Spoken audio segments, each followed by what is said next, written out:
Okay. Hello. I am here. There's one thing I need to do before I start. Do-do.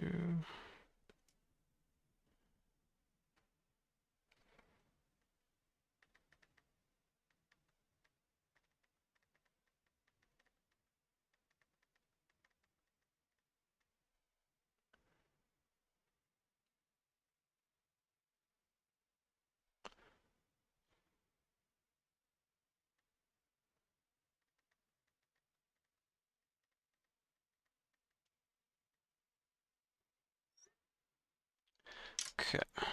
Good.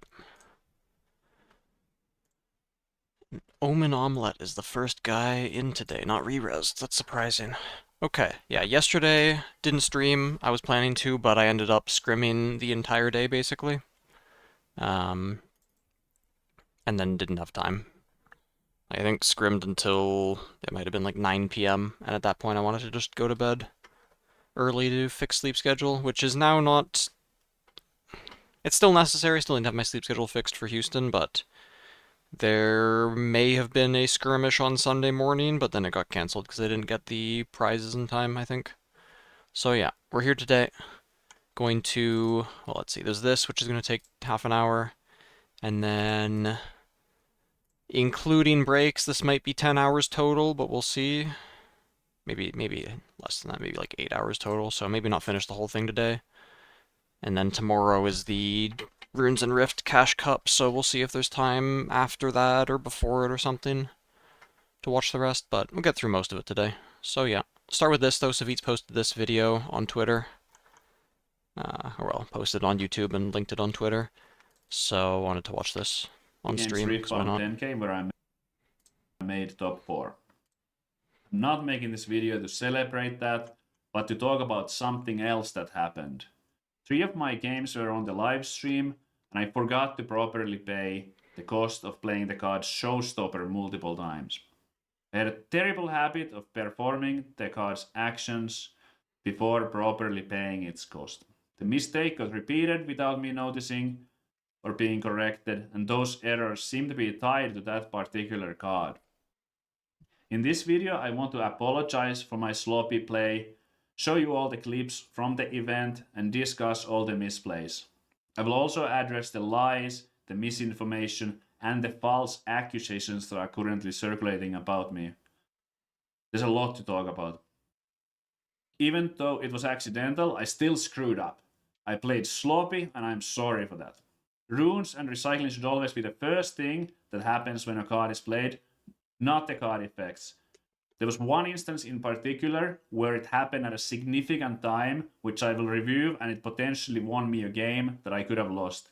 I understand that talking about other mistakes as lesser when they didn't make a difference or happen at a spot where they didn't matter sounds like an excuse, but because my intentions and my integrity have been questioned, I feel the need to provide as much context as possible. For some background, I've been streaming on Twitch and YouTube for over a decade. I've been promoting this event on every platform. I told the organizers openly that I'm happy to be on stream for these games. I ended up on the stream 3 times, and the concept that I was intentionally making these illegal moves on stream, hoping nobody would notice, is frankly absurd. It doesn't make any sense to both want to be on the stream and attempt to make illegal moves while thousands are watching. I have a reputation that I have built as a long-time content creator and community figure, and these misplays were accidental and completely unknown to me until the event had ended. Before we get to the clips, I wanted to address a couple of very important things. Bad actors and circulating lies about me. There are some people claiming that I am a known cheater in multiple TCGs and that I'm banned from Lorcana. These are lies. Anyone you see claiming any of this is lying and out with bad intentions. I'll discuss the Lorcana thing first. At the first major Lorcana event in Atlanta, I essentially drew an extra card on stream. A judge came over and the issue was quickly resolved. I had to put a random card away and I received a warning. That's it. There was no ban and no other punishment was issued for anything else in that event. There was someone Nothing in the else happened. stream that came in the There was stream no Wednesday other that did instances confirm he in wasn't banned. Lorcana or any other TCG. I have only played in 2 events in my life, in 2 major physical card game events. The Atlanta Lorcana Challenge and the Star City Games event now. In hindsight, poor handling of the cards was the reason for what happened at that event as well. I'll admit, maybe being a 99.9% digital content creator hasn't helped me at live TCG events. The reason why I quit Lorcana was not because of the event, but it was because I wasn't happy with the direction of the game, and the online digital emulator was shut down, so I couldn't make content anymore. I also want to give you guys the timeline here regarding a couple of deleted tweets that I made. I want to explain to you why I deleted them, since there has been some confusion. The only thing that I had been told about my mistakes during the event prior to top 4 was a comment on a YouTube short of mine about forgetting that my Fiora had a +1 shield on it. And I lost because of it. The first tweet I made was after the event was over. I had only seen one Reddit thread with 2 clips of my misplays on it. I thought I knew the times they were referencing. One of the clips on that Reddit post where my opponent supposedly caught me and then I recycled. In reality, I was the one who noticed and I pointed it out and then I recycled. My opponent, Jacob, has confirmed this. I will show that clip later on in this video as well. The third misplay situation, I tabled the wrong card as a response to Igatian Rain, as I was trying to not slow roll the Unyielding Spirit. I was very excited, as it was a game-winning moment. This is what I thought was all that had happened, and this is what I thought the Reddit thread was about, besides the one mistake that I acknowledged, but I didn't know how bad that was. I thought the other 2 were essentially made up. It was clear that I did not know the extent of my misplays when I first made this tweet. This isn't the type of tweet that I would be making if I had any idea, if I was aware of any of it. And clearly I had no idea what had happened. Shortly after, I saw 2 more clips, and then I deleted the tweet since I recognized that I had been mistaken. I was called a liar for it, but I wasn't lying. I just genuinely didn't know what had happened. Then I made this tweet. I wanted to get the truth out there as quickly as possible. This was still the same night. It was 2 a.m. or something like that. Nothing is incorrect here, but I was DM'd by many friends telling me to stop tweeting and go to bed, and to watch the VOD and think carefully about everything so that I'm accurately addressing things. I deleted the short tweet, then in the morning I wrote a longer, more thorough explanation. And I'm glad I did, because while there are no lies in this tweet, I still didn't have the full picture, and I was incredibly tired. This tweet was lacking, kind of minimizing, and I think deleting it and writing a proper explanation in the morning was a good decision. So here we are. There's a couple of small inaccuracies in this write-up that I noticed while making the video. For example, I say that on the turn where I noticed my own mistake, I said that in this write-up, I say that I had passed the turn. I hadn't passed that, so it's a couple of small timeline things, but everything on the video that you watch should be 100% accurate. So let's get into the clips now.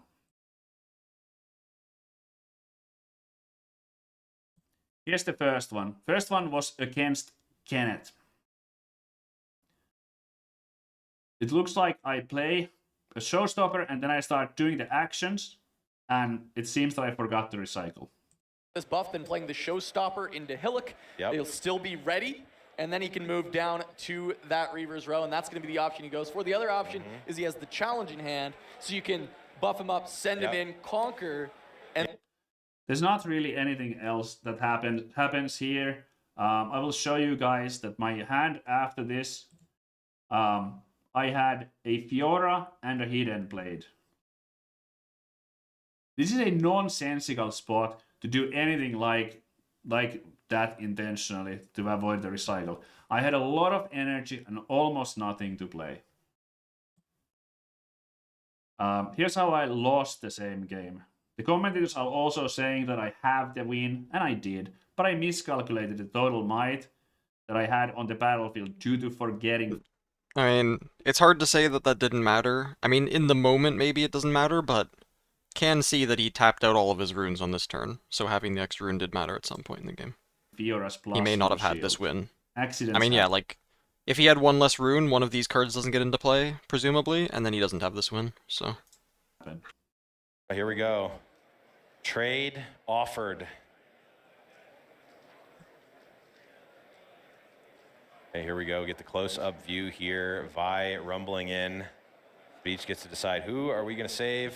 Have to Karma. imagine it's going to be It's Karma. going to be Karma, of course.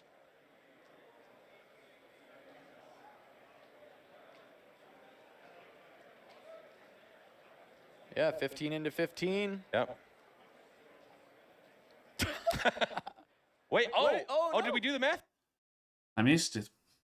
Yeah, so I lost that game. I would have won it the next turn if I had recognized that. Okay, so let's look at the showstopper against Carmen next. She has no energy available right now. There's no reason for me at all to do anything shady here in the situation or with the hand.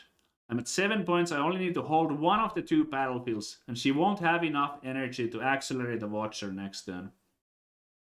It doesn't make any sense to intentionally not recycle here.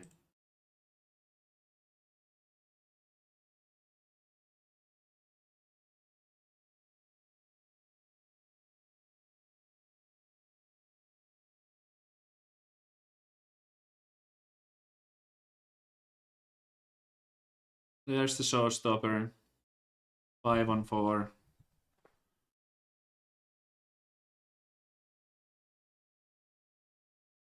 Then, by the way, there's the Trifarian Glory Seeker. I forget to buff the Trifarian Glory Seeker there.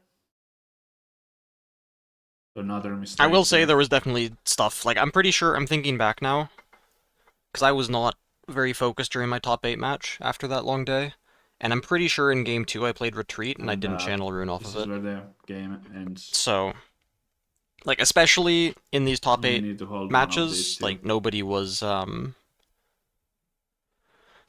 focused enough to catch all of this stuff.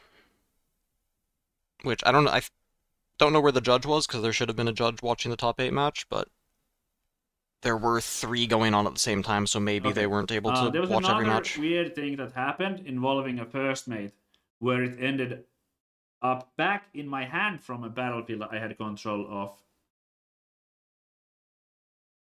I was holding a first mate in my right hand, contemplating whether or not to move it from the base to the battlefield on the right. I was thinking in my mind that it's better to keep it in base if she has Watcher, but I didn't think she had it, so I thought battlefield is probably better. Then somehow I spaced out and started doing other things. Carmen asked, where did the first mate go? And I was confused at first. I had no idea. The head judge was also at the table watching us play, and he said that I had put it in my hand. Everyone knew this was not intentional, and it was very clear that I do not want it in my hand. It shouldn't have been in my hand, and the judge just told me to put it where it belongs. I was very happy to do so. We were really, really tired at that stage. For context, this was at 10:30 p.m. or so, and the tourney had started at 9 a.m. with no breaks.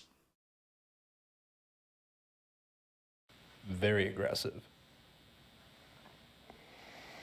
Going to look to potentially stack a battlefield. Yeah. And this is almost, asking, say, hey, what that Acathian Rain looking real juicy right now. Even considering hiding what we saw with the Pocket Cup. Yeah. I mean, this one doesn't make any sense. There would be no reason to Deciding pick up a first where mate and put it in your hand. His hand has wants to Showstopper in hide it. Like, that would be negative value to cheat a first mate back into your hand. Okay, I think some Yeah. the first mate accidentally got shuffled back Blevins in and hand or something Casanova like also that, and sound just so flop. tired. Yes, that is exactly what happened. The casters got it. I wanted to show this clip as well. This was the one that I mentioned in my first tweet, which I ended up. I mean, I think the most suspicious one is the one where he plays Showstopper, doesn't pay for it at all, and then has the 1 mana open for Unyielding Spirit. Like, that one, first of all, definitely influenced the result of a game, and he had the most to gain from doing it. And there might have been some suspicious, like, hand movement gesturing that happened at the same time. But I don't know. I don't know. Should he be banned for it? No. Like you could maybe argue that since it was caught on camera, and I'm pretty sure it was round 9 where it was like win getting to top 8. I mean, I don't know if there's any kind of precedent for it where it's like the tournament organizer withholding prize money given to someone who was then like later on caught cheating, like retroactively withholding the prize.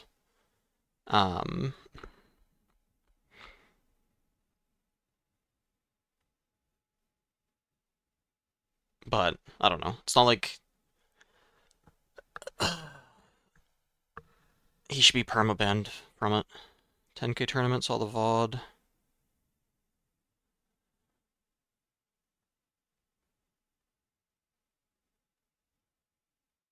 The guy that won cheated? You mean the CCS? Yeah, I'm gonna go do that after this video. But probably not gonna get to the finals unless you want me to look at something specific, I guess. How's it going, Re-Resed? You're late. I thought you'd be the first one in here. This was the spot that I did remember, and I thought that people were nonsensically saying that I was trying to play the card for free. So Armin's still considering what unit combat can happen, and here but it is. does have to deploy the rain. there's the Icatian Screw it. Rain, and I gotta see if it. whoops. I was not trying to play that.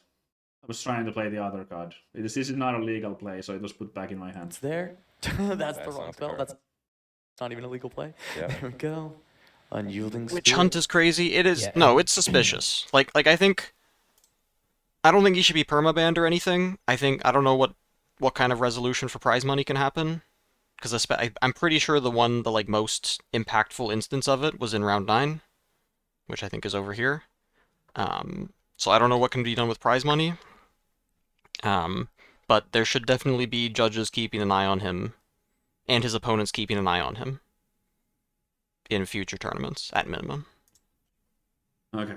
So the rest of the clips that we have were all against Jacob. And I mean, I'm like, if going I to play against first him, I'm here- going to be watching his runes the whole time. Like... Yeah, he was making mistakes both ways, which is... Yeah. show you guys Jacob's tweet about the whole situation. I'm gonna read this out loud because this is so important. I wanted to make a quick post regarding my feature match with Ceviche at Star City Games Vegas 10K. First thing that I think is important is that by the time we started our first game, we had already been playing Riftbound for 12 hours. Everyone was pretty tired from such a long day of games. This is long time to be playing extremely serious and competitive. This game is amazing with how many lines and sequencing there can be in multitude of ways. I not once ever felt any bad vibes from Ceviche, and I still enjoyed playing with him. Yes, game 2, he made a mistake not paying for his showstopper, allowing him to counter my next turn's Icatian Rain, pretty much guaranteeing him the W game 2, but I don't believe he did it maliciously. There was another point where he rechecked his runes and asked me to second his.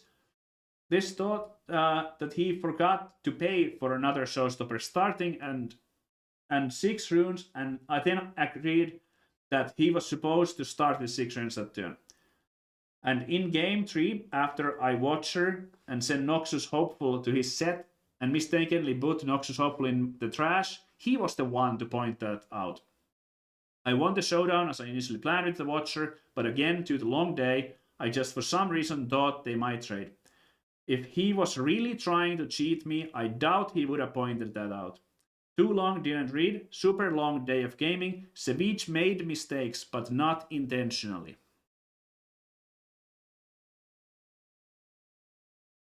Then we can get into the clips against Jacob. So first, I'm going to show the mistake that didn't really happen, but people online were saying that I only recycled because I got caught. That is not true. I pointed it out myself, saying to Jacob that I think I forgot to recycle the rune, then I recycled. Jacob confirmed this in his tweets. No harm done, and nothing happened before the correction. I was just correcting the game state.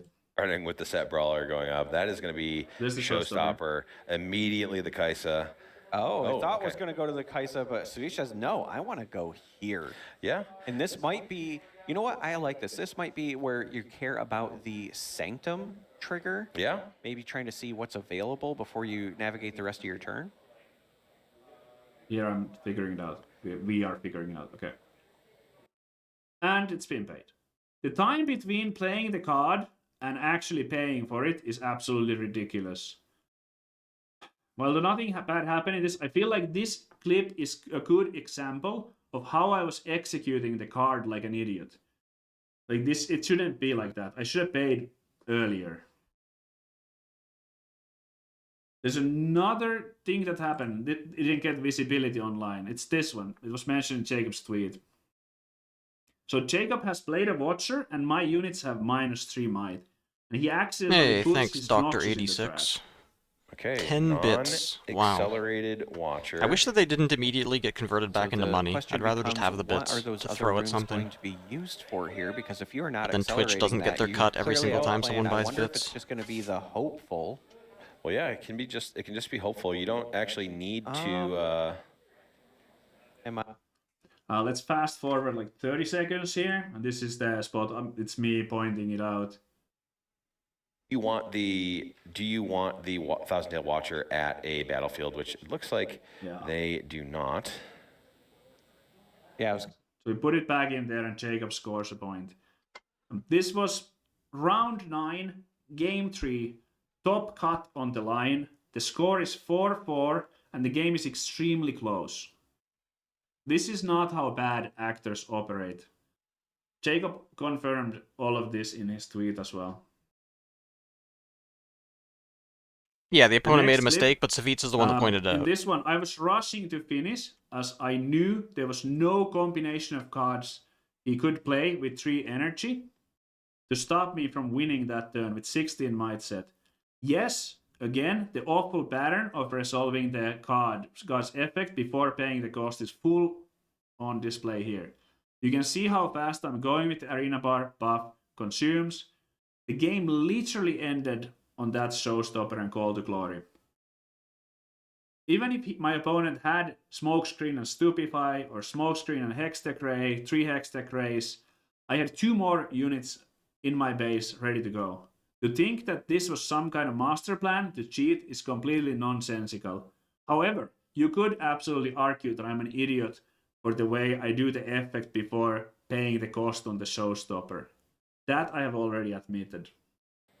Should be at 7 here with the hold. Yeah, Smoke in main I deck? don't think that those points have been updating. The players are Main deck locked of in. what, Kaisa or Ceviche Teemo? did have the double conquer the turn before, so should have been at 6, and Yep. then with the hold is at 7. So all eyes are on this Grove of the God Willow. Yep. And the There's a showstopper. Now we use the set buff. All right, so this Void Seeker will Set have is right now damage at on the 13 set. might. Yep. It 2 might as buffs are well. being I mean, consumed. let the attacker do the math here. How many times did we pump Just double the set checking. here? I believe it was twice. So it should be 4, 8, 12, 13, I believe. And then a Why did he call end to up stacking glory. here anyway? And there it is. That's how the game ends.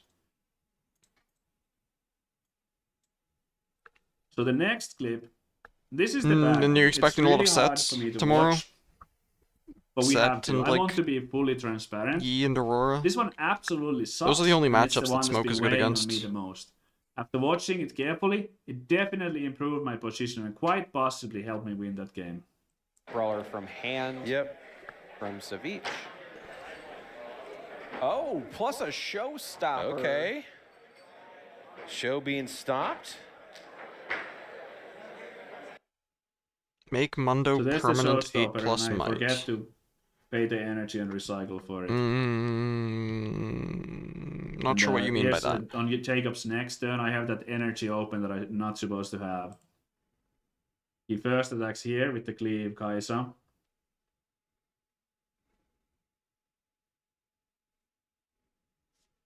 I save my set. Oh, is this a falling star that gets countered by it? Yeah, no, this game would have been lost if there I was should no... not have had. Like, he should be on 3 runes going to 5 with a Kaisa sitting on battlefield. And it should just be over. Like, this should be 2-0. You don't recycle? Oh, because it says 3 mandatory? Hold on. Do you not do as much as you can with that? It didn't get errata, did it? No, it would have to, yeah, it would have to target 3, wouldn't it? That's good to know.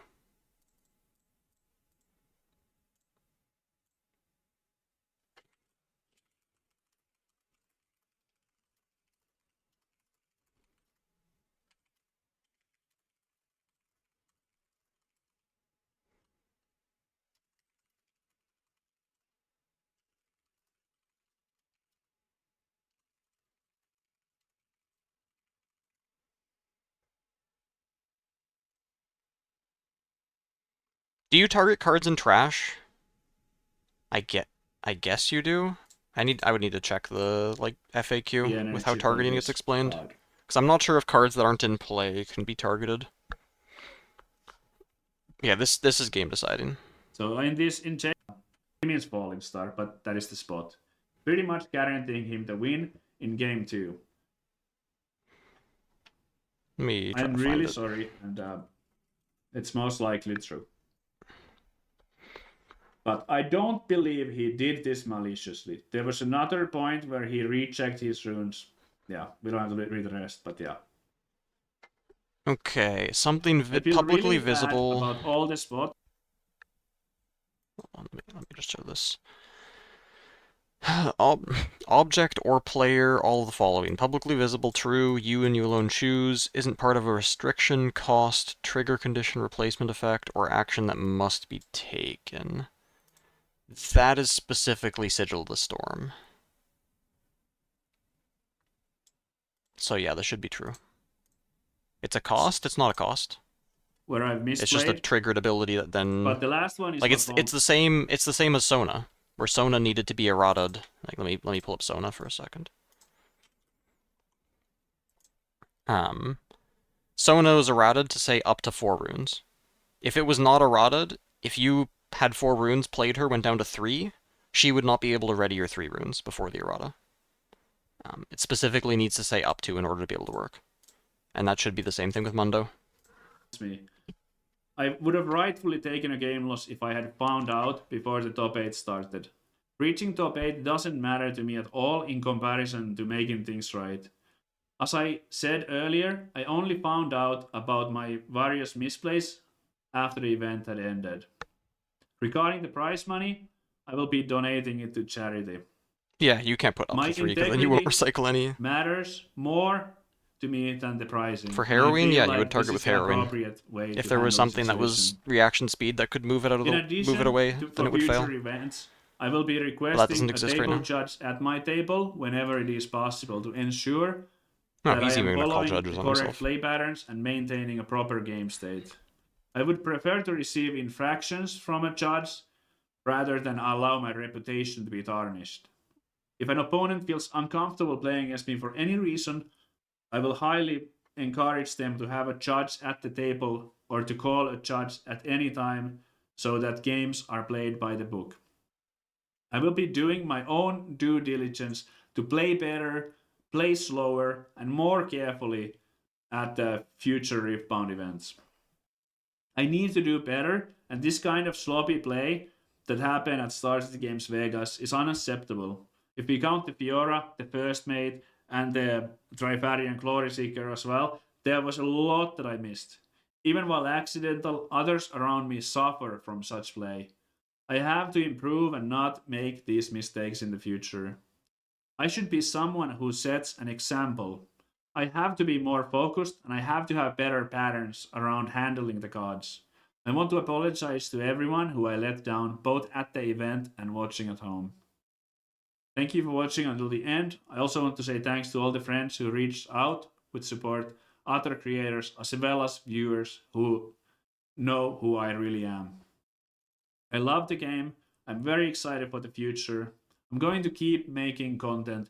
In the past few days, it has become clear that there are a lot of people who enjoy my content and want me to continue. Thank you. Okay.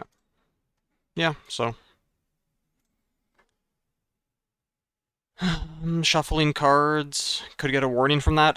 Every single opponent I played against, as soon as it was a situation where 2 or more cards got recycled, I asked them if they cared about shuffling them. Because the issue was the round timers were really tight. So if I was going to take the 2 cards from stack deck and shuffle them, even like throwing away the 15 or 30 seconds to do that, or like 10 or 15, it would just cut into the time that we actually had to play our match. So I asked every opponent, none of them said that they cared.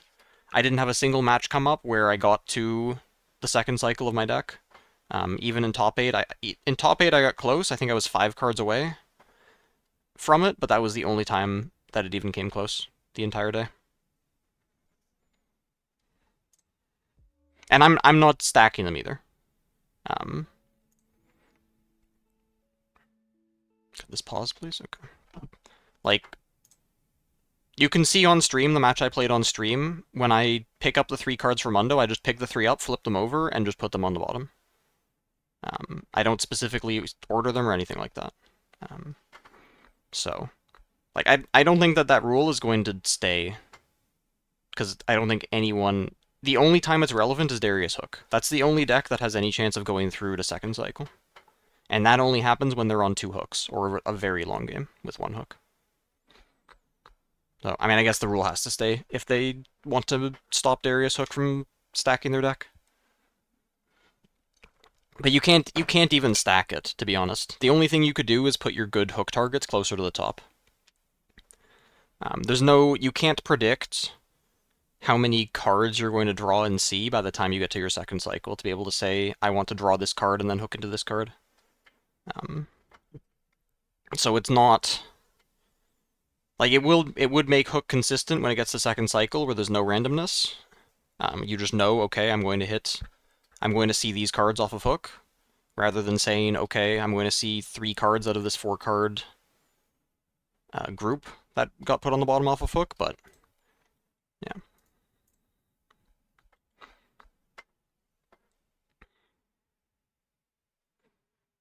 Is this on, like, this is on 7. Why is it running so badly? Is that just Twitch VOD thing? Holy, I am refreshing the page. There's like a memory leak on this for sure.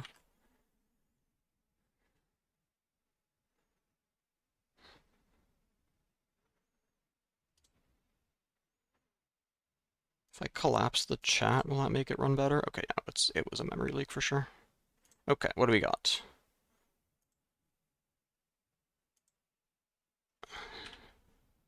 Alright, match 1. This is where we start. We got Kaisa versus Kaisa. Star tipped peak game 1. Someone is running Shanghai Kaisa. I mean, that's nice. You get to know their exact deck list as soon as they flip that. Near exact within a card or 2. What is the situation? Turn 1 sentry, turn 1 student, and then this sentry looks like it's gone into the battlefield. And Hextech Ray is being considered. Is it real to consider Hextech Ray?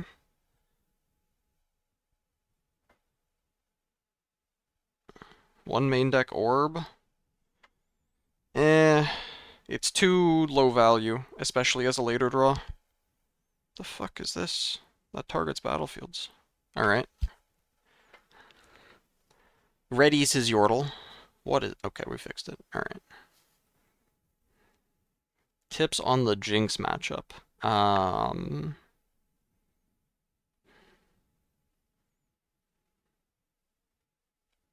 Do you need any tips? You just set up an Ember Monk Teemo battlefield and they can't push it, and then get to Mundo. And as long as they don't have some disgusting draw cleave in over a sentry. If we were that scared of the sentry, we should have Hextech raid it. That is crazy.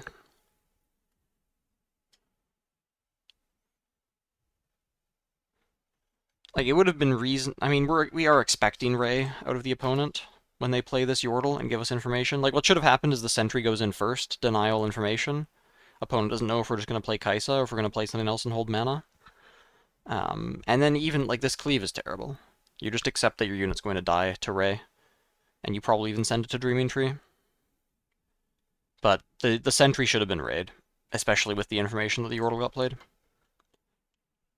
You Ray the sentry, you deny the point, and then you send in your student. Maybe you don't send in the student because you played a Poro, so you're safe against Falling Star.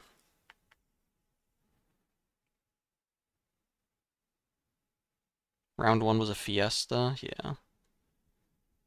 Can believe that. He's got Stupefy in hand, yeah. If you wanted to send a student forward into Ray, then you could have sent it to Dreaming Tree. And then Stupefy it and take the card draw. Because you're never holding the star tip peak. Nothing you're doing is holding for a while in this matchup. You do apply a bit of pressure to the opponent to have to deal with it, but it's not like it's particularly difficult to deal with. Especially, I mean, if you know they have Hextech Ray, even if you cleave in like this, they'll just do it on their own turn. They don't care. Is this an accelerated Kaisa? That is a very weak play, if so. It's a Darius. Okay, that's less weak. Did I have a good holiday? I'm in Canada. I didn't have a holiday.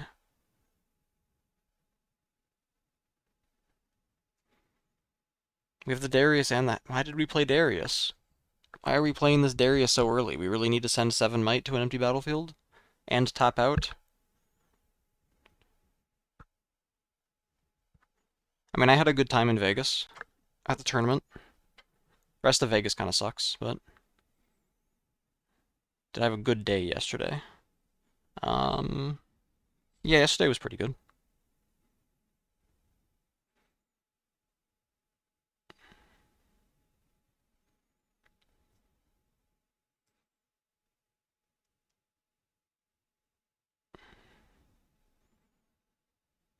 Hey, Randy. You wanna go advertise for me again in the Discord? I need to ask Clark for permissions. Let me go do that now.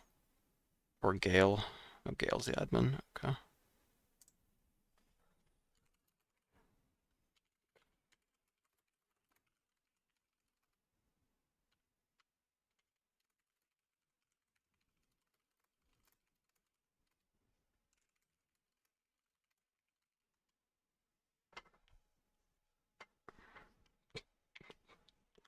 We didn't kill the Darius? Wait, what? Hold on. We gotta go back. We gotta go back. What the hell is in this Kaisa's hand?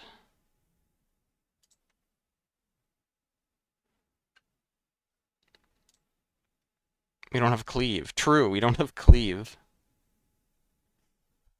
Oh god. Oh, there's a creator chat. I didn't know about this. Wow.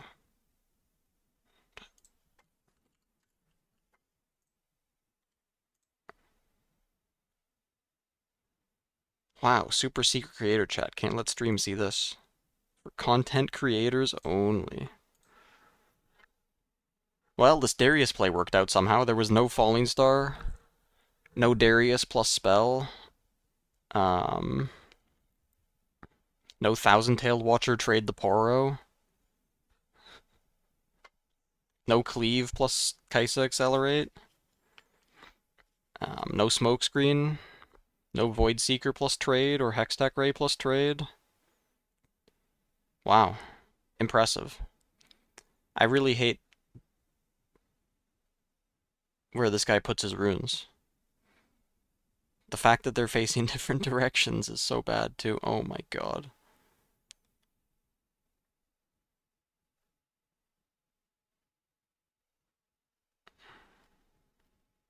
Left out again? Wait, I answered. I answered about Orb. Didn't I? Or did I not finish my answer? Where it's low value and it's a bad top deck. It's close to being good, though.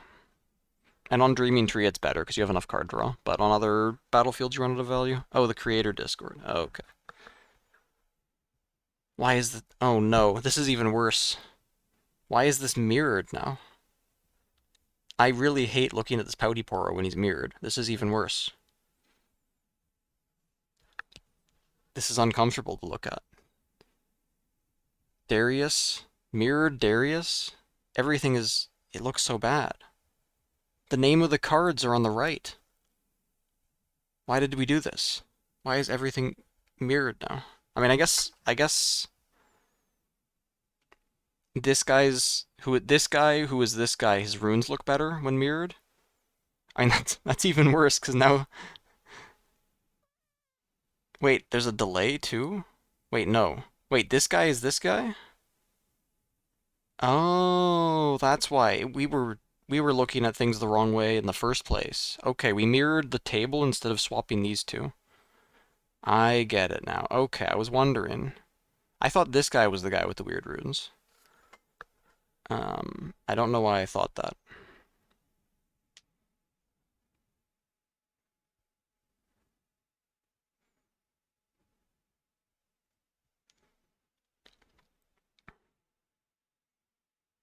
Kendall Lorcana player. He is wearing a Lorcana shirt.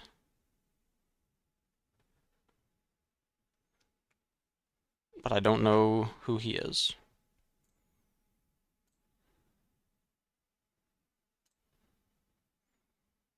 What do people talk about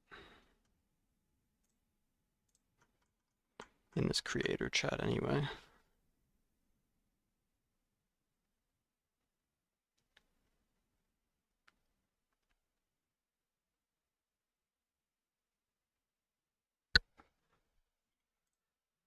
Interesting. Pro player Lorcana, world class cards. Oh, that's his team? Okay. Alright, that makes sense that he's the player with the full art runes and all the fancy stuff. And the one not making questionable plays. Well, he made the questionable cleave play, but fewer questionable plays.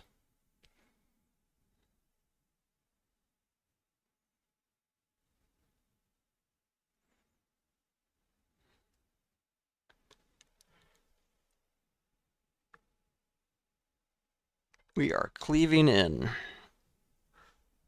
Do we have smoke screen? We don't have smoke screen, so we're going to be Hextech Rain to trade.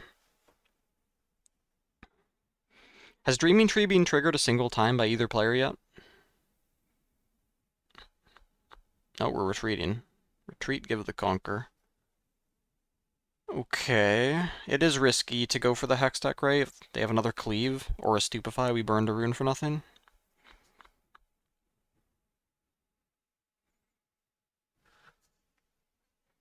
This we're going to Hextech Ray. We pay the rune cost. We do pay the rune cost. Alright. That is a 1-point swing off of that Ray. As long as we have something useful to do. With our turn, down 1 more mana.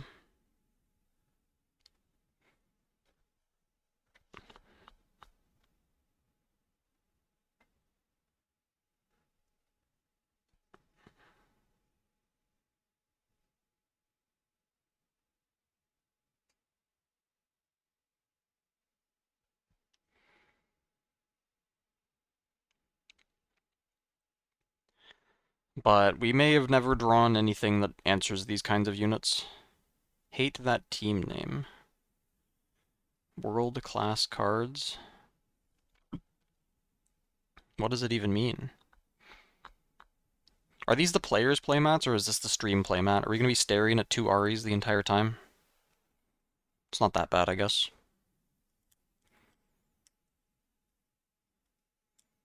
At least it's not 2 Annie playmats. Ari's the stream mat? Wow. No wonder the players are playing worse.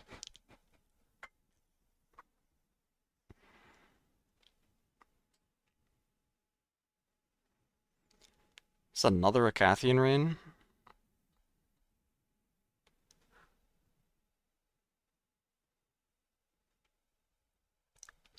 We really haven't drawn a single Darius or our second cleave. We're calling a judge? Alright, we're calling a judge. Let's fast forward a little bit. Card yeah, in your discard pile. for sure. And then at the beginning, you just recycle 3, which is no problem because late game, it's like Dr. Mundo is my guy. I love him.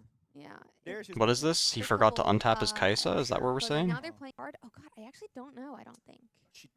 I don't think you can miss I don't know if I untaps. have That's not a trigger. That's like a game rule.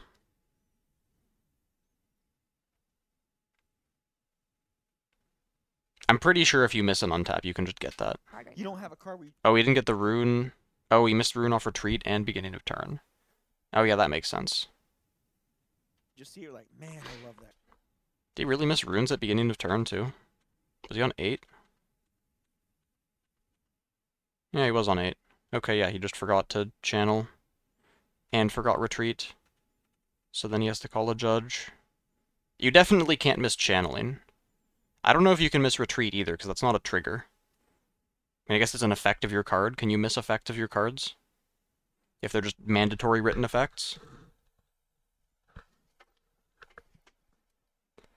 Should it be... Is the better term for it missed effects, or is it specifically triggers that you can miss, and you can't miss other things? He definitely gets his runes. You can't miss your channel step. Should be a warning. Yeah, warning for not maintaining game state.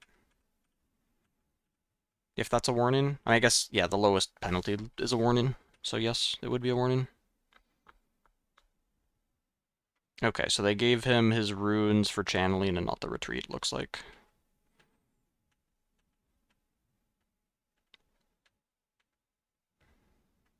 What is this? Void Seeker the Centrifuge.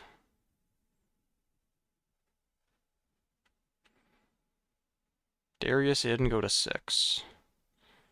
And now we time warp to finish the game off? No.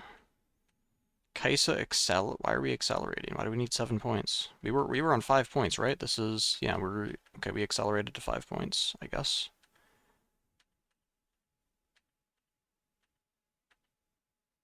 I guess it worked. No warning this scenario? Okay. Oh, we could even... No, it's a bit too difficult to see all his cards. See if there's any Mega Mechs in there or anything.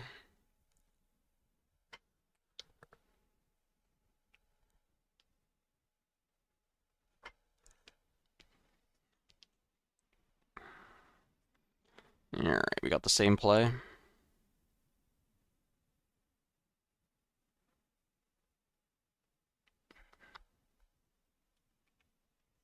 Tap 3 mana, then send Sentry in. Oh, and this time we raid it, instead of cleaving over it. That's good. I do like that.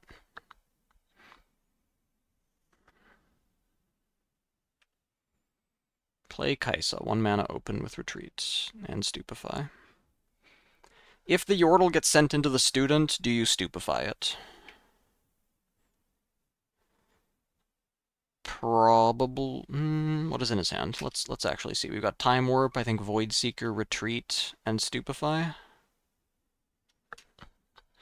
So if you stupefy it and get Stupefy Falling Starred, you have issues. Is it better to accept the trade?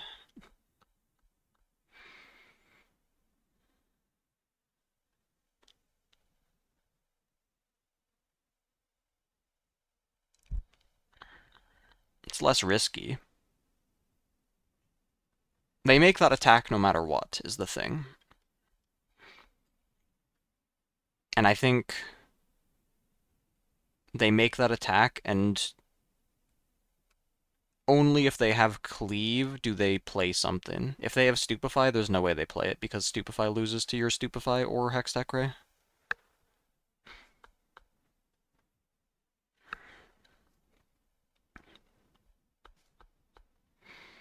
If you have Falling Star in hand, let's say you have Falling Star plus Stupefy, do you make that attack?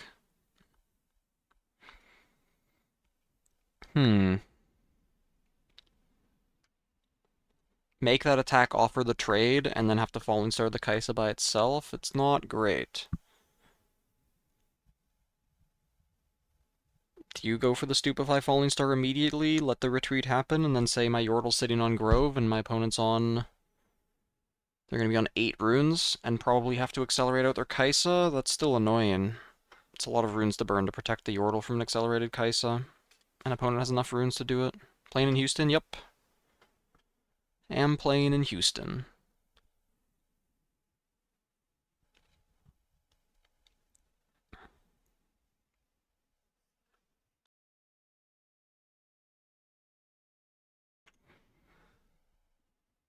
Oh, they're advertising the PPG. Orlando. Hey, Aspera, thanks for the sub. 2 months in a row. Holy.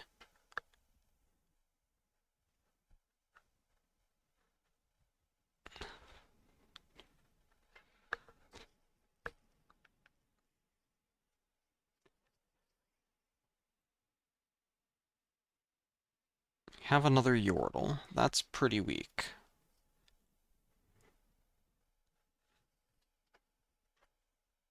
Definitely going to need a cleave now to clear off this Grove, or else we're already in a bad spot. Or Stupefy Falling Star.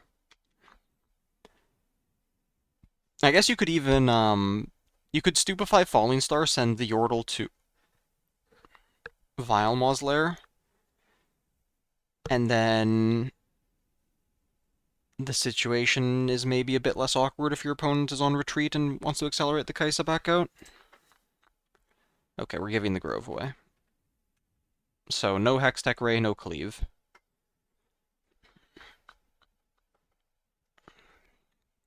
Things are looking very bad for the Kaisa on the right. Play Poro, hold up all the mana. Yeah, things are looking terrible.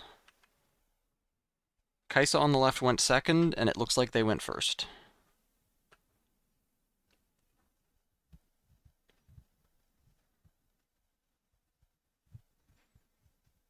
I mean, what is their hand? Their hand can't have Falling Star, their hand can't have... Probably doesn't have Void Seeker either, because holding up Void Seeker, or even Void Seeker in the Student would have been a better play.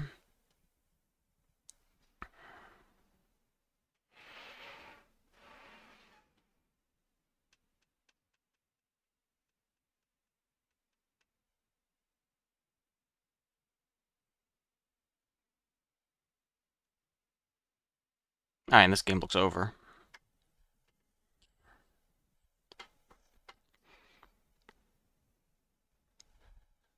Does he have 2 Stupefies in his hand?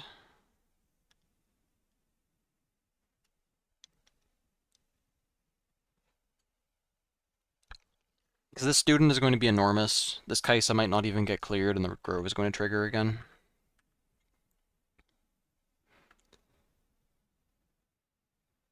Two Stupefies in a Ray? Why did we do that? I guess we drew the Ray.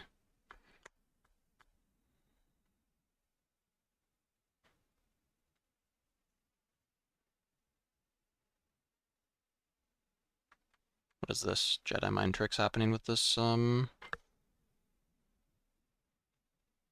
Targets each one once, but doesn't realize that the die with the Student is representing the buffs that it's received. That's fair.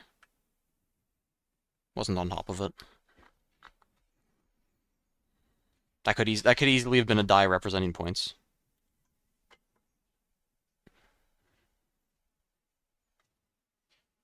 But this game is still over. That is a really early time warp. Accelerate Kaisa. Hopeful. The Kaisa got retreated. I don't know what is in the Kaisas on the right's hand. Like, we have a Nicathian Rain. Falling Star, but our Stupefies are gone. Okay. Pack it up.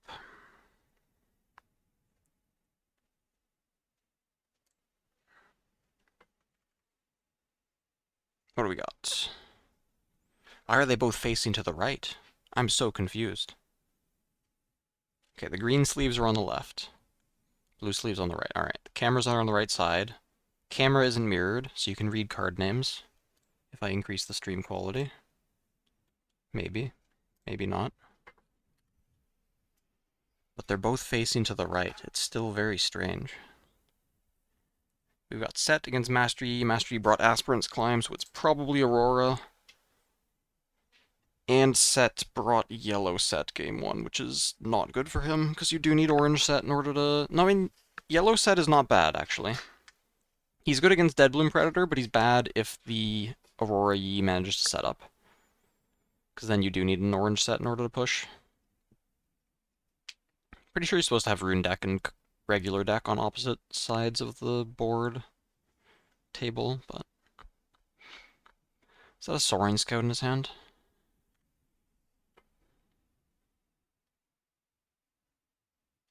No, it's a... That looks like it's... I can't tell. That looks like a Soaring Scout.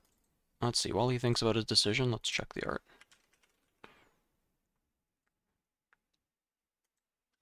That looks pretty Soaring Scout-like. Yeah, that's a Soaring Scout. Not getting played. He must have drawn to this turn, otherwise it wouldn't make any sense that he played Pit Rookie instead. No, yeah, that was his draw for the turn. Especially because it's a Pit Rookie.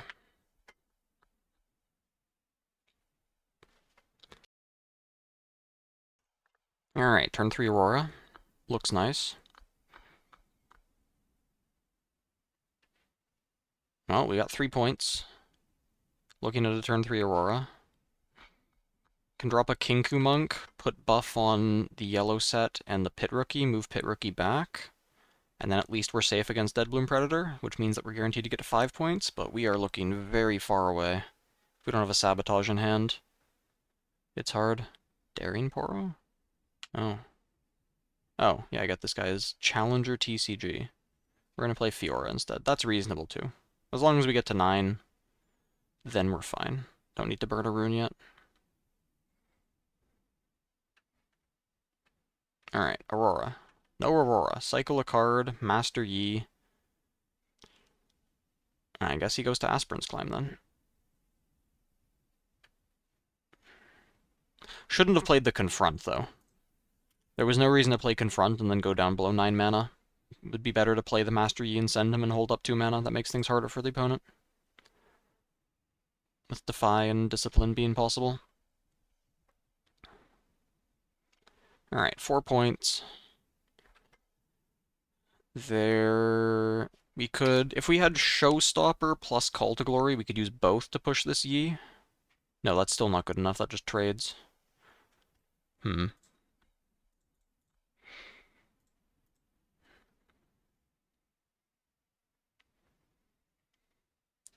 Problem is if we sit here and try to hold, even if the Yi doesn't have Aurora still, they could have a White Flame Protector, play it here, and send the Yi across for 14, and take out a lot of stuff.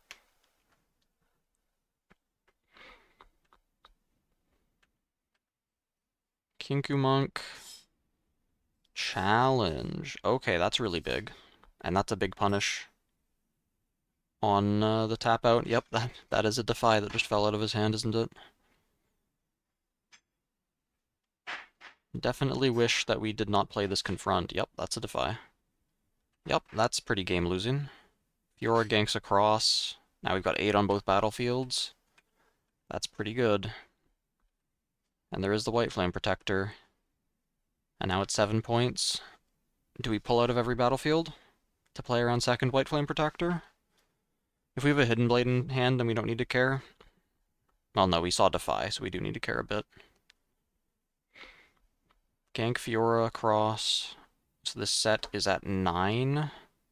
15. We have 20 might sitting there. I guess that battlefield's... Oh, we're just going to challenge. Okay, we're just going to challenge off everything and end the game. Sure. Yeah, that was a pretty game-losing play, playing the Confront when the Master Yi did. But that game looked like it was going to be hard anyway, with that Yellow Set being that big with the challenges. I mean, if the Yi... If the challenge gets defied, the Yi will have 9 mana next turn. Yi survives, you send him across. And there are 2 buffed units there. So Set is at 8, so you can kill off Set plus Fiora. One of them gets saved. Burn a rune. Burn the buffs off. And then White Flame Protector holds. You've got a chance in that game. Definitely have a chance. Double 2-drop. Full pass. Okay, this is going to be a quick one then. 3 Auroras, alright. It's still going to be a quick one. Why you wouldn't defy? He tapped out. He played Confront and then Master Yi, instead of playing Master Yi and holding up mana. Next they'll follow Nero TG. Orange Volibear. Okay. What can we do about that? Do we send out 2 trash units, draw a card off of Monastery, go to 6, and then say we're going to push this battlefield even if it's going to be 2 orange Volibears, because we've got 2 orange sets? Seems reasonable, especially with this many cards. We got an orange Lee Sin. Okay, yep. Is this the guy that got first? Challenger TCG? Or was it a different set? Save the Cythria. That's fair. She is very large with the Lee Sin. He is the winner? Okay. No wonder you guys know the deck list. Dead Bloom Predator. Okay, now things look a little bit harder. Oh, is this... I think I heard about this. The judges... Hold on, what are the orders that things got flipped? So he plays second Aurora, he triggers the first one, gets a Dead Bloom Predator. The other Aurora is on the stack, but you need to put this Dead Bloom Predator into play, because units never stay on the chain. Yeah, and the judge said that the showdown happens before Aurora trigger, but that's not true. Showdowns can only start once the chain is empty. So the way this should be resolved properly is Dead Bloom gets played here. Well, first Aurora trigger happened, like two Auroras on the chain. First one resolves, starts flipping cards. Hit Dead Bloom Predator. Dead Bloom Predator on the chain immediately gets played. Play it to somewhere, he plays it here. Showdown is pending here until the chain finishes. Second Aurora trigger, plays White Flame Protector. White Flame Protector gets played. The Dead Bloom Predator is in play, so can be targeted with the buff. And now Dead Bloom Predator is at 16, and now the showdown starts. And then this double Call of Glory isn't possible.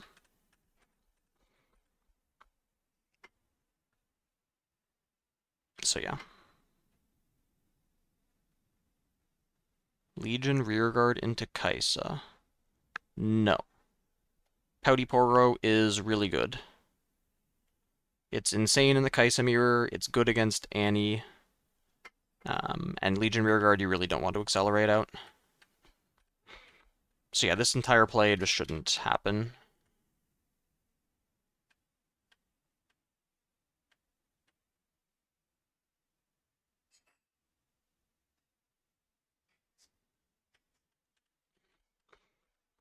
Feel about, yeah, he's awful. I don't know why you would ever play him.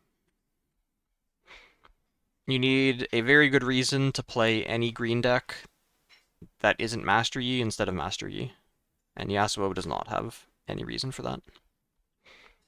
Man, is that just true? Like, Ari, Leona, Yasuo, Lee Sin? Yeah, like, why would you play them instead of Yi? Because the thing with any green deck is you do the same thing.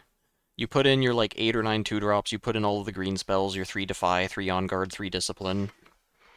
You put in Fey Folk, you put in White Flame Protector, and then you put in some stuff from the other colors. And you put in, like, Find Your Center. Like, every single green deck just has those cards in it. It's like, crazy. So, and it's set 1, so it's not like it doesn't make sense. But yeah, this should not work this way. And I could, yeah, I should even pull up the rules just to show.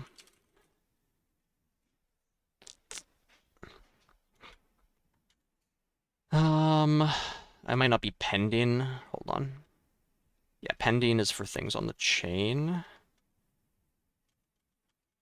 Let me, I think staged might be the word. Yeah, okay.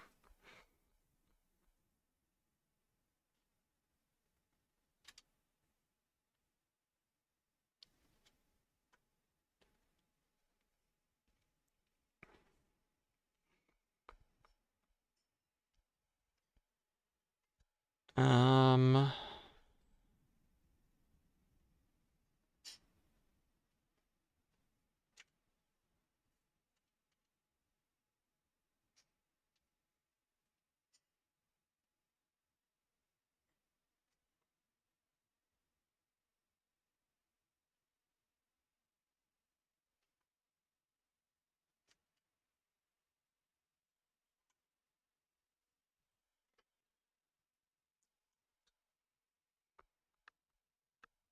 You move the buff before or after damage is dealt?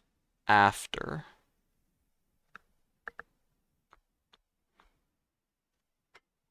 Okay, this is it.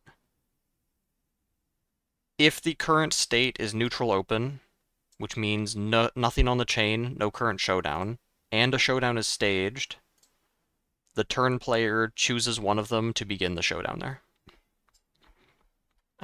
So because the second Aurora is still on the chain, we're not in a neutral open state, which means that even though there's a showdown staged here, it doesn't start. But good luck to any judge who is not, or like new judge, player who has not played this game a lot to actually know that ruling.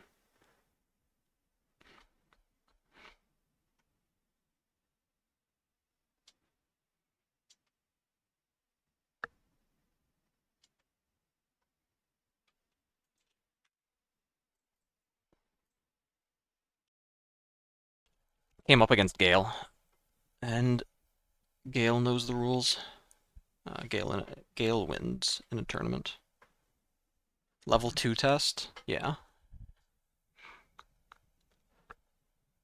That'll be where you get real judges. I mean, my issue is I don't know anything about the, like, penalty and rewind process in the tournament rules. If I want to actually do that test, I'm going to need to read that again. Because I think that was the one question I got wrong, was the question where it involved, or one of the answers was rewinding the game state. I don't remember. But yeah, we have a long judge call. They wait for the head judge to show up. Head judge is explaining that the showdown happens before it resolves, which is incorrect, but unlucky. The merchant one, I don't remember.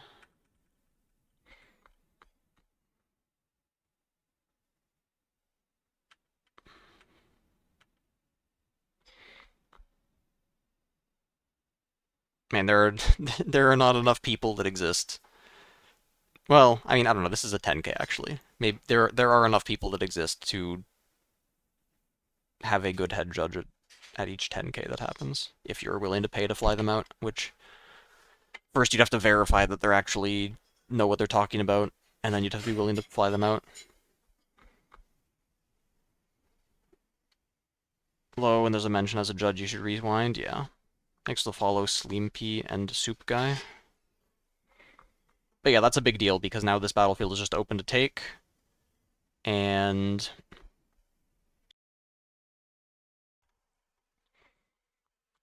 whoa, what kind of fancy bullshit is happening here? Hold on. Okay, no, he goes in, first mates, moves back, activates, plays Showstopper. Why did he ready? Wait. So he moves in, conquers. First, this would have been impossible. He conquers, he gets a buff. He plays first mate, readies it, moves it back. Reasonable. He activates the buff, +4. Reasonable.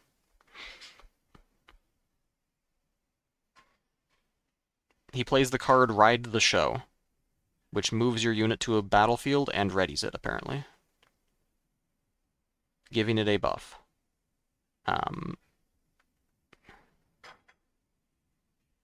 He then doesn't conquer but spends the buff. He plays Challenge. He challenges the Volibear. Okay, he didn't ready it. Gale just modded the Discord. No, Gale also does rule stuff.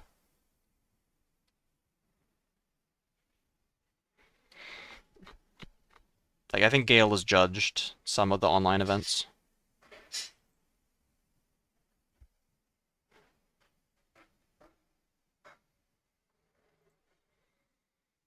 Have I read all 70 pages? Yes.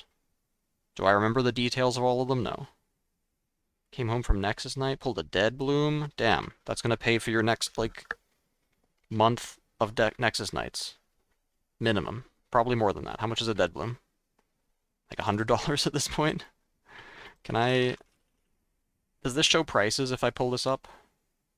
No, I need to pull up a deck that actually has a Dead Bloom in it. Alright, 1 second. 60 euros? Alright, yeah, that'll pay for a lot. 65. Pretty good. No wonder packs are selling for more than MSRP.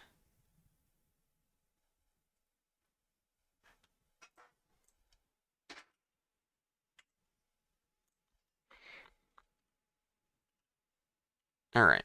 So yeah, I mean, let's just imagine that this happened properly. What would have happened? It would have been the set's turn. Activate set, call to glory him, push him in. Activate him again. Challenge. It would have been the same thing. No, this game was just over. It doesn't actually matter. Building Jinx set 2. You may be better off building Draven.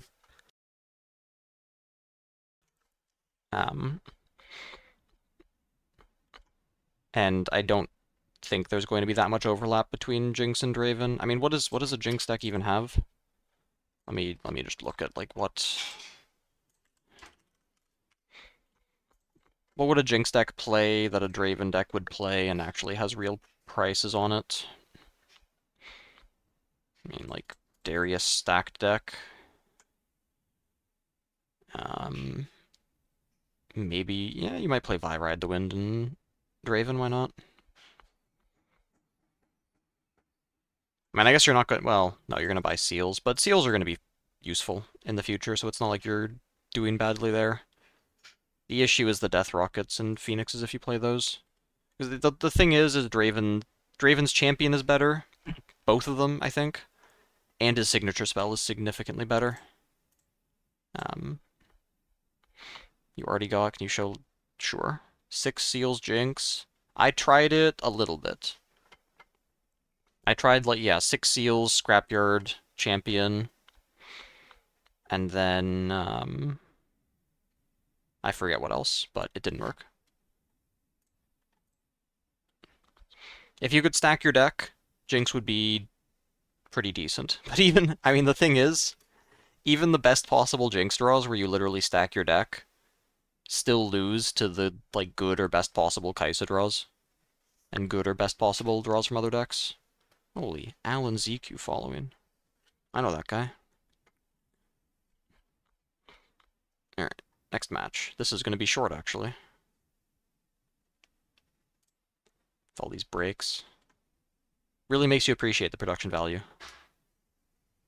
from Tournament Sideways. Though they probably had more people running it as well. I think they had, because they had 3 or 4 commentators and then one person for each stream table. And then I guess even when like people, like the 2 or 3 people in production and running the technical stuff. Who that? Who's who? ZQ, weird letters. Deck theorizing for set 2, sure. What am I testing for Houston? Teemo.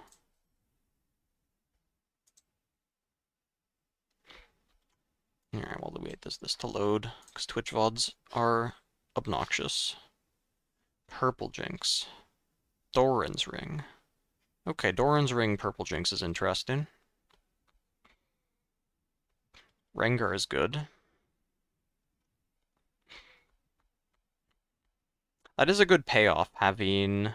Oh, they cost specifically their color, though.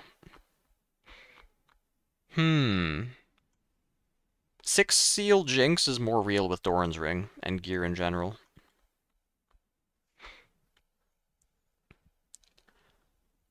That is true.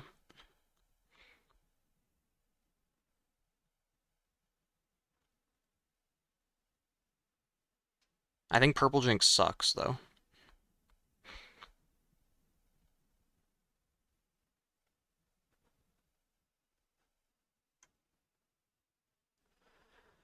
Hmm.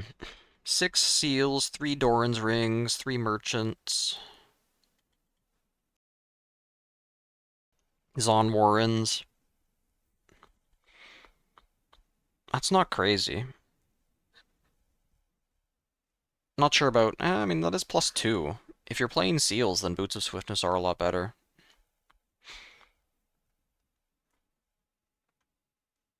Let's see. This is intriguing.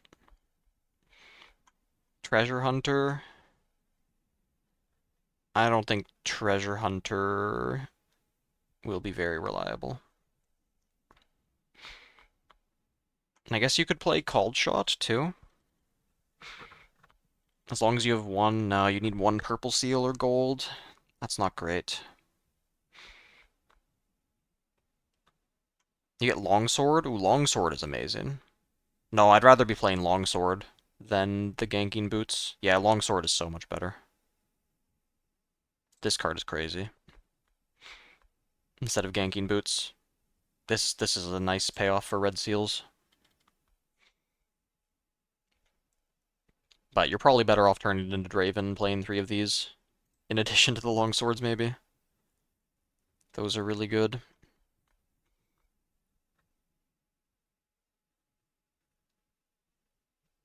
You can maybe play these guys for ganking if you want it.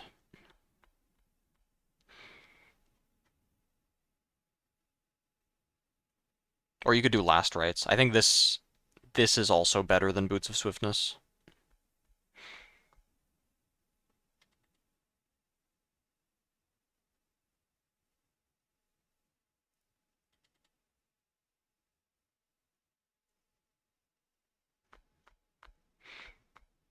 You could even do Void Drone Last Rites. That might be a bit slow.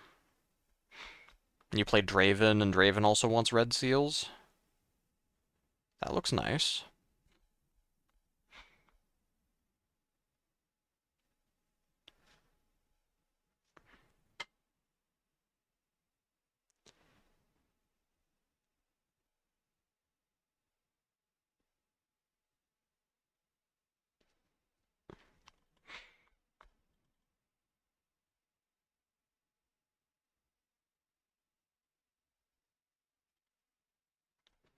Yeah, I think I am expecting Draven to be better than Jinx. Even if his legend ability doesn't end up drawing you more cards than Jinx does, his chosen champion options and his signature spell is so much better that it makes it worth it.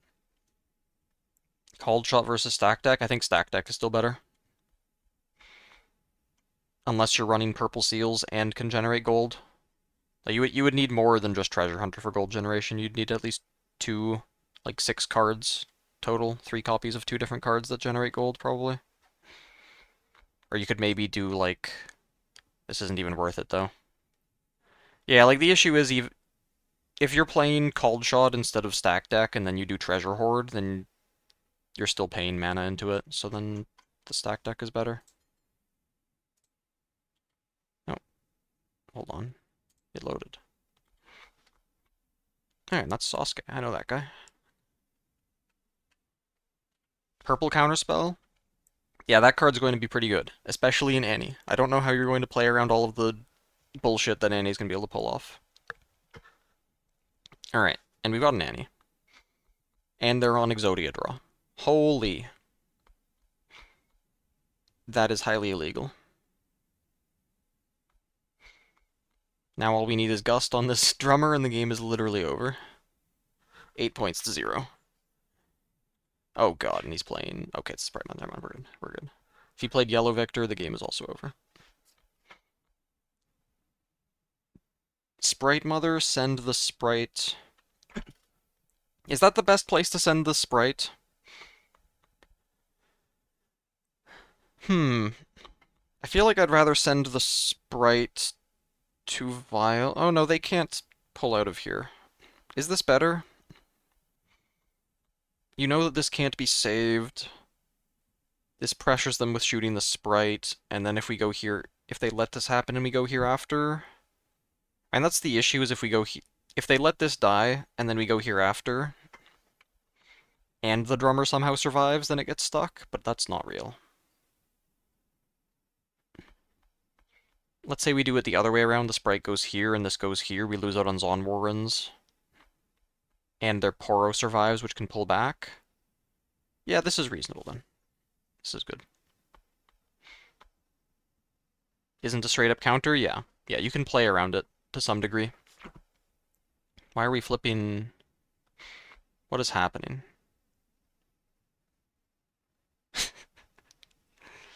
Dang it. Why do they have several different scenes set up? Okay. Maybe they're not scenes set up, they're just mirroring things repeatedly. I think we got there, though. We're not in Mirror World, and we have things correctly where they should be.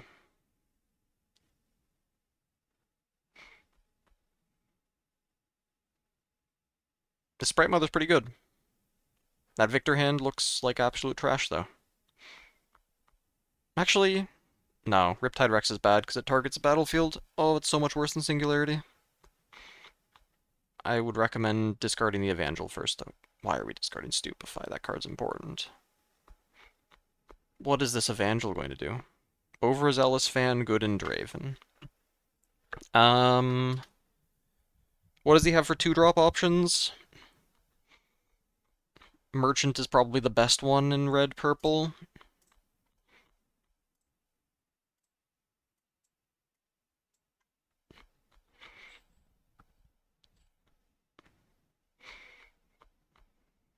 I mean, yeah, you probably play Pouty Poro Traveling Merchant and then play Overzealous Fan as the third one.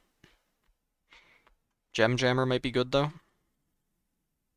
This might be good. I guess it depends on how relevant Deflect is. If Kai'Sa's still half the meta, then Pouty Poro is going to be really good, but maybe Deflect isn't going to be as relevant next set. But I think Traveling Merchant is one of the best 2-drops in the game, and this card looks really good, especially for Draven when he has combat. He wants combats to happen. Overzealous' Annie card.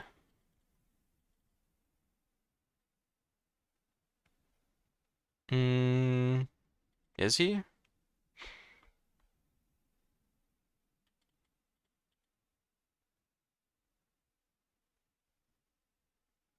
He does cheese points, doesn't he? Like, if there was an Overzealous in play here, he would have had to have gotten sent. Like, let's say it was instead of the Pouty Poro, and we're not against the Kai'Sa, so we don't get Falling Starred. Then he'd kill himself and kick the sprite out, and deny a point and Zon Warren's Conquer. So he's good for point tempo. Yeah. Another stack. Why did we not play this one first? Because now if we find Gust, we can't Gust the drummer. And then, if they had kept their Stupefy, they would have traded their token. Alright. Easy Kai'Sa Accelerate. After 2 stack decks, we better have one. We don't have one. That's tragic. What is in our hand? How do we not have... Did he miss his Zonwarn's trigger as well? Ooh, the Annie missed his Zonwarn's trigger. I think. Wait, did he not? Hold on, I'm rewinding a bit. No, he discarded a Merchant. Okay, no, we're fine. I'm surprised he played the Poro instead of the Merchant. He must have drawn it. That must have been his draw on turn 2. Okay, we're back to live. He didn't miss his Zonwarn's trigger. But he also hasn't drawn a Kai'Sa. He just has a pile of 2-drops in his hand. Skyweaver days. Holy. This is live. Gunner 62. Oh my god. It's been a while. To both of you.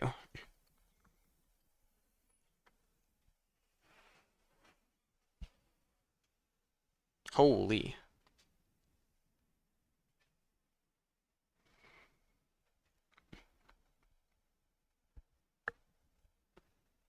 Oh, this Annie had an unplayable turn, so this Evangel might do something. How's it going, Gunner?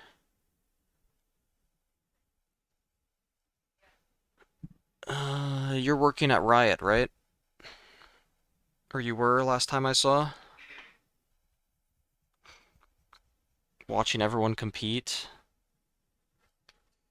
But you get a salary, so... Nostalgia Bomb, yeah. Skyweaver was a good time.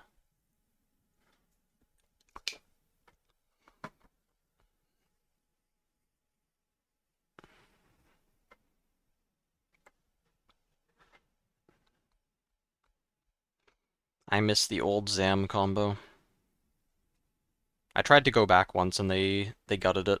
Doesn't work anymore. And they also buffed Dracomantium, I think.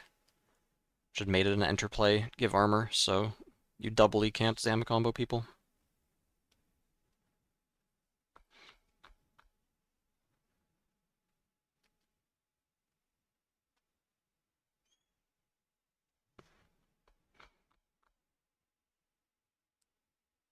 First physical TCG ever. It's almost the first one for me. It's pretty close to it.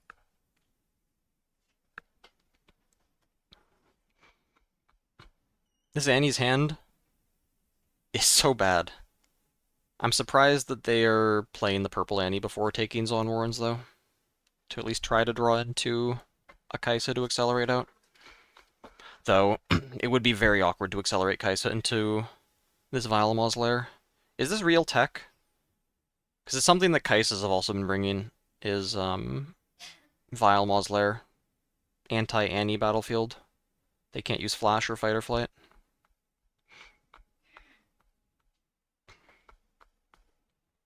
Vilemaw and Ari. Yeah, if Annie's a real part, only dates guys who play Teemo, send her my way. What's her name?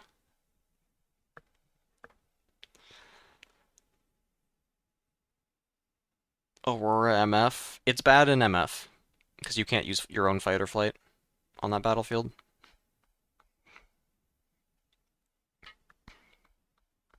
Discard Vayne. Well, this spot looks terrible for the Annie.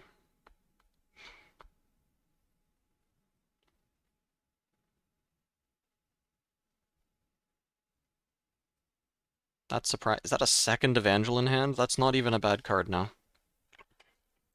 You could honestly take Zon Warrens and stack a second Evangel on top of it. Prices are insane. Unless you're going to a serious tournament before second wave happens, you probably shouldn't. Just run a budget deck and be better at the game.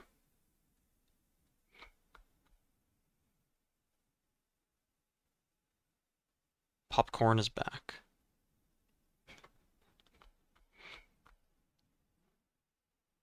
Okay, they had the Void Seeker, though. There goes that plan. And I guess that Stupefy we could have had would still be a bit sad right now.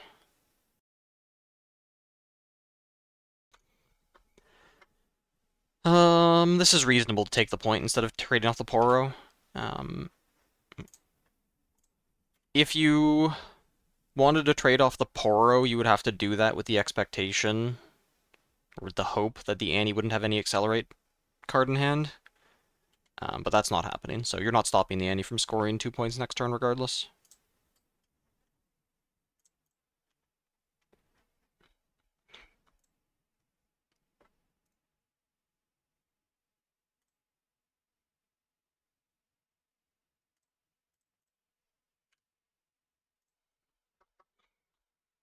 Set without Showstopper, that sounds bad.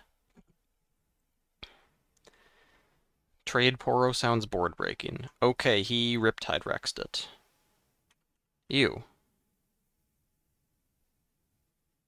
How many runes did we have? 7 runes? I would have rather watched it, probably. Battlefields in Kaisa. You could literally take any battlefield you want. There are no battle... Well, is that true?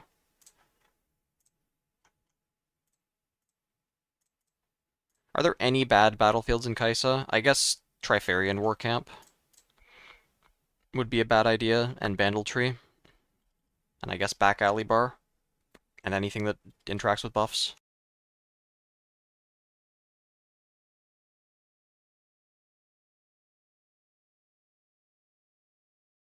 But other than that, there are no bad battlefields in Kaisa. Yeah, Victor is extremely cheap. You could build a reasonable Victor deck for like $30. Let me open that up. Good battlefields, though. Dreaming Tree is really good. Reaver's Row and Arena's Greatest are good. Argon's is fine. What else is... You could run a hold battlefield. That's completely reasonable to do. You could even run two. You could run Candlelit Sanctum or Zon Warrens, because you get to see more cards per game. Is that real? Wait. Is card selection better if you get to see more per game? Probably not, actually. But you can skill gap. You can play Void Gate. Void Gate's good. Okay, but yeah, this Victor deck, 25 euros. No Watchers, but then you just play stuff. And it just works. Well, doesn't work that well, it's Victor. Bindex is bad for EU? Yeah.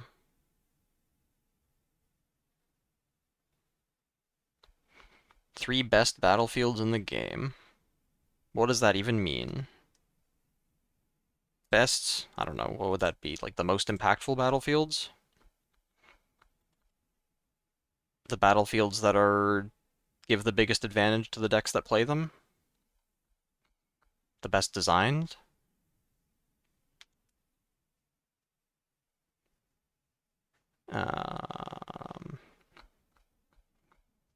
In terms of overall impact, Aspirant's Climb and Arena's Greatest are big. Dreaming Tree is insane for decks that can use it. Kaisa, Master Yi, Annie. And the Hold Battlefields and Reaver's Row change how the game plays out a lot. Make a tier list. Yeah, probably be those ones that I mentioned. Grand Plaza. Dreaming Tree being broken? Yeah. Can't wait for set 2 Aurelia. She's going to draw 2 cards per turn cycle off of Dreaming Tree consistently. Does Vex say while she's attacking or while she's at a battlefield? In combat, okay. Yeah, Vex is going to do some stuff if she's playable. Which she might be. As long as you can keep her from getting Falling Starred. She's a bit weak to Falling Star. Grand Plaza, I've literally never seen do anything. Did I see Blue Orn? I think so.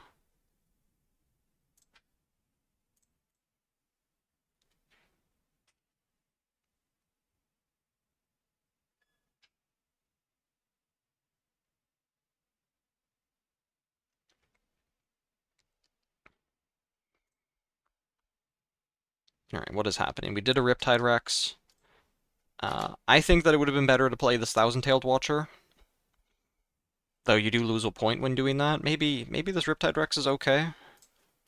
What's in the rest of the hand? This Riptide Rex play was the only way to get to 4 points this turn, and maybe that's completely mandatory. We do have Hidden Blade in hand to answer Vi Ride the Wind. And this Annie is on an unplayable hand, so it might have been okay to play the Watcher and then trade and then push in. Because this burns 3 runes instead of only 1 on the Watcher, which is very painful. Blue Orn plus Felsonger.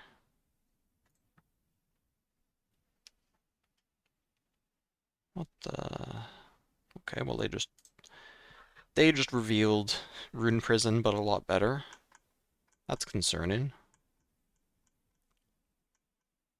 Where is Orn? Oh, is he not in the English reveals? He has some, like, enormous... He has Deflect 2 and picks up gear and gets buffed by every gear that you have. Orn looks pretty good. Orange a counterspell on Fiora, because it's her signature spell. She doesn't get Showstopper. Blue Jace on Victor deck. I mean, I guess first of all, why would it be in Victor? The answer to that is Victor's better than Renata, sure. And then you're going to play it with the 7 mana yellow gear? If that's the only card it combos with, then that doesn't sound very strong.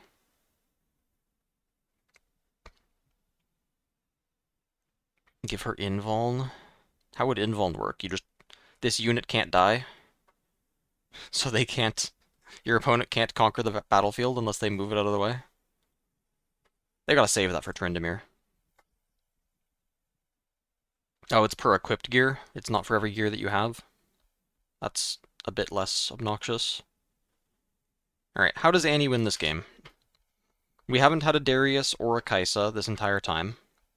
So our hand is probably just full of Ride the Winds and Vise. And, like, Flash and Retreats. Maybe Void Seeker.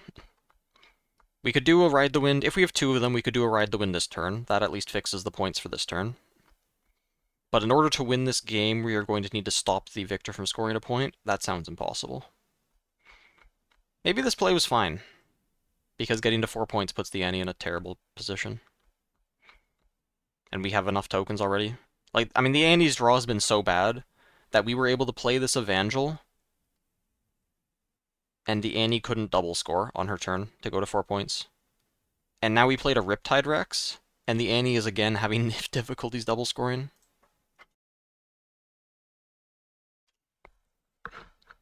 Yeah, but I don't know when you ever use Rune Prison when attacking. If you're attacking, then you should have the advantage. Okay, we found a Kaisa. Game is still not going to be playable, though. That's a bit late. It's a bit of a tragedy.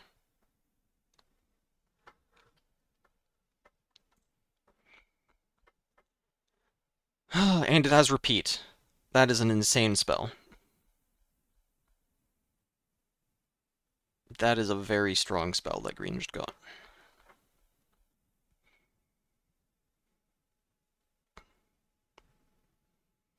That is so strong.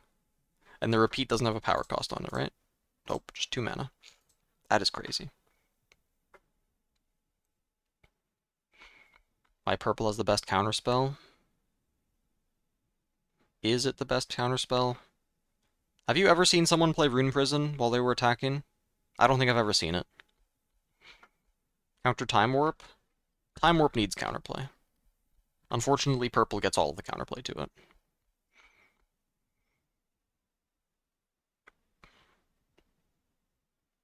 I guess maybe this Kaisa plus Annie can hold, because Victor is Victor. Flash. It does say move on it, so this Annie is not going home.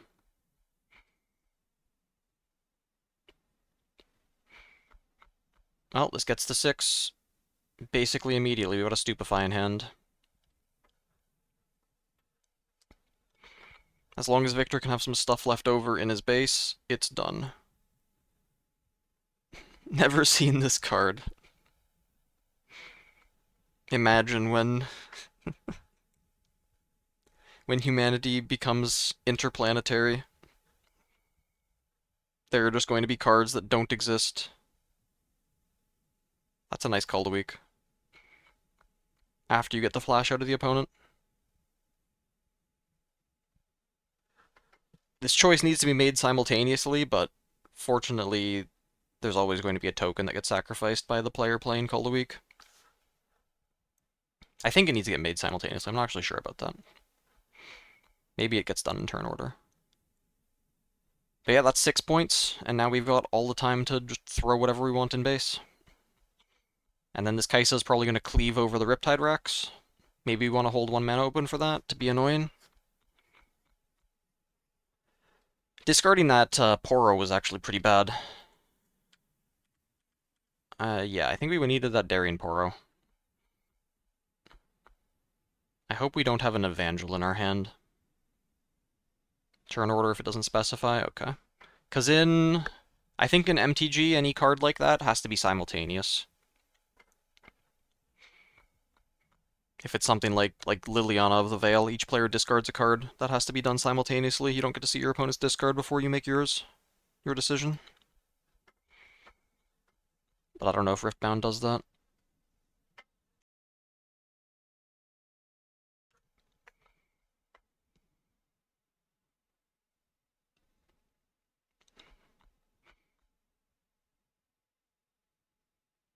So, okay, maybe we have a Darius. Darius also goes over the Riptide Rex. I don't think we Hidden Blade here. This is a terrible Hidden Blade. I don't like this. I'd rather wait and see what your opponent does to deal with the Riptide Rex, and if they don't do anything, we'll Hidden Blade on our own turn. Like, I would rather have had a Poro in play, hold up Stupefy, and then be annoying to the Darius, and then we have Poro 3 tokens. And then even if they have Darius Kaisa, we can still Hidden Blade 1, push the other, and get in for the win.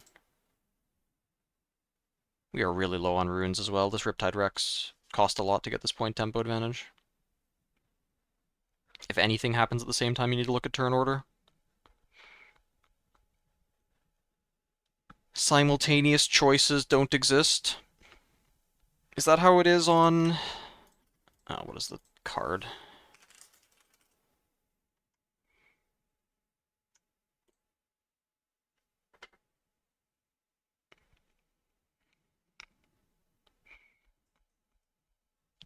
Yeah, I guess Promising Future does happen in turn order, doesn't it? So you have to choose and show your choice first. Yeah, that makes sense.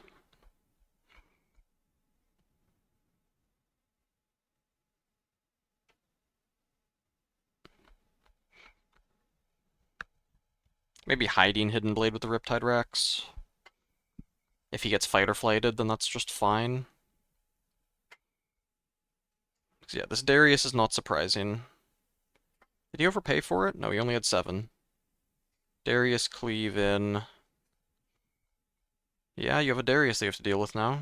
Oh, okay, we've called a week. We're just done here. Alright. That was one of the worst Annie draws I've ever seen. But that's something that can happen with the deck.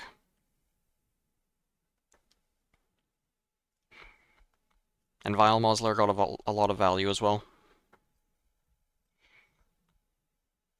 Like, it's possible the Annie had a second flash to save Kaisa from Hidden Blade and then ride the Wind Cleave. Gives her more of a chance with more mana open.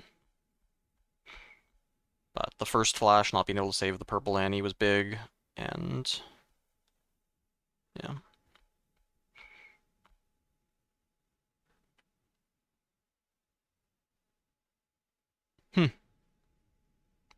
That is surprising the Annie lost with turn 1 2 drop, turn 2 deckhand going first. But the Sprite Mother did a lot of work. There better be a deckhand here. Deckhand, hold up Void Seeker. Oh god. This is looking very bad.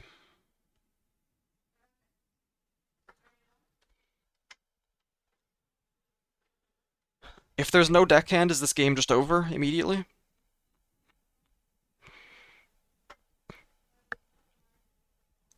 Victor goes 2 points to 0. Maybe there's a Void Seeker and it's only 1 point to 0 and that's playable still.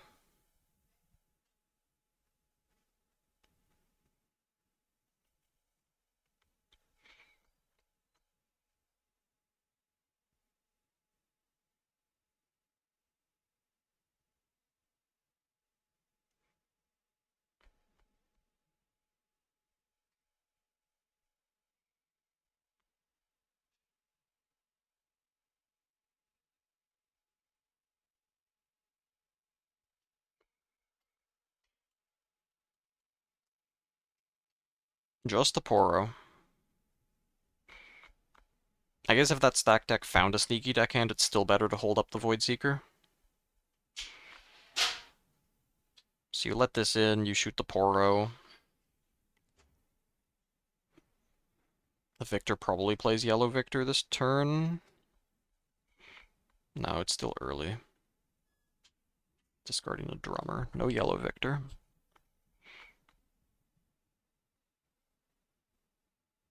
It's a very telegraphed Void Seeker. I don't think using a Sprite this turn is very good. Okay, we have Manufactor. That's reasonable. Though maybe Drummer was better than Manufactor. Thanks for the follow, Lolo Ash, Murky, and Theob.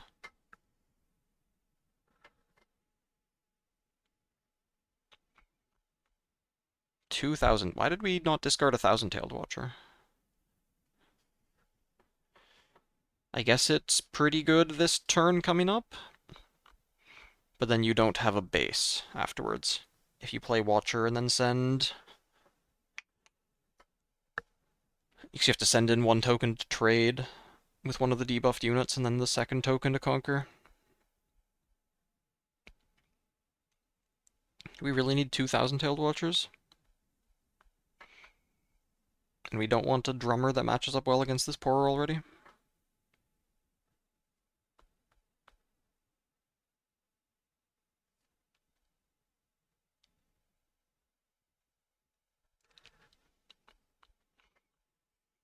Discard Falling Star. Interesting.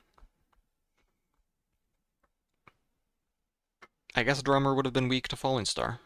That is true. Is it that weak, though, if they have Falling Star deckhand? You end up with no units? That is a very bad situation. Do they have deckhand, or do they have Kaisa?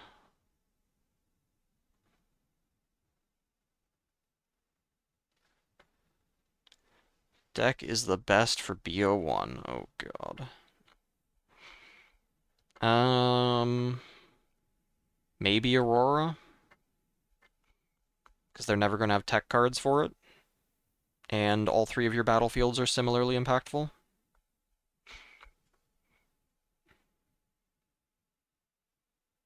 So yeah, you don't get a sideboard and you randomize battlefield. And I think that most decks... The issue is a lot of battlefields are better when you go first. But in a best of one, if you get randomly given one and then you're on a coin flip to go first or second, then you want to avoid that. So you can't play any battlefields that are better, that favor the player going first. Which means, what would you do if you're a Kaisa, let's say? You would do Dreaming Tree, Candlelit Zaun, Dreaming Tree, Candlelit Voidgate.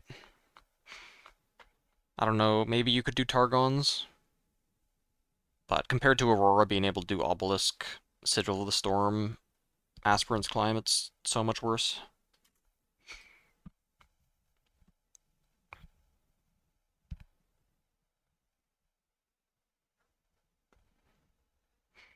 You could also do Annie in best of one. Because that would have a pretty good matchup against Aurora. And I don't know how much she cares about sideboarding. And her battle... I mean, she would be bringing... Yeah, you would still bring Arena's Greatest anyway.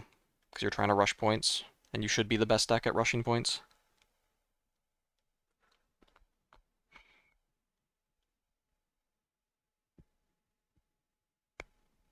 Annie is on a terrible draw again, though. 1 point. It's going to be 3 points to 1.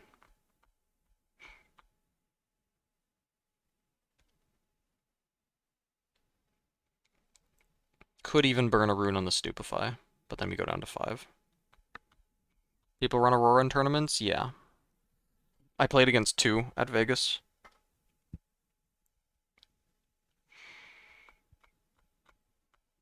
Why do we have Falling Comet? That's even worse. I am very confused. Deck cost 1k? Yes. Yeah, I'm not sure what the Falling Comet... I mean, I guess it hits Kaisa? It doesn't even hit Darius. You have to hit exactly Kaisa and Vayne, and you have to do it while holding up 5 mana.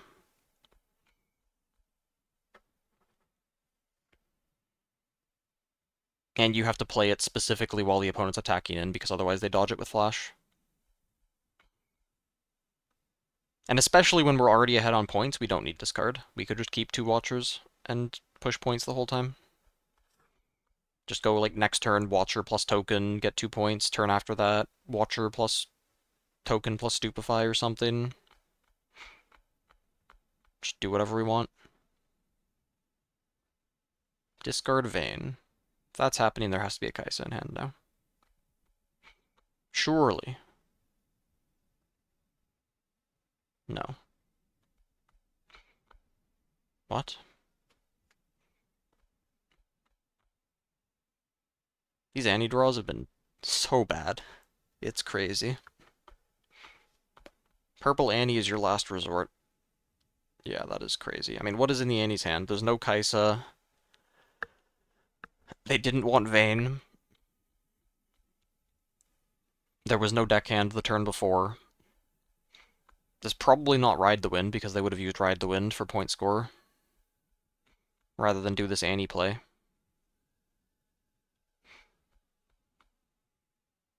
So it's just all spells and 2-drops, and maybe Darius. And Vi. But it has to be one Vi, because if it was more than one Vi, they would have discarded that. Maybe not. I don't know. If you're on... Do you need to hold second Vi specifically against...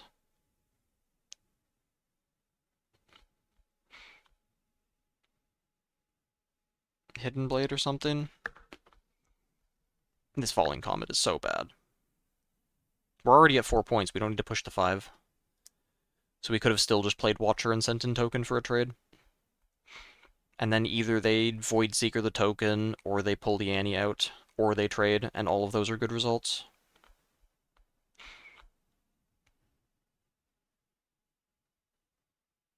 And then we get a Watcher on board instead of a nothing.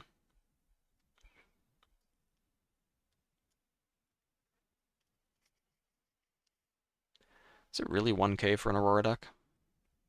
This game should still be unlosable for the victor. But it's becoming more losable.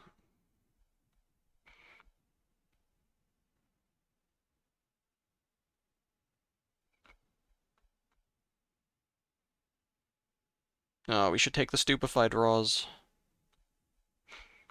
Oof.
Two Call to Glory?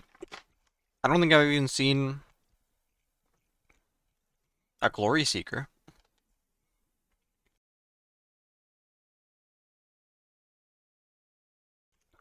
This guy just loves spells. And Riptide Rex. Holy, this Annie has nothing.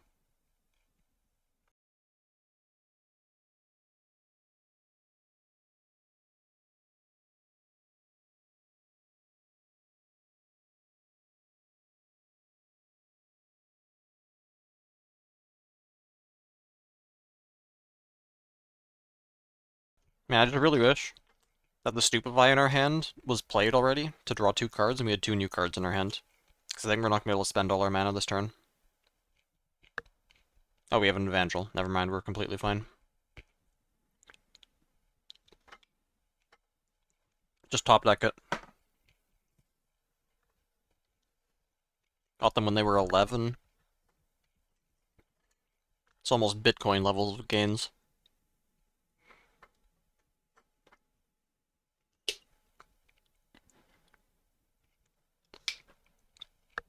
Yeah, back-to-back is better than Call to Glory, if you're spending the 3 mana.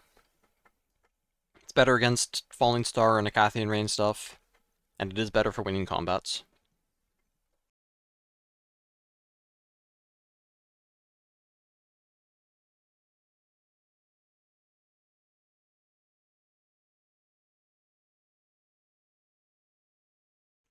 But it's not a good card overall. if you compare it to something like Cleave, where you could spend 1 mana for 3 might instead of 3 mana for 4, and need to have 2 targets, and then your opponent gets to kill the better one anyway. Where you either waste 2 of the might, or they kill your real unit and leave the token alive, unless you can fight over both battlefields the same turn. Orb of Regret.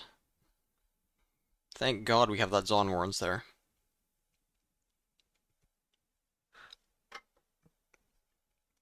Alright, let's just fast forward this. This has been really sad watching this Annie suffer for this long.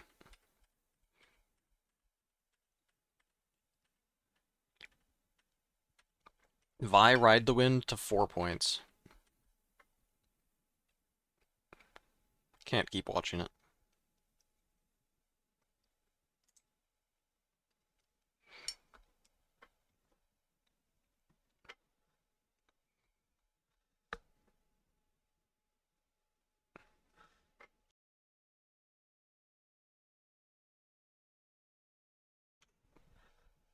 I guess there are no alt arts of Annie, are there? So a max rarity Annie deck is still expensive as fuck, because you'd need alt art Kaisas and Dariuses.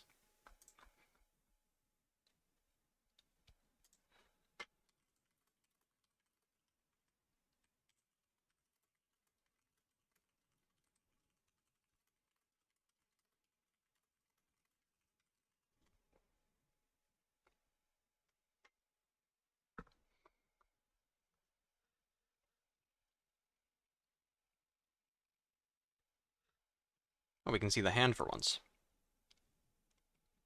Is that 2 gusts? No, Gust Ride the Wind. Is that a Void Seeker over there? Everything is mirrored again. We're in Mirror World. Discard Darius. So what is the play this turn? We're playing this Merchant, and then holding up Void Seeker plus Gust. We Gust their Merchant, and we Void Seeker their Kaisa Accelerate. Looks nice. So our discard choices are Ride the Wind, Darius, and Merchant. And if we play Void Seeker next turn, we can't Darius, so Darius is going to be a brick for a bit. Seems reasonable.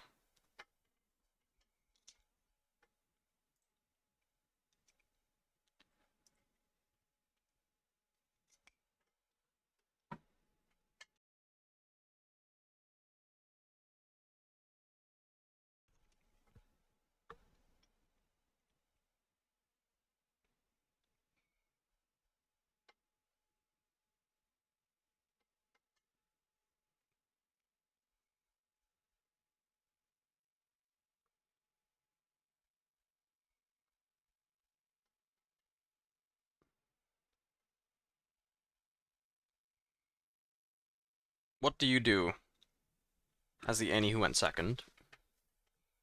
You go in and trigger Merchant. You should not Gust him in response, because then he could discard himself. What change? I'm thinking about trying to find ways to put Scrap Heap in the deck for game 1.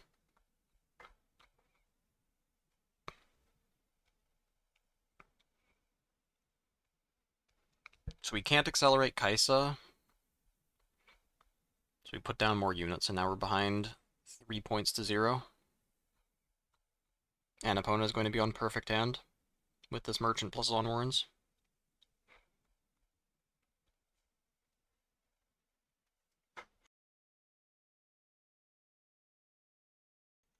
We got Vi. Probably have to take her. We already have the Ride to Wind. And that just guarantees the game getting closed out. Maybe Vi isn't necessary in this matchup. You can just Ride the Wind with a Cleave, Ride the Wind with a Darius, and it's good enough.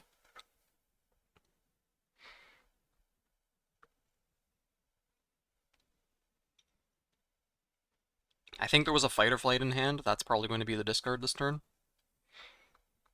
because the Void Seeker and Gust are still amazing.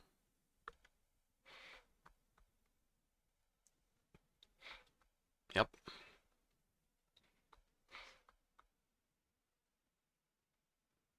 An opponent gave the Conquer away. So we're at 3. Wow, no Void Seeker or Gust or anything in opponent's hand. That's crazy.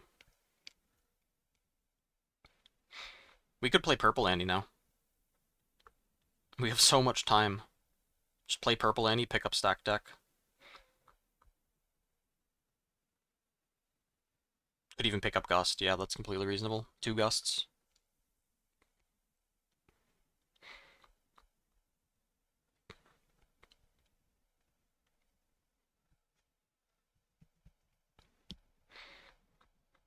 Leave the units forward. I guess since the merchant is going to be stuck forward no matter what. Because your opponent should attack in with both the merchants first. The first one gets Gust. Maybe they pre-cleave. They pre-cleave because they know you have Gust. The issue with leaving both forward is if you get Ride the Winded on, then you're going to lose both. And I don't think it was necessary to risk the Pouty Poro. If they do something like Accelerate out a Kai'Sa or a Darius, then it's fine, because only one will die, and you'll Gust the merchants, both of the merchants, but Cleave plus Accelerate, or Ride the Wind plus Accelerate both cause issues. I don't think we have Flash in hand. If we have Flash in hand, then it doesn't matter. We're representing Flash by leaving both forward, but no, we just lost this Poro for free. That is a tragedy. That's a way to lose the game. Wait, is that a Flash? Did he draw Flash? If he has Flash, that's insane to not play it. That is absolute insanity. You already have the point tempo lead. You don't need to stop the opponent's units. You just need to keep yours. He has Flash, and he... Man. How is that possible?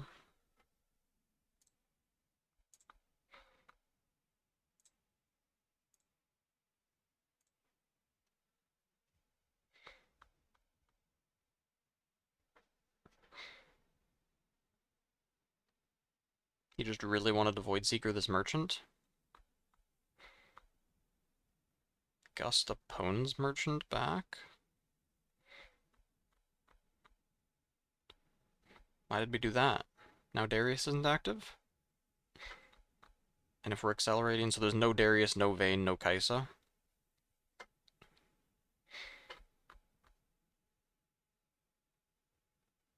Opponent has at least one more Vi in their hand.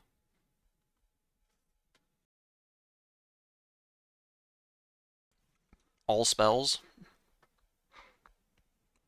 Sure wish we had a Pouty Poro alive right now. Or played Flash and then had a Pouty Poro and a Merchant alive. I guess they would Gust in response. But yeah, now our Annie gets Void Seekered and we're in a bad situation all of a sudden.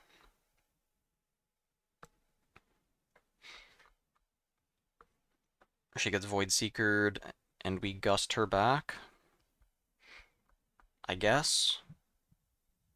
She gets Fight or Flighted and we can't do anything.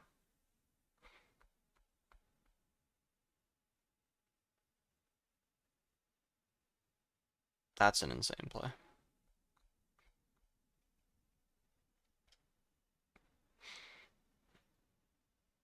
Okay, opponent's being really weird.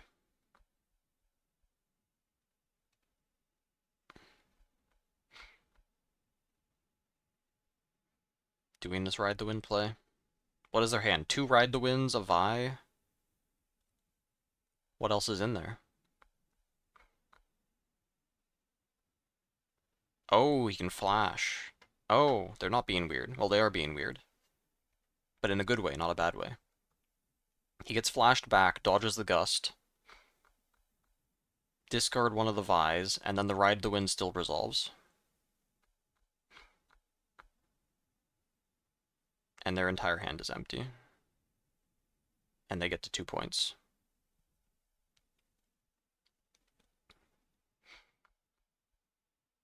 Okay, I guess we're still in a completely fine spot. Opponent has no cards.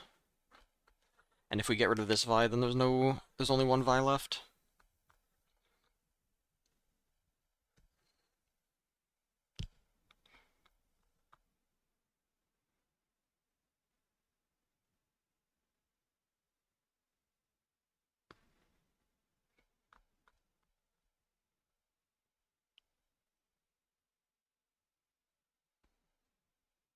Why are we discarding Vi instead of Flash? Victor list? Sure. Zanny should be ready and should be moving back. I especially hate seeing an Annie player leave their units on battlefields for no reason, when they literally have a card in hand that says move your units from battlefields to base. So they know that it's important to do that, but then they just are not interested in doing it manually.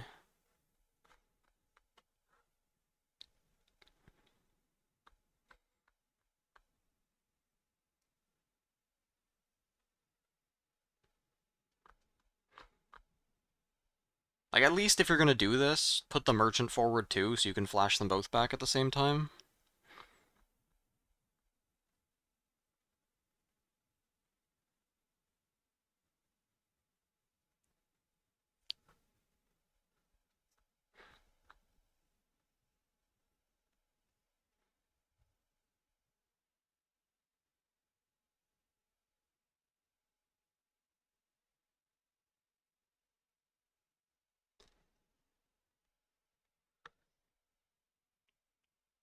Recycle 5 to go to 8 to survive Void Seeker.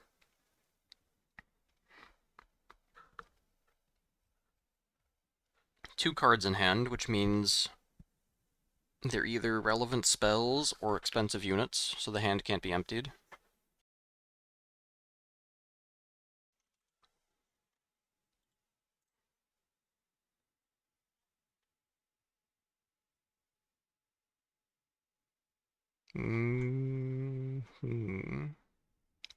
Machine of Angels. I hate that card.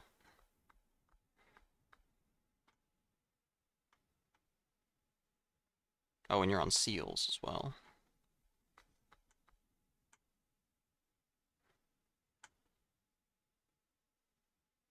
I really hate Machine of Angels.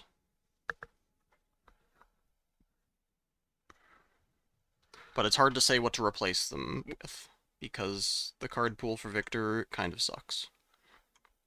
You just have piles of mediocre units. And not particularly impactful spells. Alright, what happened here?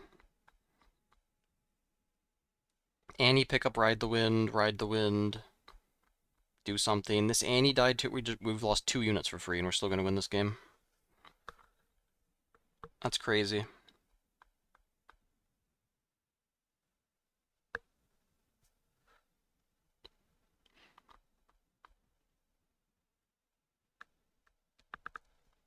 This game has been so unlosable. But it might actually be losable now.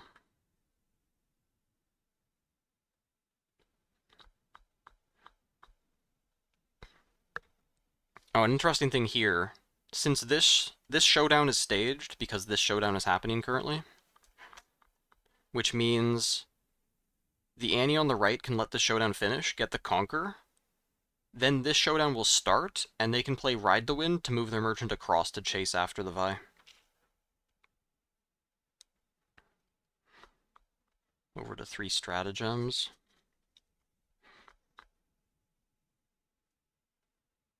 Yeah, you do want a pretty, like, at least 4 cards between Stratagem and Thousand-Tailed Watcher, and I guess you can kind of count Imperial Decree in that as well. At least 4 of those kinds of cards to finish the game. And to be able to push bigger battlefields.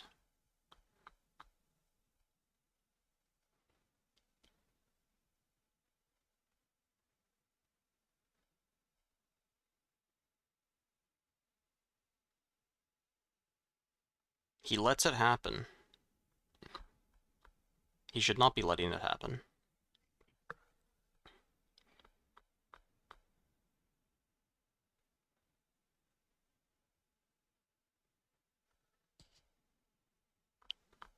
That was a really good value Ride the Wind.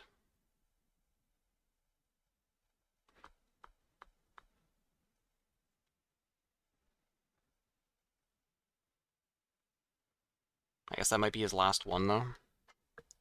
Oh, if only he had a purple Annie in his base and a Poro in his base, then that Ride the Wind would be really good to keep his opponent from getting to 4. Why not Ride the Winds? Because it's only for Mundo. It doesn't do anything with other cards. And I have Fight or Flight and Tide Turner to do similar things to move him around. And those are actually useful in situations when I don't have Mundo. And they don't deramp me.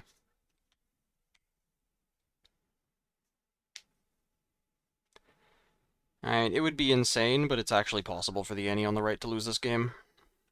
And that's a tragedy.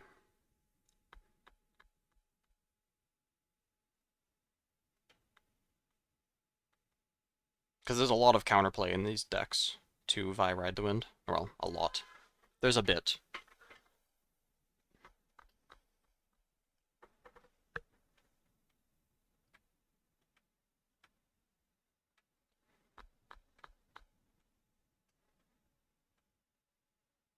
Didn't have it, though. But if there was a Fight or Flight, then Annie on the right loses. And this should have been unlosable. Shouldn't have been possible to lose this game to 2 Fight or Flights. And the game probably should have ended a turn earlier, too.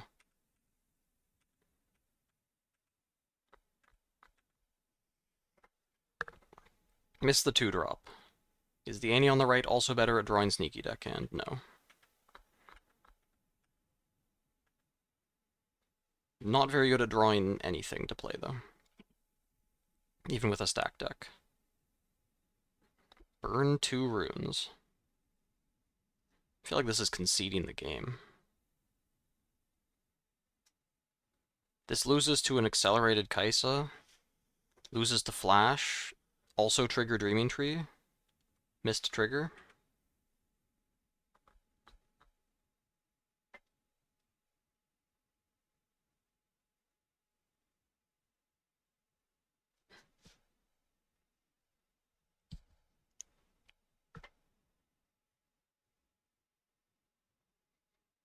Does he find the trigger that he's missing? Nope. That's fine. At least you know there's no Kaisa in hand. When am I siding the Rasa? In slow matchups. Against Master Yi and Ari and Aurora.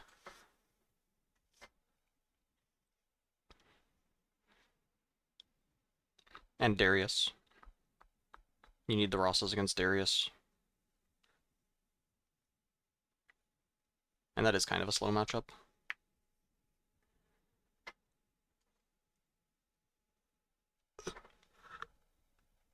Wish we had the extra card from our Dreaming Tree.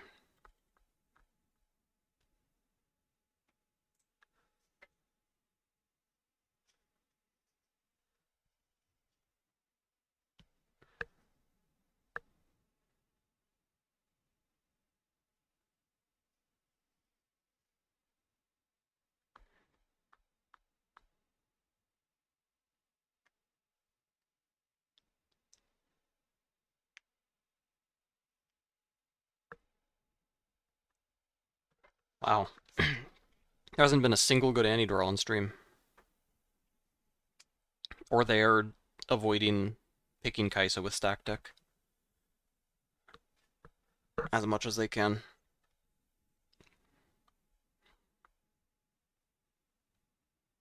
You can't ride the wind now. The hell is this?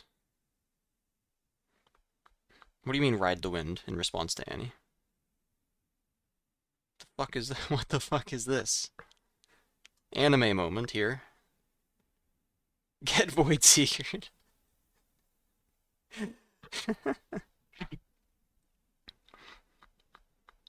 Alright.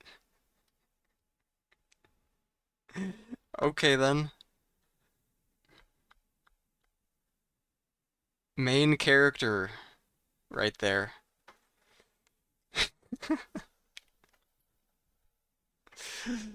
What the hell just happened? We didn't ride the wind while the showdown was happening because we were scared of Void Seeker, but we let them conquer and then go for it. In response to their Annie trigger. Okay, let's speed up a little bit here. 4 points. Play Scrap Heap. Why is that still in our deck when we flip doubles on Warren's game 1? We really want to draw this 2-card combo of Traveling Merchant Scrap Heap. Pass. Reasonable. Leave all our units forward. Burn 3 runes, please. Thank you. Thank you. I really wish that we played Gust. Do we have Gust in hand? Did we not pick up Gust with our Annie? Is that not in our hand? Did our opponent play back-to-back on both of our units so they're no longer legal targets for Gust, but still also die to Falling Star? That'd be crazy. That'd be a crazy move. Yeah. 6 points, hooray. 7 points. We're talking to a judge? What? What do we need to ask a judge about? Privately?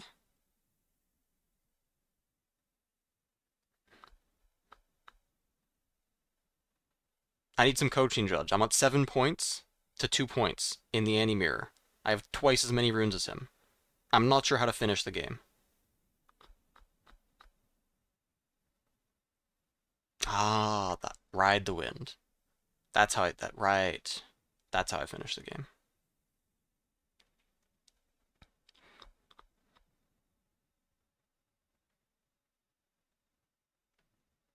Get fight or flighted.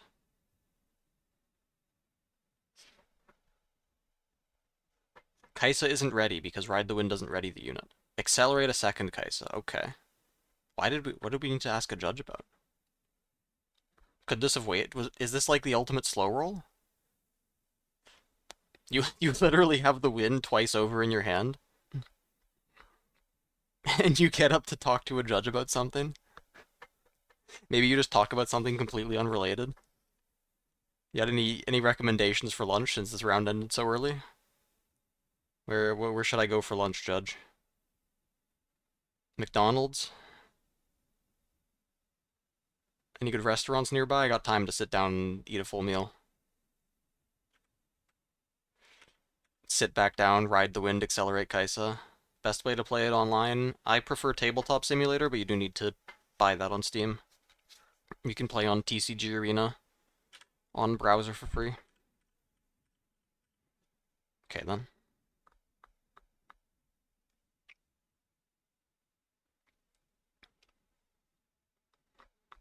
Holy, this guy really did have... Like, where are we? This guy really did have like 40 minutes to go go sit down at a restaurant. Why? Because it's less rigid, and doing some things on Tabletop Simulator are faster, like flipping cards for Aurora, though they did improve that. Sideboarding also feels really clunky because you have to load a new game every time and then sideboard. And then it's something, I don't know if it's ever come up, but it is probably possible for people to cheat. Because whenever you load a game on TCG Arena, there's no... You can't start the game, the table, as a match, which means that there's no game one. So as soon as you load in your deck, you could just start sideboarding. And there wouldn't be any way to detect it, unless you know what your opponent's deck list is. But if it's closed deck list and you don't know, then and it isn't an obvious sideboard card like Unyielding Spirit, you wouldn't actually know if they pre-sideboarded for game one. And then also, putting cards on the bottom of your deck at random is annoying for your mulligan. Specifically, it does have a function for doing it if you look at cards from the top of your deck. What else is annoying? I don't like having to remove my battlefields from the game and then flip over my third one. That's annoying. Just some things that are annoying. They're not like... They don't break it or anything, but... Just annoying.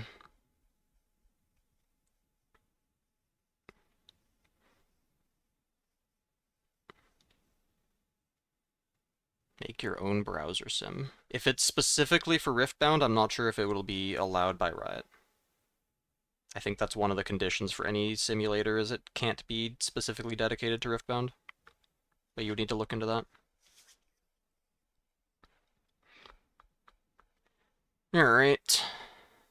Is this guy on full art body runes and then basic column runes? Be interesting. We are going to go in Dreaming Tree Discipline. Very cool.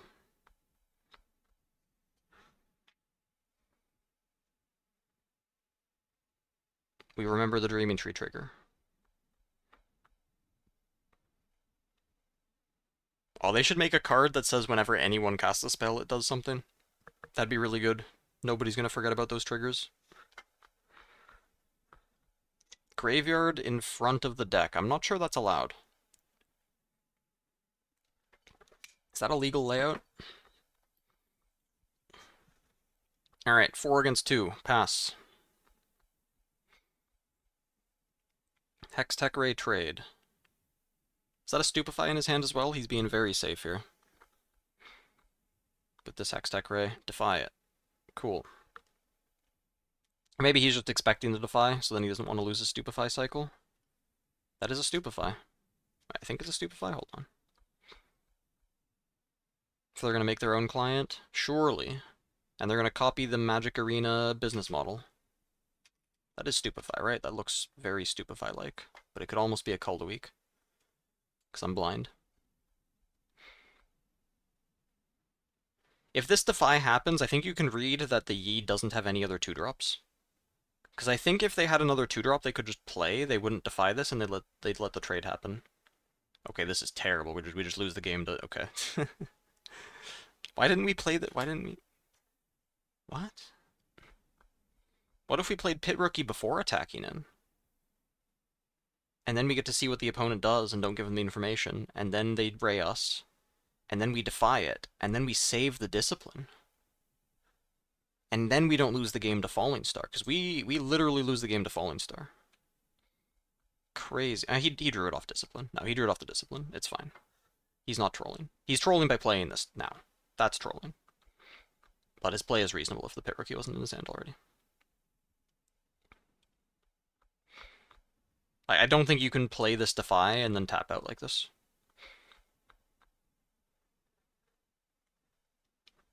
But it's just going to work because there's no Falling Star. Oh wait, there's Falling Star. Nope, it did not work. Yep, Falling Star, and then you could just throw this Yordle forward and play Kaisa. You could even throw the Yordle and Vile Muzzler so Kaisa can go to Dreaming Tree. Yup. 2-2. Why did we play 2-2-drops? We don't need those. Opponent doesn't have a board. We could get a Kaisa Conquer for free, with no risk. And now as the Yi, we're on 6 mana. And 6 mana is completely useless. Because all our good cards cost 7. Where is our Kaisa? There she is. Why did we put our... Why did we... If we weren't going to play Kaisa, why did we put the Yordle here? We could have put him here, and then moved him back, and put the Sentry here. Doesn't make any sense, man.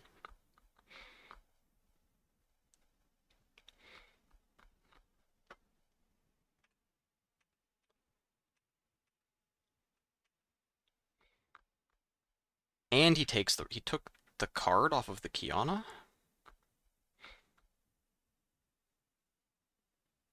E-players are so fucking greedy, man. They love to have a hand with, like, 2 White Flame Protector, 2 Dead Bloom Predator, and 8 runes. And just play 1 a turn, and then sit there with their 6 card hand. It's the experience of a lifetime.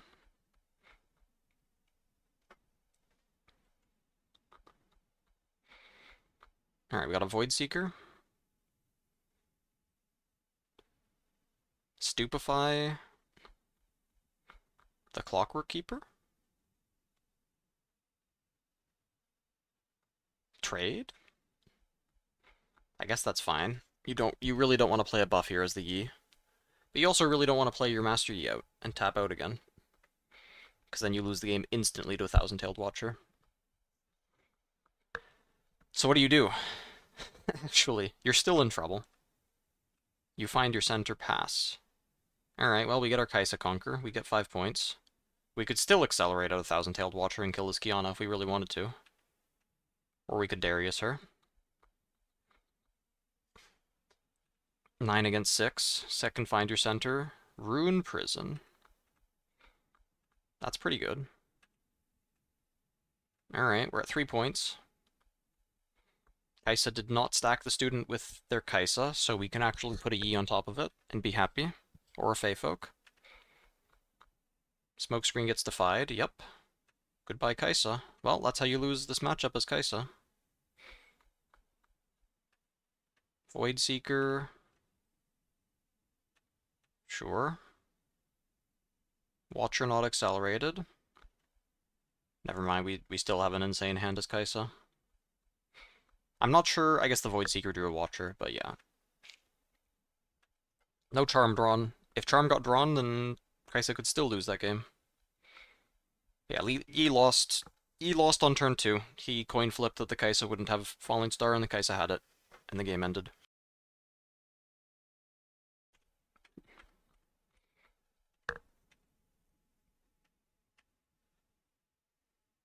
Had to either play Defy and not Pit Rookie, or not play Defy and let the trade happen, and then play Pit Rookie. And that's probably the better play, because Burning Runes early is very bad. Reaver's Row versus Grove. Sabotage turn 2. What? Why is that necessary? What are we scared of? What is our hand, just a 2-drop?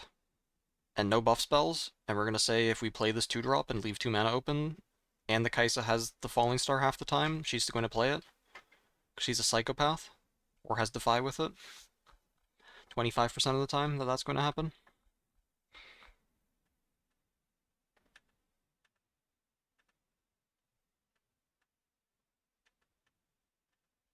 Alright, looks like this is going to be a quick one.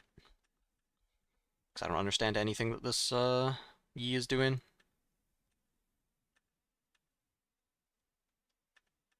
Not sure why this Yordle stayed forward either, just to get retreated.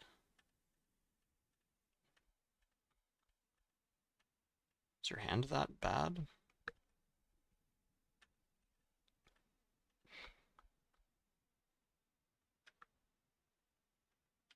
Did he cleave this thing? Yes. 5 against 3, block. Get cheesed. Smokescreen. Don't. Nope, you didn't get to cheese me. Second Thousand-Tailed Watcher? Oh, a Cathian Rain. Cathian Rain. 3 and 3, no On Guard, no Unyielding Spirit, go to 7, GG. How many rounds do they play in a day? Holy, do these guys get to have, like, the most chill tournament ever? We're on round 6? What, there's gonna be 7 rounds in one day? Pathetic. Pathetic.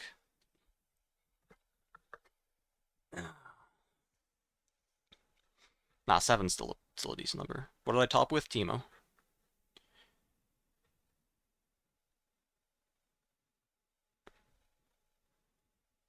Are those the sleeves that are adding the sparkling effect? Yeah, that must be the sleeves. There's no way that's also on Candlelit Sanctum.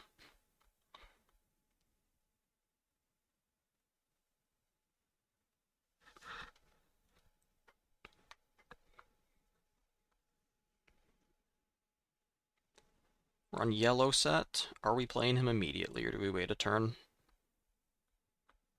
One thing that you can do, it's probably not worth it in this matchup,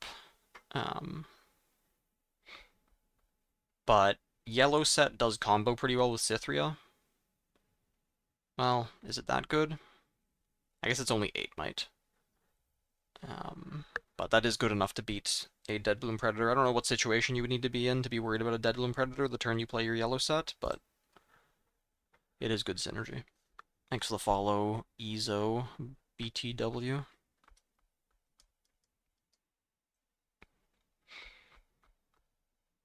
Did he just pass?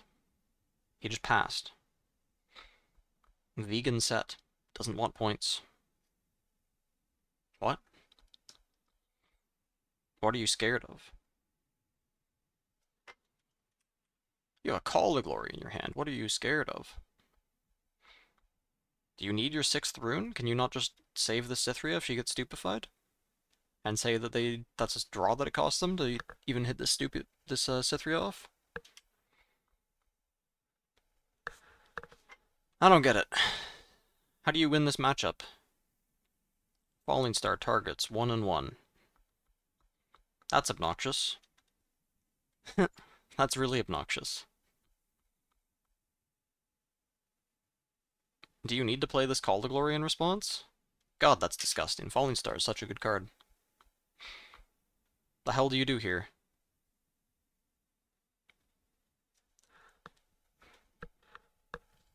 Really wish the Cythria was out of battlefield, so at least we had 1 point.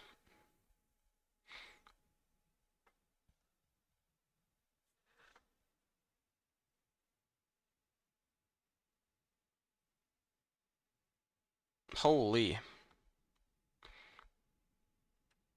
Yeah, I wish we had 1 point. So now we are 0 points. And the Kaisa chills with the Noxus Hopeful. Okay, this Kaisa player might be good. And they have Retreat mana? Oh my goodness.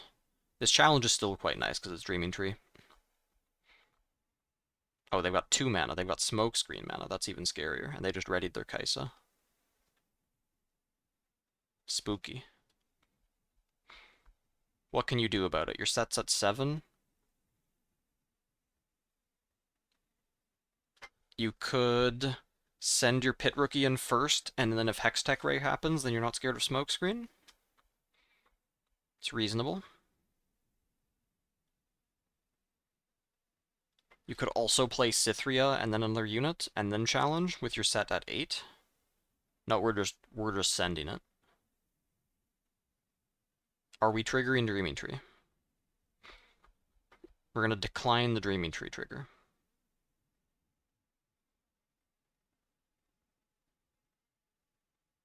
Oh. Okay, that would be very sharky to call on that, but that could have been a mistrigger.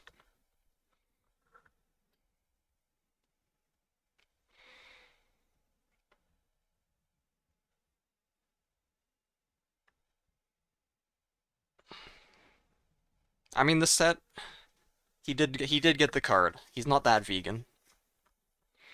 He's not very interested in points, but he does like cards. This guy's on triple Call to Glory. All right, I need to go to the washroom. This is too much for me. BRB.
I can see why the set player is 5-0. Looking at this hand. Holy. That's quite a good hand. I'm surprised he didn't use the Call to Glory to save his Fiora, if he had 3 of them, or even 2 of them in his hand at the time.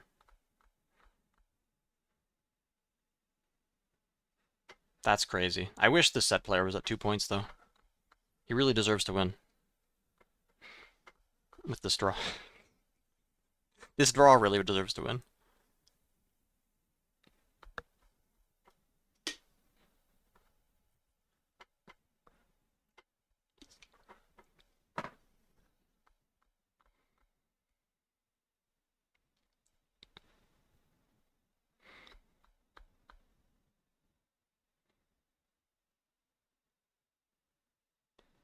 What is this, a singularity? No, it's a Cathian Rain, okay. Cathian Rain. You need to throw at least 4 at the set, but you should probably throw 5. Or you throw all of them.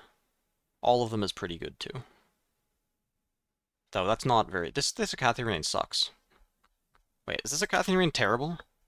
Let's say the set has nothing. 4 of them hit him, kill him, he gets saved, and then 2 hit him and he's at 1. So we better have a Stupefy in hand, or a Falling Star in hand to follow this up.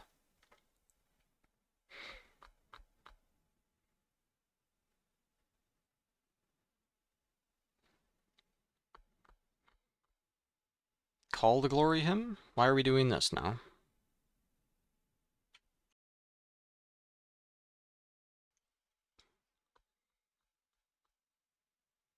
Call to Glory him.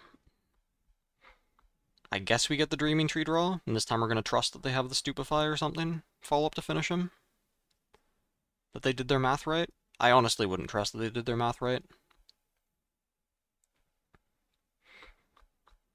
Holy Falling Stars.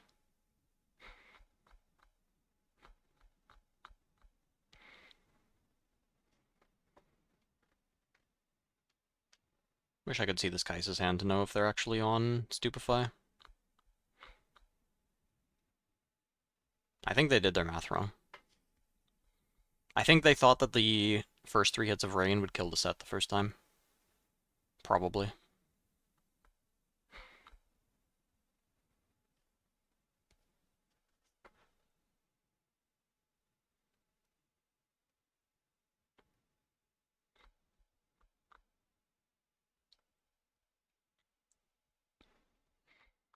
This game is looking very over, though.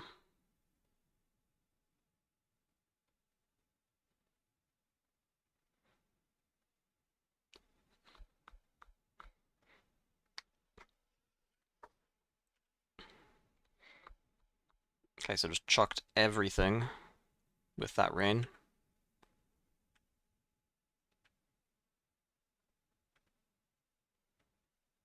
Kai'Sa accelerate. Get challenged. Draw a card.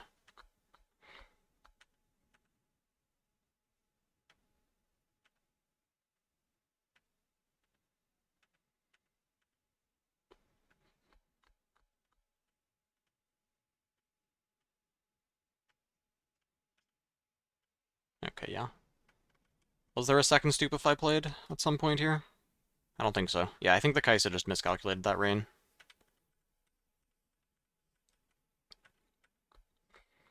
And then misses 2-drop. Okay. Inducing a seizure, true. Be a lot worse if it was on the actual cards, rather than just runes in Battlefield.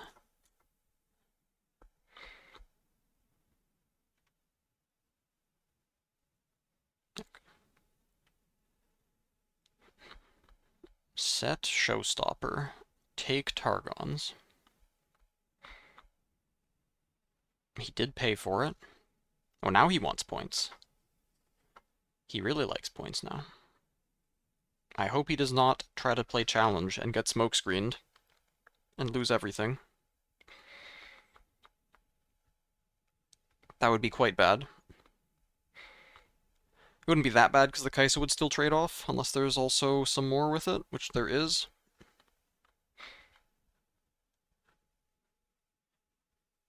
Do they always have the challenge when they play like this? They don't have to always have it, but it's very likely, yeah. Do we have something? We have Retreat. That is not very happy.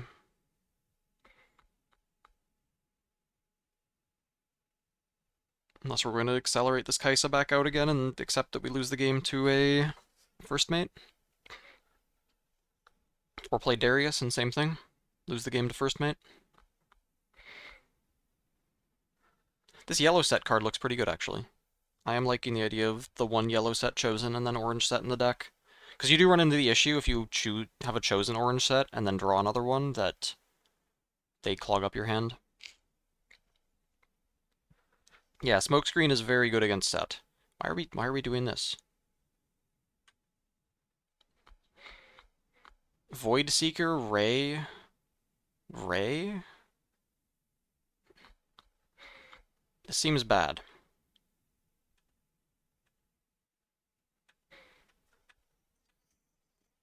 I guess if they didn't have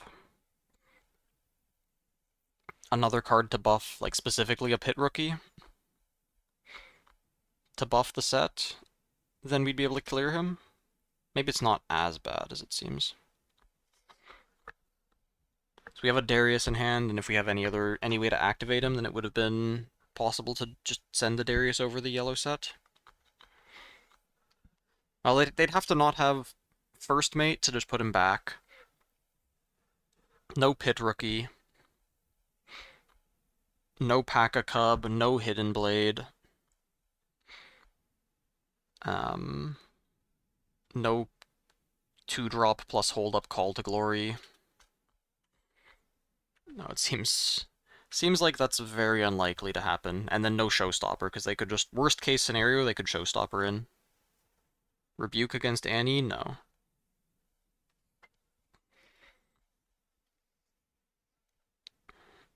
Might be an idea to do it, because that is one way to answer Vi Ride the Wind. And I guess putting a Darius back in hand could be good too. Might be better than Rasa, because Rasa's way too slow. Is that second Showstopper? The set is on some insane draws.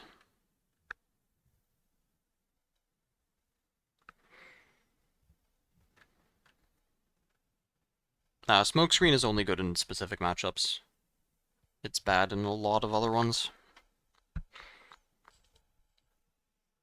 Against any purple deck, Smokescreen is bad, because they can manipulate combat too well. Against Kaisa, it's pretty risky, because you're planning to use it defensively, and if they just have the spells to kill your unit, then you get 2 for 1 for nothing. But it's good against challenge decks. And it's decent against Master Yi, but they have... If Defy didn't exist, it would be really good against Master Yi.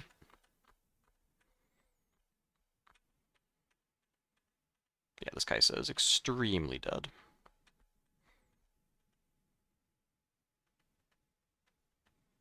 This set has everything you could ever dream of.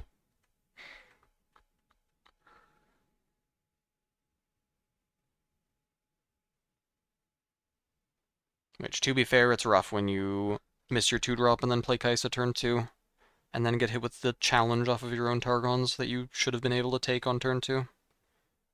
It is kind of just game losing.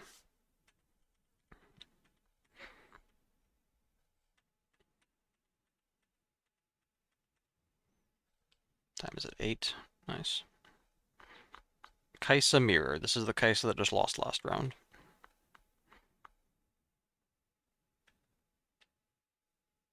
Flip your damn champion and legend, please.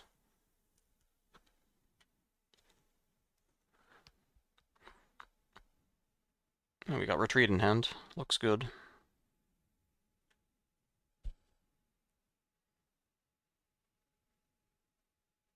And a hopeful to go over their student. Looks amazing.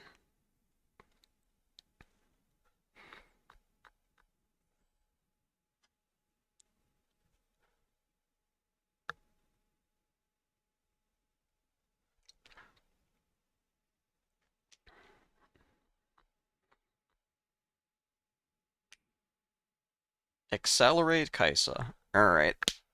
Yep, this game is over. Get raid, get stupefied, get eaten, accelerate my... Okay, I don't know why we're accelerating our own Kaisa out. That's a bit... That's a bit weird without a second retreat in hand, but it doesn't matter. That is just a game-losing play. You don't do that.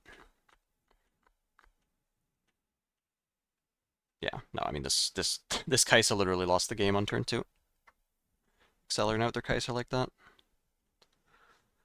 They were, I mean, it's not like they were behind. They had the Hex Tech Ray for opponent's 2-drop. Opponent had retreat, and presumably Kai'Sa on the left did not, but it's not worth conceding the game on turn 2.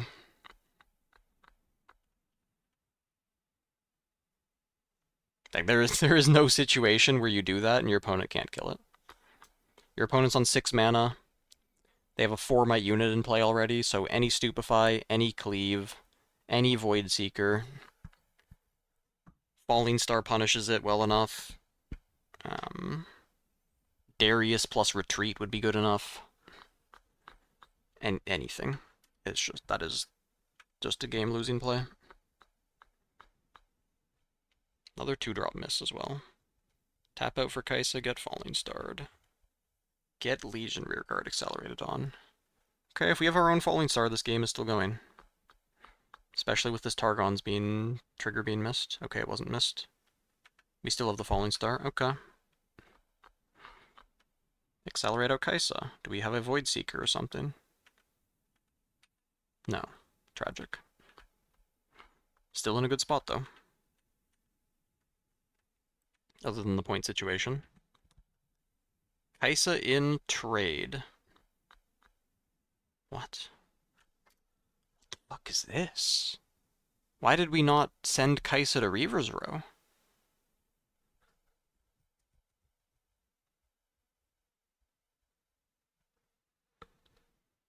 Kai'Sa to Reaver's Row, they never stay, and then you can send Darius to Targon's if that's what you really want. And the accelerated rearguard was terrible. And accelerating Kai'Sa was also not very good. Is that a Yu-Gi-Oh card? Alright. Don't know why that's on the table. Don't know how it ended up on Reaver's Row either. What? Why did we need that there?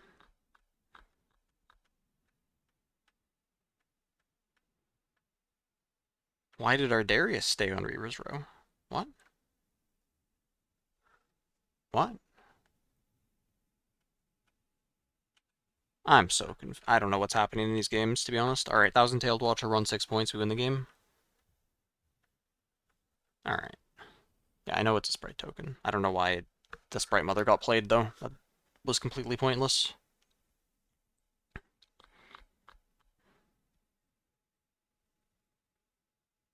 I don't know what our hand has to look like that with 3 or more cards in hand, Sprite Mother is the correct play, with the Sprite doing nothing. Falling Star Stupefy? Oh, they got Targon's mana. Can't do that. Well, you can still do that, but they can retreat.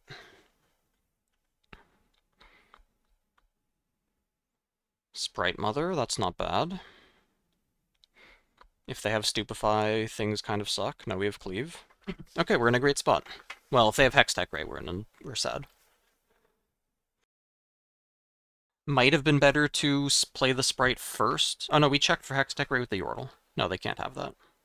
Okay, that's a good play. And you want the Hex Tech... Well, I guess the annoying thing is... No, it still was better to Sprite first, because if they're on Hex Tech Ray, then you want them to play it and then cleave the Yordle over their student. Because the issue is if they raid the Yordle, then student would be 3, and then Sprite would trade, and you don't get the Targon's Conquer, so you end up with 0 points. No retreat. Kai'Sa gets in. Pile of units, 4 points. Icathian Rain, kill everything. Kai'Sa stays forward. You definitely don't leave Kai'Sa forward. You wouldn't leave any unit forward, because it lets your opponent play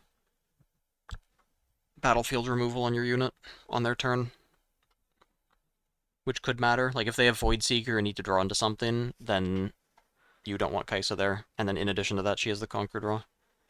Thundersong attack and Kai'Sa Mirror? No. No, that card's just bad.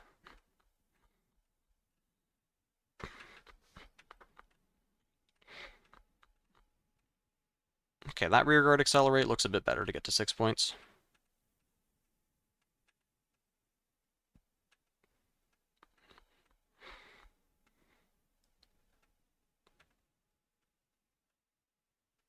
Hextech Array trade. Opponent's only on 7 mana. Was that necessary? Maybe. Darius Smoke. Another Thousand-Tailed Watcher. And now we're in a terrible spot. This Darius Smoke was terrible. Just want to point out. Well, what's the rune situation? Hold on. 4, 5. This looks like 7 runes, so opponent is not threatening to win the game with Time Warp, so there's no... This is premature to kill this Watcher. We should set up our base. Because the issue is we do Darius Smoke, and then they go over a Darius. We're at 7 points, and then they're at 6 points, and then we're actually in trouble, and then our hand still has all of the slow cards in it. Internet didn't drop, did it? Okay, good. Just need to refresh.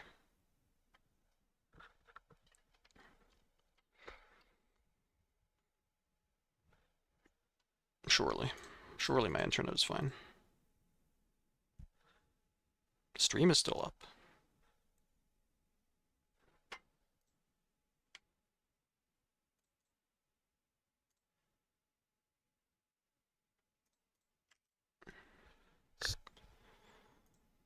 This happened last night, or 2 nights ago. Where my connection was still up, but I don't...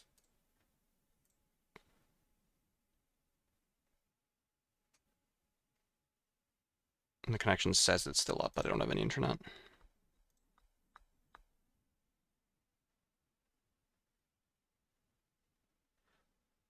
Oh, is it going? Okay. Just a momentary throttling of my internet. Okay, but yeah, now we're in this spot. We're at 7 points. Opponent accelerated over a Darius, so we didn't get to hold to win, and it's... Now we lose.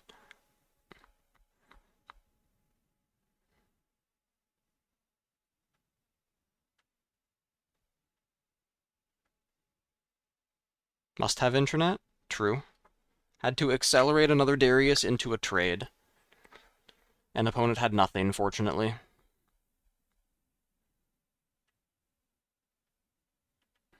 Two sentries. Do we have a falling star?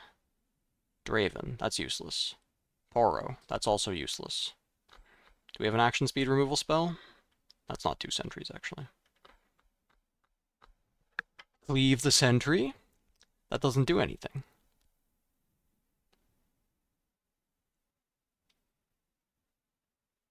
What?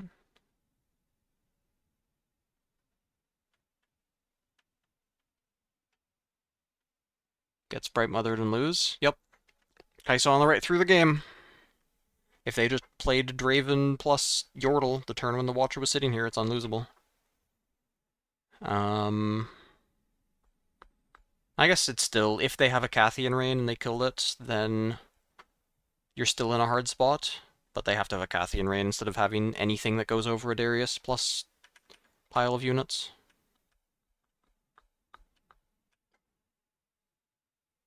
Alright.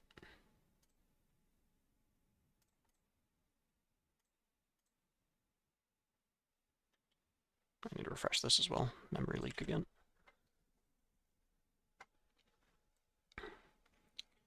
Yeah, maybe I don't have internet.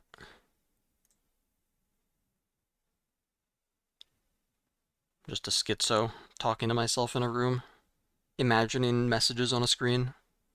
Maybe I don't even have power. Just sitting in a dark room, talking to myself. The walls are padded. My arms are tied in front of my chest. Oh no. Western Clash tomorrow.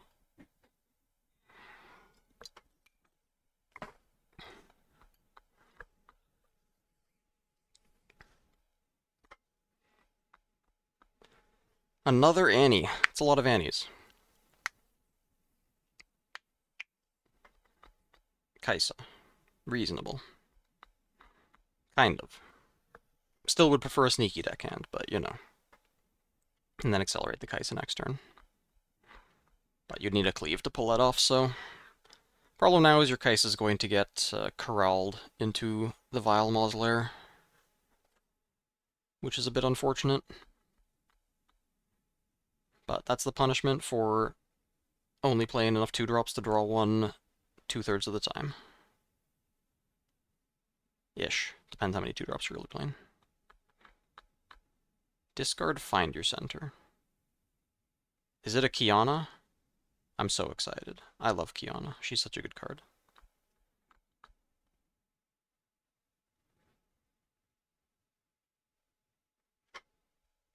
There's Kaisa and the cooler Kaisa, who doesn't have Accelerate. Yep.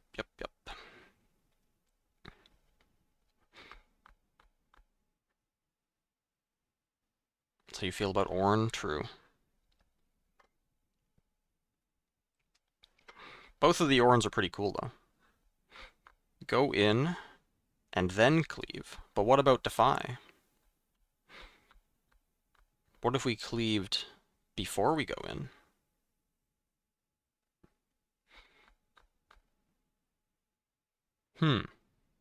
Void Seeker. Fine. Draw a card. Conquer. Draw a card. Discard a scrap heap. Draw 3 cards. That's not bad. Play a Merchant. Already got a Defy out of the opponent. Opponent's on 3 runes. Holy Kiana. Already making an impact. With her effective 5 mana cost.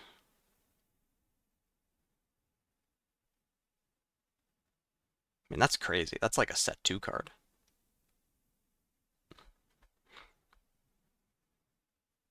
Damn, the more I look at Kiana, the more I see that purple card that costs 4 on a purple rune.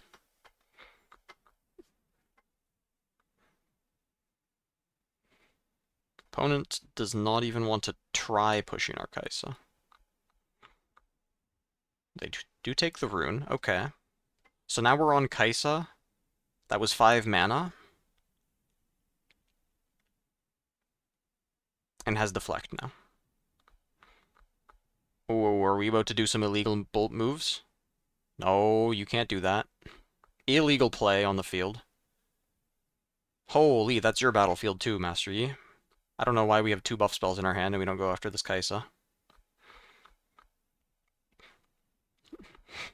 Alright, now we're Master Yi with 2 units on a battlefield. I hope nothing bad happens to them. We have 2 mana open at least, so... We're safe against some things. Darius Cleave ends the game instantly. But surely they don't have that. Vayne Cleave, send in Vayne plus Merchant, is also good enough.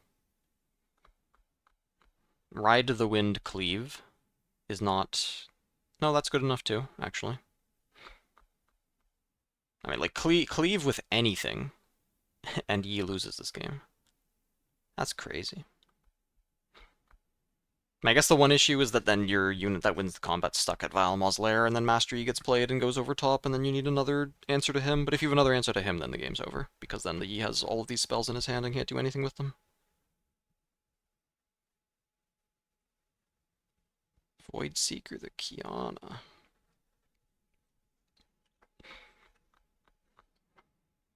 Alright, what is this Annie's hand? That Void Seeker was a play.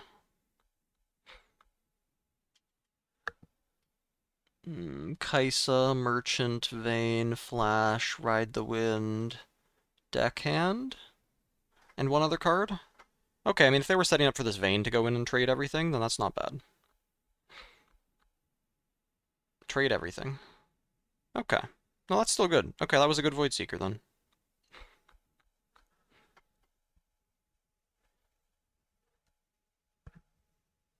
It's possible the Yi should have let the Kiana die. Because then they'd have 5 might plus discipline still, instead of 5 might no discipline. Roll 5 HP. This Kaisa should move home. Every single time. There's no reason for her to stay here. It's completely pointless.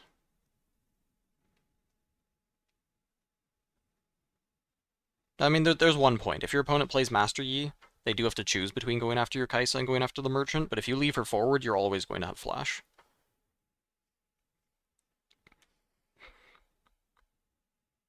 Yep, there's the Yi. Wait, we had 8 runes? Oh yeah, the Kiana ramped us. Okay, Dead Bloom Predator. Ride the Wyndham across. 4 points, and then 5 points. This Dead Bloom Predator is a problem, though. How do we deal with that guy?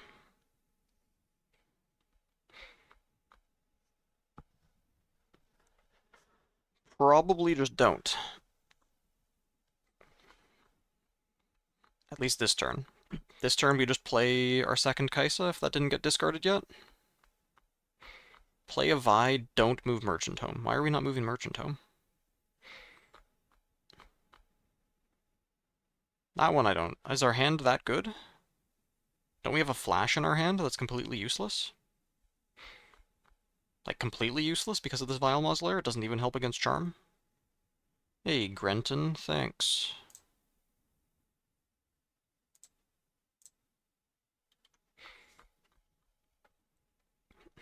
So we kept this Merchant forward. We're surprised to see this Master Yi come into us. Definitely shouldn't be. Merchant dies for free. Wow. We were surprised by this Yi coming into play. Okay. I mean, I guess if we're surprised, then we're surprised. And then our Vi dies to Charm. Huh. What if we played Annie instead and picked up Ride the Wind? And then moved the Merchant back to base?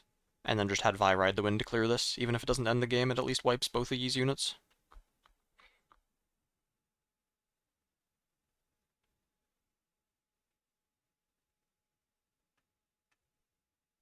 Second Vi. Oh. They won't have the second Charm for her. Yeah. Opponent's on 7 points, though. They can't pull out their Dead Bloom Predator. Yeah, but they could pull out their Yi. They really don't need this Yi to stay forward. They really didn't need this Yi to stay forward. Unless we're on a Rune Prison here, I don't know why this Yi is still here. Primal Strength? Is that good enough? What is this, 15? I guess. Did we need to do it here? We get Fight or Flighted now? Oh, there's so much justice if Fight or Flight comes down now. This is such a massive punish. If he could have moved E back, let the 6th point get scored, and then save the Primal Strength for Dead Bloom Predator, because then Fight or Flight and Flash can't happen. Okay, it just works. It just works.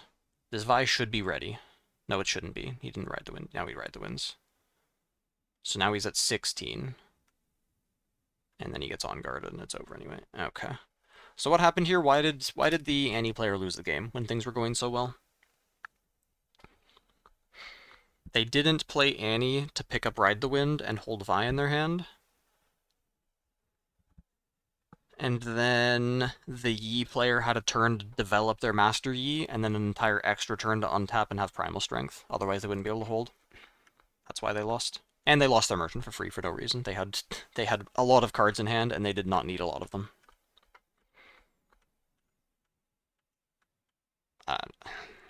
Losing units for free, man. I don't know how you can look at the Flash in your hand. $30 card. $30, is it $30 for a playset or for one? Whatever. $10 to $30 card. Look at it in your hand, say, I spent good money on this, I need this effect in my deck, and then you look at your unit on a battlefield that's ready and say, I mean, that's actually, they want to get their money's worth. Oh, that makes sense. They don't move their units back manually because they need to get their money's worth out of Flash. I never thought of it that way. If they just move their units back manually and then discard it, that's like discarding $10. That's unacceptable.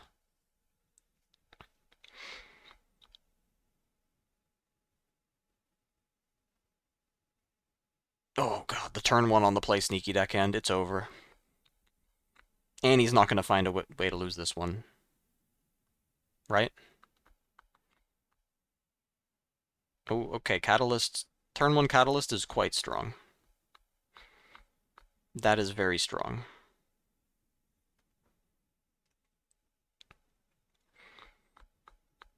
If there isn't a Kaisa Accelerate here, then things are still a bit difficult. Or a second sneaky deckhand. We do need something here out of the ante. Because this Yi is going very fast.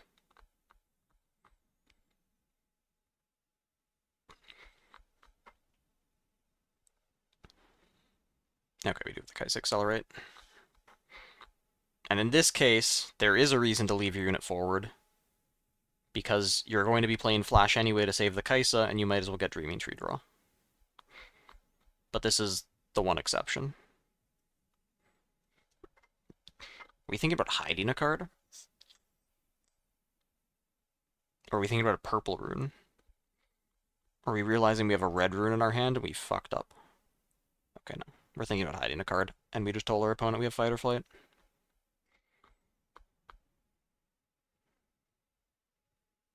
Alright, Dead Bloom Predator time? No, Sabotage. Alright, am I right? Oh yeah, there's Fight or Flight.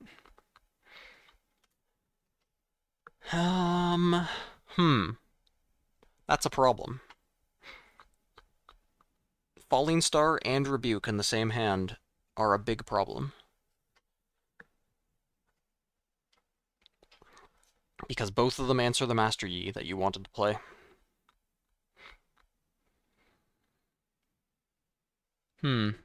What's worse for you? You play Yi, he gets rebuked. Opponent pulls out and is at 5 points.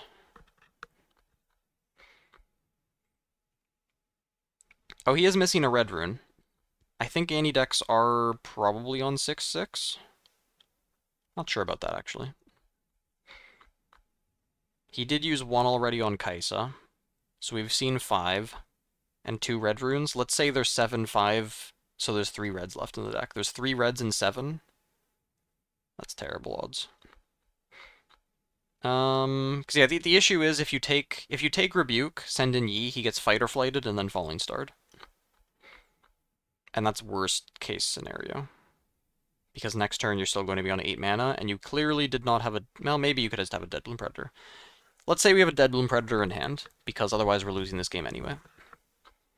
If we have a Dead Bloom Predator in hand, we want to take away Rebuke.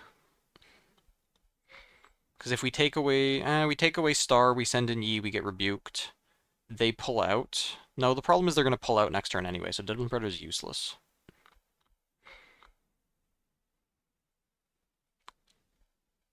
So we're just playing Yi again next turn and sending into an open battlefield.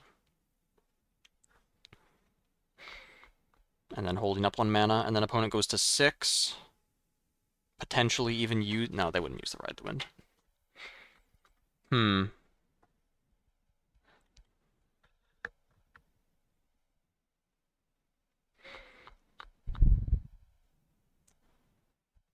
Because if you take Rebuke, then you do get rid of Fight or Flight as well.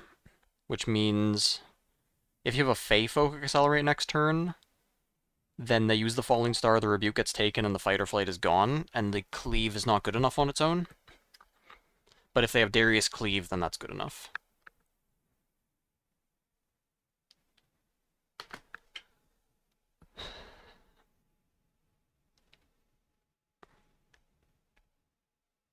If we take the Falling Star, our Yi gets rebuked, and then we just play him again next turn, but then they Fight or Flight him next turn. I think you have to take Rebuke and just hope that you have a Fey Folk and a Dead Bloom Predator in your hand, otherwise you can't win. And even if you have those, you're in a terrible spot. Just go game 3.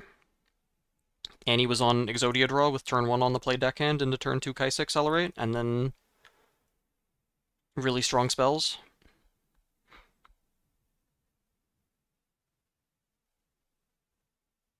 I think you have to take Rebuke, because if you take Rebuke, then you take away all 3 of the cards that matter. Whereas if you take the Falling Star, then you only get to take away 1 with your Yi attack, and then the Fight or Flight gets left over. I don't think you can win if you take Falling Star. Whereas you have a slim chance if you take Rebuke. Oh god, is that 2 charms in his hand? And nothing else? What did he take? He took Falling Star. No, I think he just loses. You get rebuked, they pull out. They get 6 points, and they just save the fight or flight. Feyfolk forward. Into Charm. Okay. That Feyfolk is an insane draw. I mean, I'm surprised. Actually, no, I guess if you fight or flight this, then things are... Wait, what? Wait, what? Hold on. What did he take? He took the Falling Star. Why did Rebuke not get played? Okay, this Annie's just trolling. Why did he not rebuke this? The fuck is this? You rebuke this, 5 points, pull out. They play Yi again, get to a battlefield. Or maybe they just put something in their base, let you get to 7. But they do something, you get to your 6 points. And then you have fight or flight after that? Okay, this fight or flight is terrible. Now this happens. And then he has to use Ride the Wind. Oh, and then he just draws the rebuke anyway. Alright. Alright, you just can't win as the Yi. What can you do?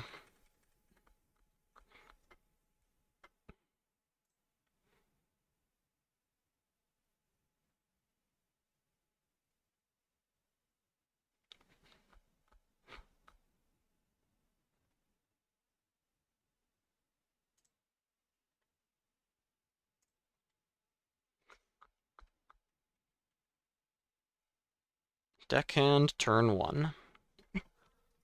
Well, and it's the Yi's Dreaming Tree. That's painful. What do you do about this as the Yi? I did not see his hand. Rebuke over the spell that makes them temporary because Rebuke's an action. And Rebuke can't be defied. And Rebuke clears the battlefield immediately, so you can score on it. And Rebuke doesn't kill the unit, which is better against some things like Feyfolk.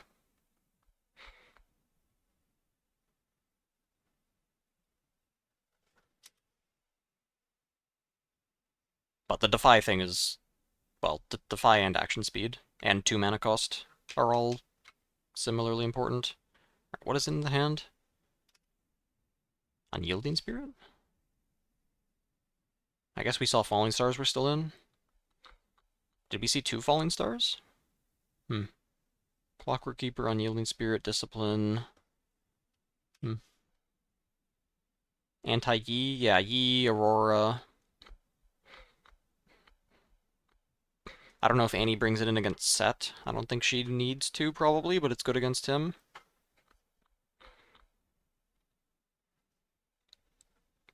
I guess it's not bad. Is Volibear that unplayable? Yeah. Yeah, he is.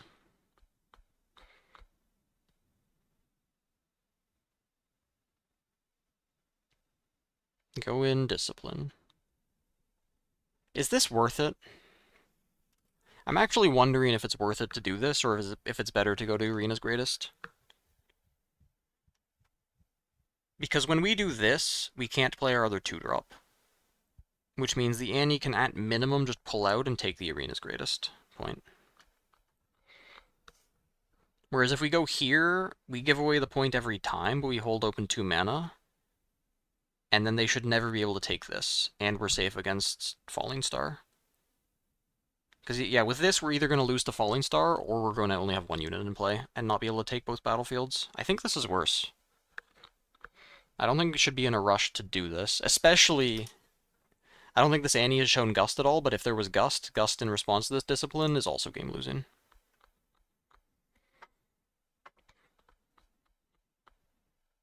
Okay, or you can just rebuke the 2-drop. That's insane. I guess the Annie... What is the Annie's hand? In order to make this play, the ante has to have second sneaky deckhand, no fight or flight, I guess no Vayne plus cleave, no gust, probably also doesn't have flash. Because the only reason they would make this play is specifically if this is the only way they can score 2 points on their next turn. And for that to be true, they have to have deckhand now. And then they can't have fight or flight or some other way that would have gotten this Poro out of the way. Which is really only Vayne plus cleave or 2 cleaves. If there's no deckhand here, that was trolling, though.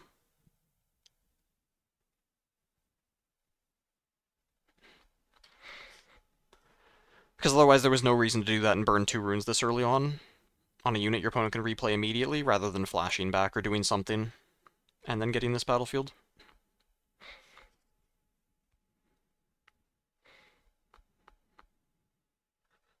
Nope, he had no plan.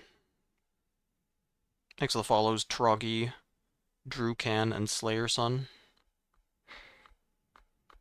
Okay, Ride the Wind, that's also reasonable. Does he need to be this desperate to score points? I don't know.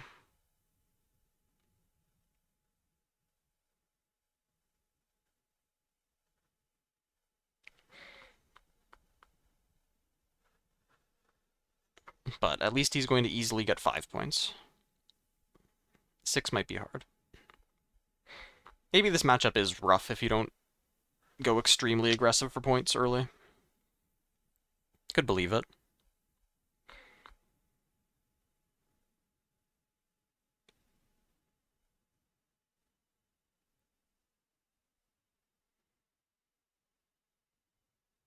Okay, we're making the read they don't have fight or flight.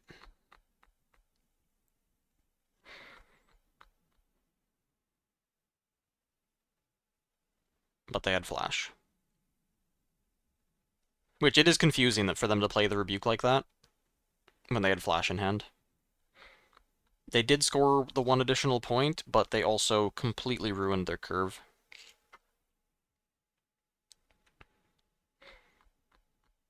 So yeah, they get to 5 now, and then getting to 6 is going to be very difficult. Gust targeting the first mate. Wait, it got windwalled? What the hell? I guess the 1 discipline we played, we didn't draw any more. And then we get fight or flighted.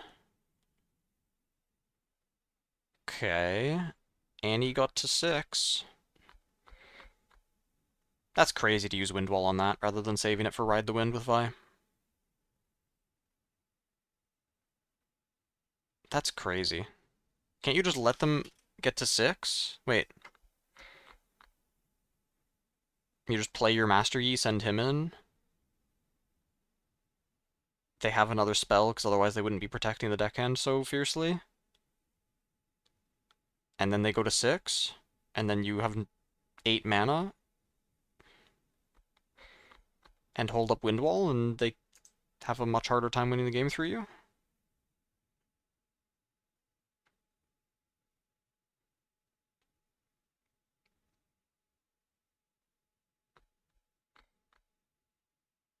Wait, we had discipline and we didn't... We windwalled a gust that we had discipline. What?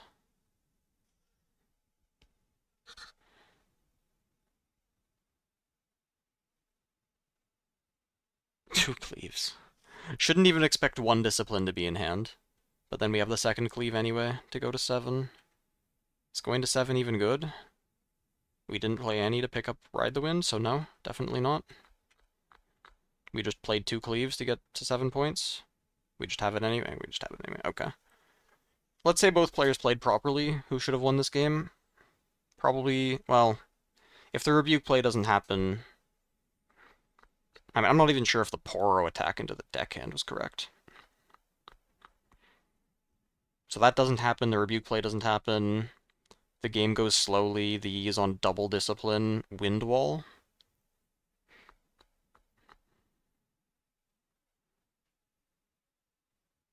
Hard to say. But we wind wall the gust. Is that George? That's not George. That's Sasuke.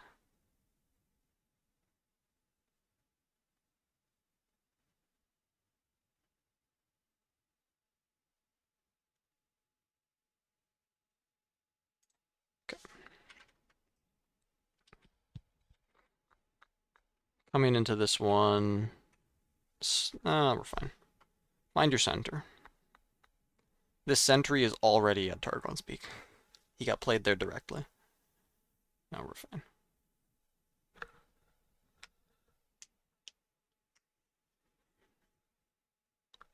Thanks for the follow, Surge Rise. Holy English. Alright, what did we ramp into? Well, unfortunately we ramped to 6 runes. So it's a bit of a tragedy.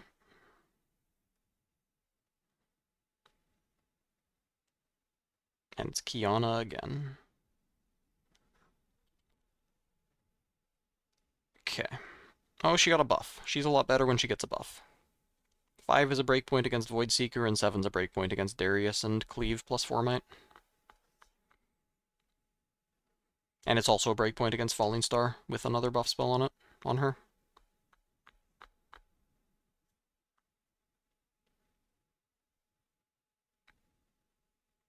So we send second sentry to Vilemaws. Bring everything back, play Kaisa, play some other stuff. And then just say you can't stop the Kiana from conquering, but that's okay. Because already cost a rune to the Yi, so it's not like he's getting a good deal out of it compared to if it was a Kaisa. Hold open 4 mana. Smoke screen her, burn a rune. But what if this gets answered by literally anything? What then?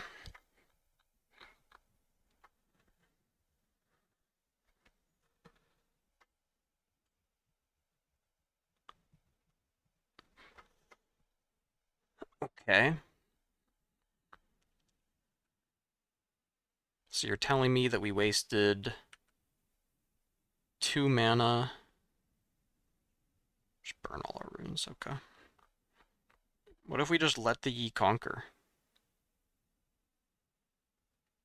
Instead of doing this and burning all our runes. Where did our runes go?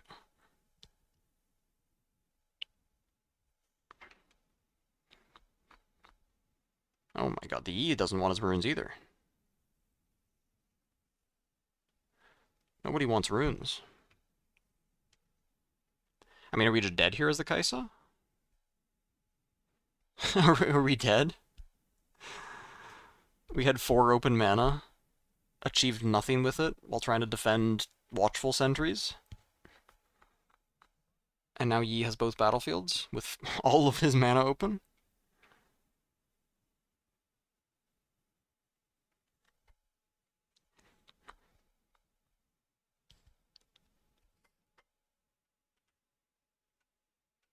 Two disciplines.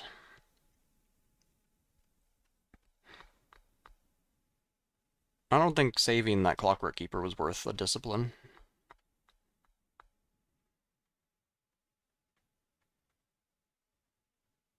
Oh, what the hell is happening? Illegal play on the field? Second Falling Star? That's a judge call. Those units are healed, because the combat just happened. I don't know why we waited until after a combat to play the second Falling Star, but this is beyond trolling.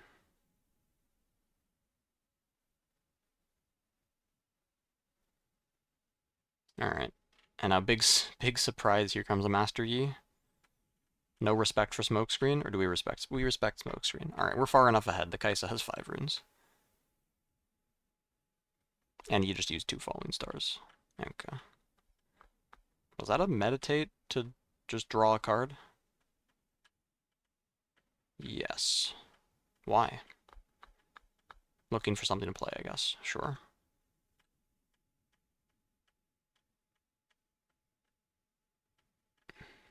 Alright.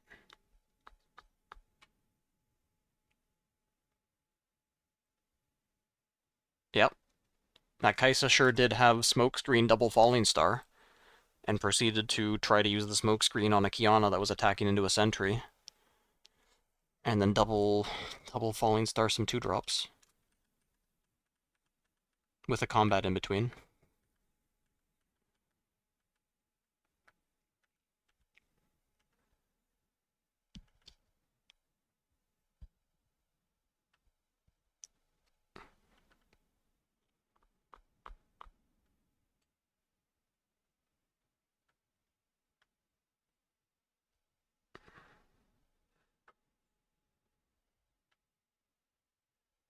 Cleave in, very strong. And get the draw out of it, and have a mana open. And the Yi burned a rune on unyielding. And he had to defy a Hex deck, right? Riptide Rex. Okay. I guess that's not completely useless against Master Yi specifically, because he has 6 might units. But they really shouldn't be left without mana open.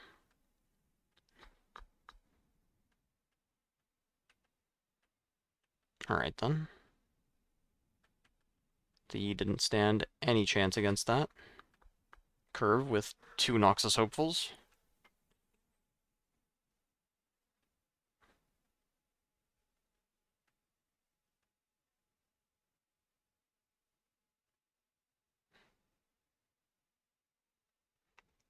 That's still a student trigger.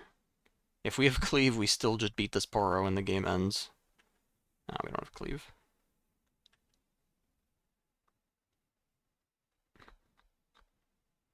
Second unyielding on singularity.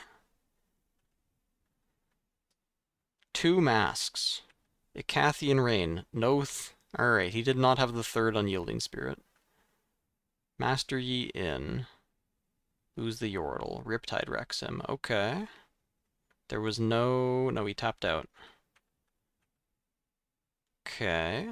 Maybe playable for the Kaisa. I don't know how many cards he has left. He's got a lot of cards left. Oh, yeah, no, it's not playable. That Yi Accelerate was not good. Knowing that opponent has Riptide Rex. Would have been completely fine to develop these pit rookies and chill. And then Yi the next turn with more mana open. Yeah, we had Discipline. But this double mask is kind of busted. Yeah, we still win. Alright.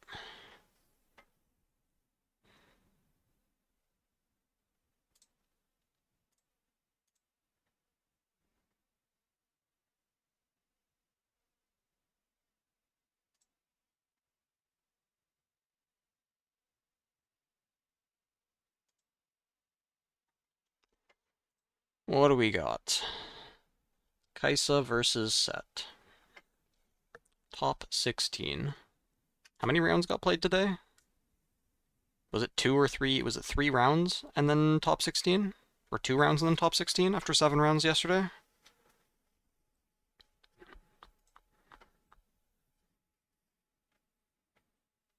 Must be nice.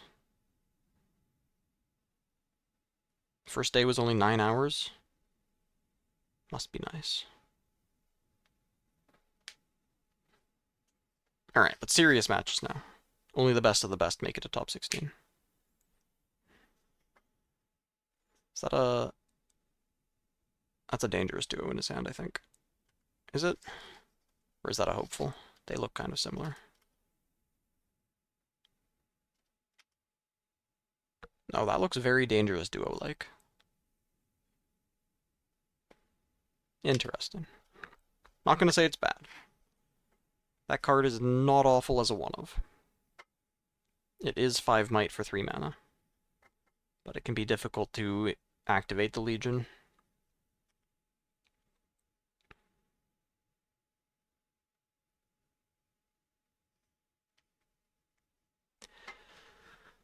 Yellow set, pass. Okay. Is this fine? Playing around Hex Ray. If we have a Call to Glory in hand, it's reasonable because we want to protect our set from a Falling Star.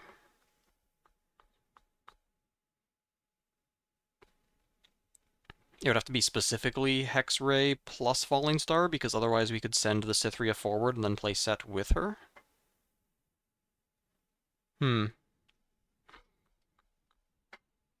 I don't think I like turning down this point, but maybe that's real. I don't know how many cards the Kaisa kept. Like, maybe if the Kaisa kept all 4, then you expect her to have something especially strong like the Falling Star Hex Ray.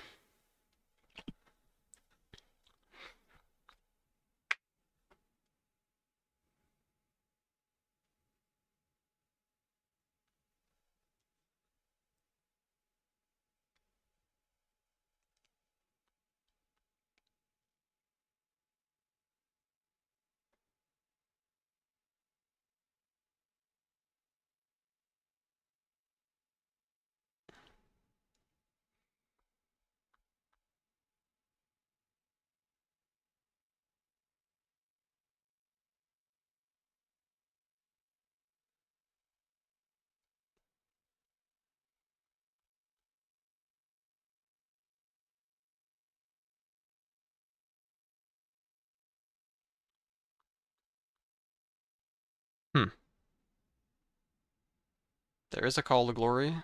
I think I see a Showstopper and a Challenge, and it might even be 2 Arena Bars.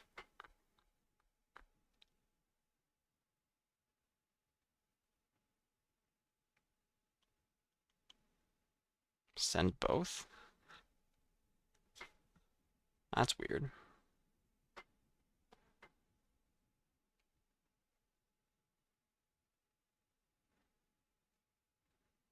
Is this good?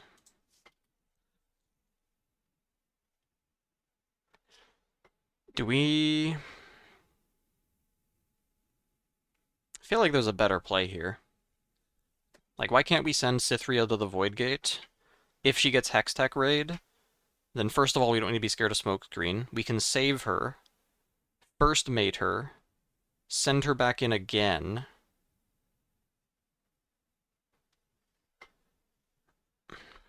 Maybe send the set in here first. Send the set in here.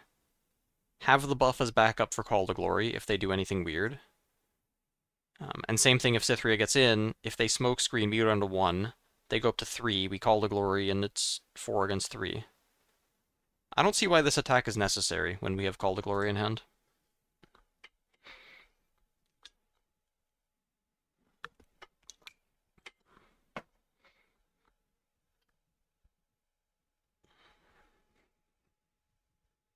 If we didn't have Call to Glory, then maybe. Maybe we want to play safe.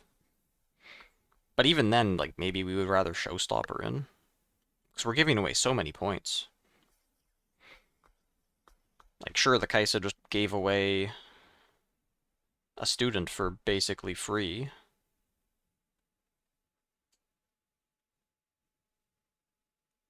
I guess we have yellow set Arena Bar set up. I don't know.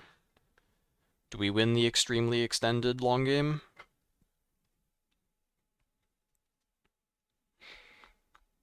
I guess we're already in an insane spot. I don't know. Sending student forward, stupefying it to try to draw something to do, and then passing with 2 mana and doing nothing with it is I mean, it's not conceding, but there's a reason the set has all of this and the Kaisa has this. And it's because we've already wasted 4 mana this game. And a card. I could have easily been leave student in base, play Kaisa in base, hold up 1 mana, and chill. And then, I mean, that's still going to suck enormously against set going forward, getting a buff from something and challenging our Kaisa. But it's still better than just giving away the student for free. Because this student, with this hand that we have, it looks like there's a lot of spells, so this student could have been 4 or 5 might easily. But now the game is over. I mean, I don't see how you win the game against this. I think we can just fast forward, and this is going to be very fast to end.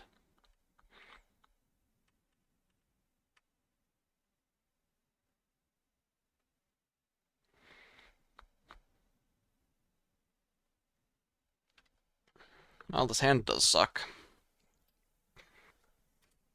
I don't know if the double cleaves were in hand, but imagine student in base. Kaisa gets challenged off. And then, well, we have 7 mana, so we can do, I don't know, I guess like Yordle Dangerous Duo go over the Cythria.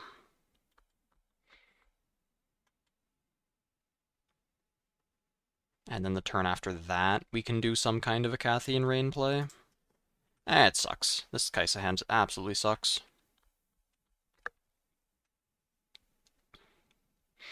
No Falling Stars. I mean, I don't know. Could there have been points getting played for? I guess not. No, you went second, your draw sucks. And opponent is on Call to Glory challenge. So they just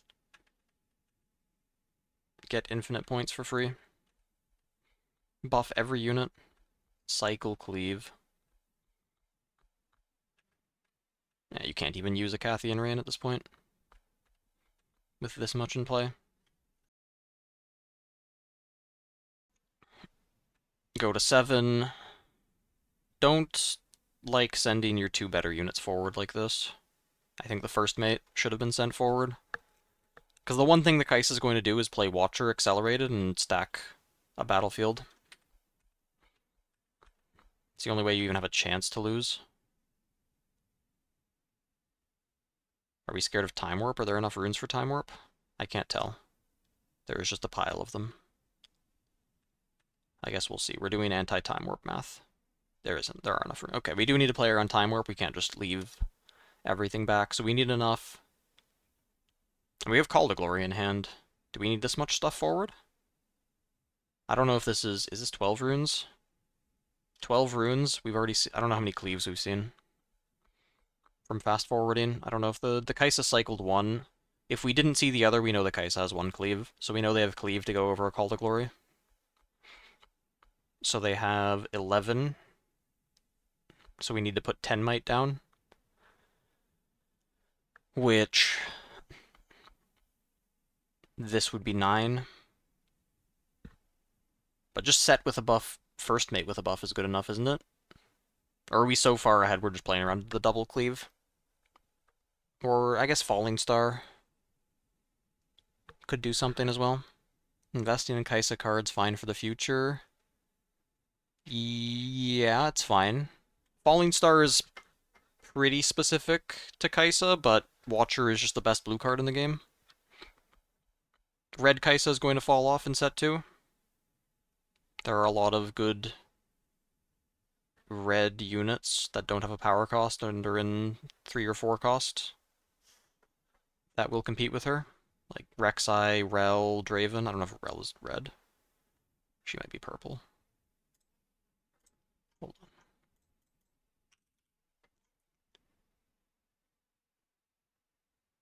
No, she's red. Yeah, there are a lot of no power cost red units that are going to compete with Kaisa next set.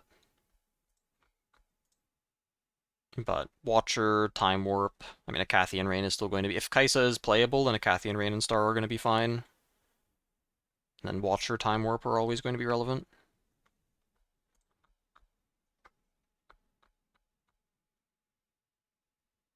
Okay, is this enough? So there's 11. 2 of it has to go to Void Gate. And then 6 is the maximum Kaisa can do from hand, which would be these 2. Let's say these 2 get knocked out for 6, which obviously the math doesn't work. You can't do 2 and 4. It would be 3 and 3 no matter what. But let's say it just magically works. These 2 get cleared and then we have 7. And then the Kaisa has 9, so that's not good enough. But obviously that can't happen. So instead it would be kill this, and then the set is 8 plus 2. And then we're good. I guess it could be double cleave. It could be second, third cleave. going to 15, and we have 6, 15 as well. So you did do the math right. Or well, no, then double cleave, there's nothing else, so then Call to Glory is good enough already. So I don't think Cythria needs to be there. Yeah, I don't think Cythria needs to be there, assuming he still has the Call to Glory in his hand. Which it looks like he has Sabotage in his trash, and that's it. So yeah, I think this was an overextension into Watcher. Because now the Kaisa is going to kill everything, the set's going to lose the buff, and she's going to be able to stack and threaten the Time Warp next turn.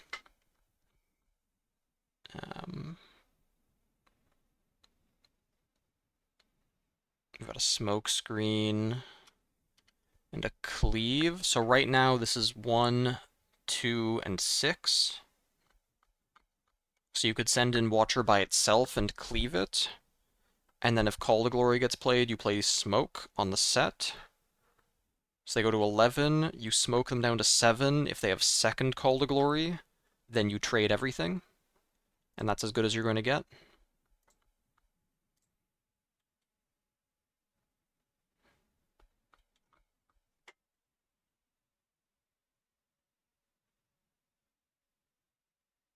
If you're scared of double Call to Glory, then you could send the Yordle in with the Watcher. You sacrifice the Yordle, but then you have 9 against 8. They play 1 Call to Glory, you play Cleave. And then if they play second Call to Glory, then you play Smokescreen. There is some concern about Hidden Blade too, though. Send in Watcher. Watcher by itself is better because of Hidden Blade, then. I guess, I don't know. Hex Tech Ray, smoke the set. That's not enough. Or is it? Hold on. No, he's at 6. Yeah, that is enough. Okay. He gets saved. Go in. And then the one spell that's going to be left in our hand is going to be Cleave for when the opponent is attacking into us. Interesting. Call to Glory, second Call to Glory. Sure wish that we had something that wasn't Cleave in our hand. Because this is 10, so if we had Hextech Ray in hand instead of Cleave, then we'd be able to Ray this. And then this would be 10 and trade. And we'd get to keep playing the game. Still probably lose, but get to keep playing.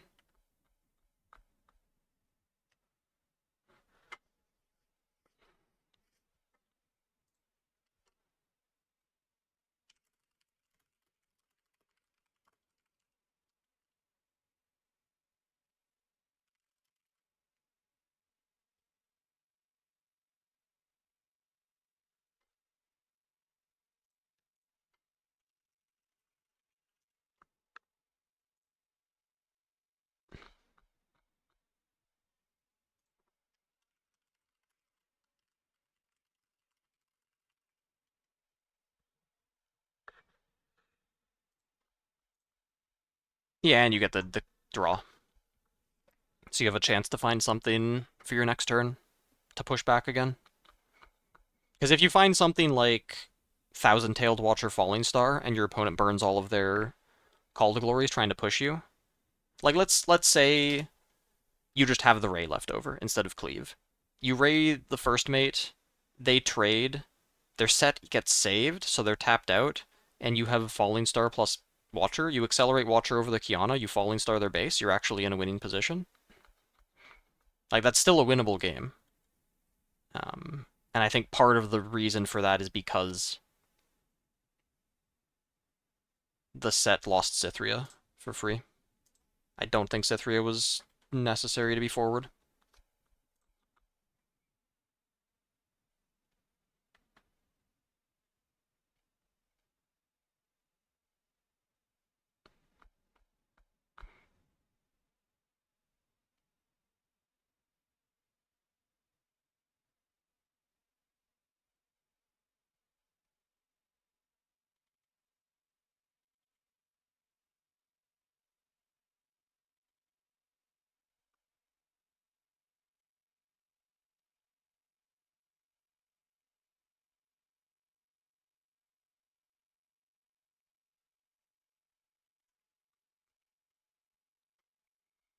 Ari deck that runs Sona and Blue Ari. No, I haven't seen it. Sounds like it's bad against Falling Star.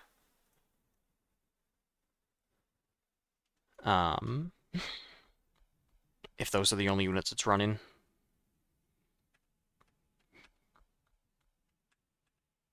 I mean, Kaisa, like, the fact that that game was that close with the Kaisa turn 2 play being send student forward, stupefy it, play sentry, waste 2 mana, student dies for free, and then the game still came down to, like, Kaisa misplaying again, having Cleave in hand instead of Ray, and then Set pushing over a second battlefield, while Kaisa had an enormous hand and 12 runes. So if Kaisa survives that turn and then can just deal with the Kiana on the other battlefield, the game goes on.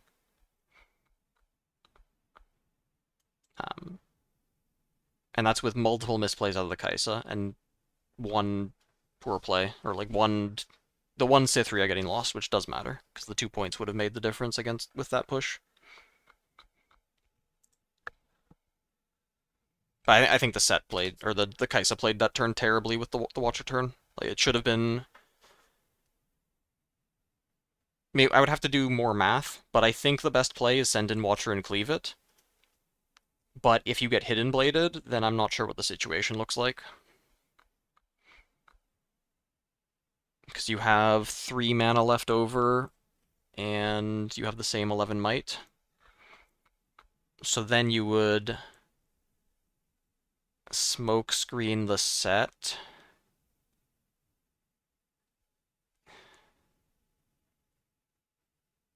Go in with Yordle Hopeful. Then it looks ugly.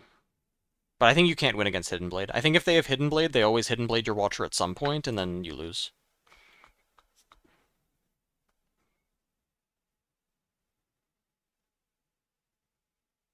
Same thing with like a Primal Strength or something. But you're in that spot because you didn't play your Kai'Sa on turn 2. And chill.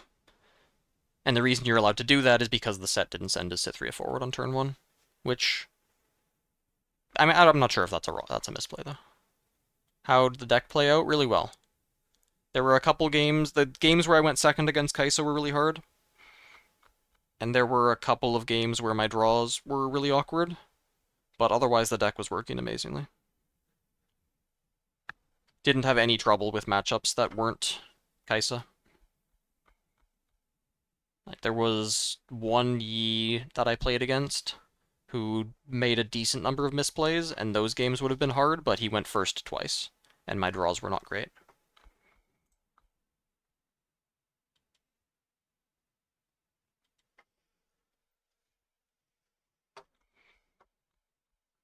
This game's looking over, though. Unless we have a yellow set showstopper. I don't really see... And you should expect... That probably doesn't even work, because you should expect as the set that if Kai'Sa sent their student to Targons on this turn... This going to Targons this turn is kind of bad. I think you want to go to Targons with your Kai'Sa next turn to protect her.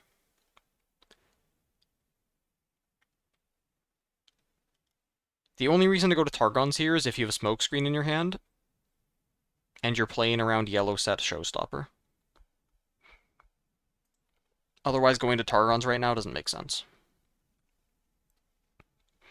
I guess you could be playing around 2-drop, First Mate, Arena Bar, the 2-drop, and go over your student. I guess.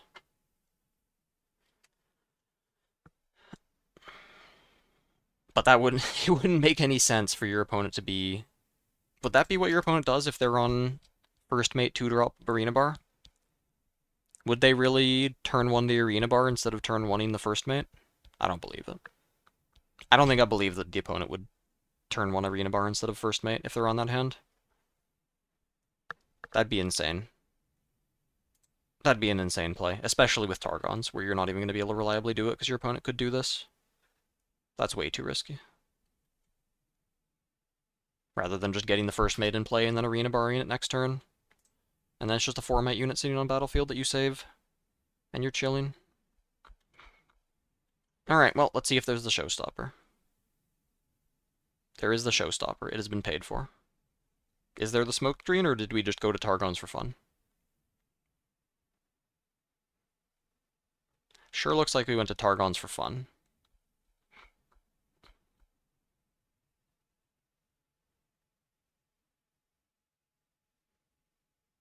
I mean, this is... I think as the Kaisa, you can probably read... wait. Is Call to Glory good enough? This is at 7. If you spend the buff, it goes to 8. Yes. I think you can read that the set has Call to Glory in hand if they still do this in the face of the Targons. I mean, we could be generous and say the Kaisa was bluffing that they have smokescreen. I don't think they were bluffing it, but we could be generous and say that if you were bluffing the smokescreen specifically against this play, and the set still plays into it, he has Call to Glory. But I think we were just losing this for fun, and now our Kaisa's going to get challenged. Darius deck. Darius is fun to play. Kaisa Cleave. Sure. Kaisa 2 Cleave. That's a bit better. Alright. Conquer. Falling Star. Kill him. Alright. Kaisa's a fair deck.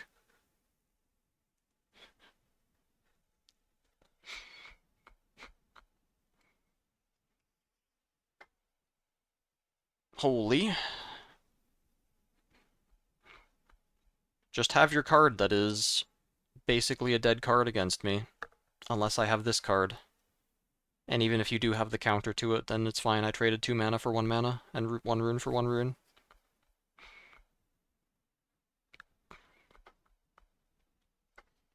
Baited Hook is going to be...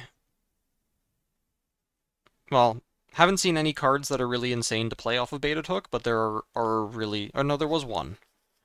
There was like a 5-drop that can Spectral Matron things back when it dies, I think. But Rek'Sai might be insane with Baited Hook. Imagine a Baited Hook deck that doesn't run out of cards. And gets to see a lot more cards, so finds the hook more consistently.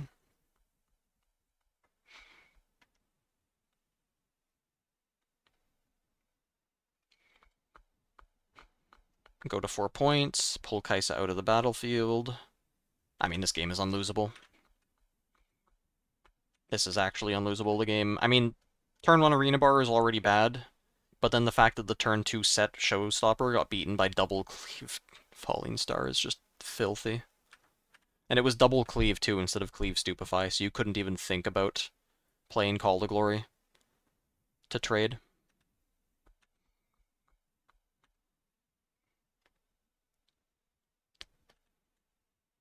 That's a lot of buffs. Too bad Kaisa's already on 6 points. And 9. 9 runes. Yeah. Falling Star targeting the base. Removing the units that can play Call to Glory.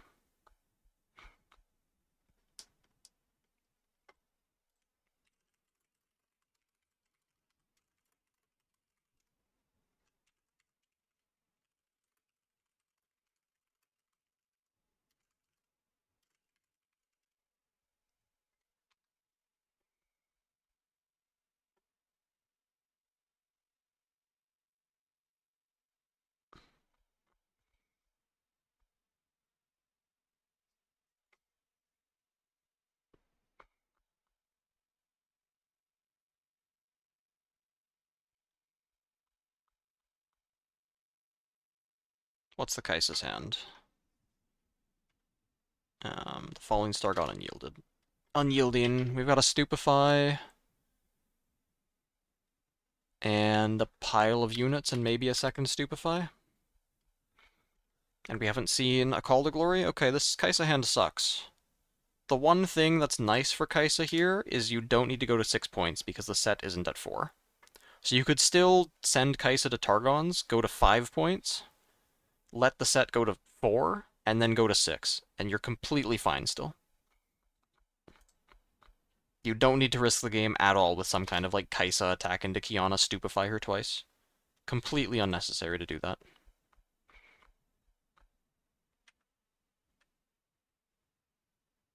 Okay, we could do Kaisa with Yordle. Yordle's a good card. No Call to Glory. So let's say Call to Glory got played using one of these two buffs. It would go to 8, and we would need to double Stupefy, burning 2 runes, just to trade. And it would get saved. Yeah, I mean, this is like game losing if Call to Glory was there.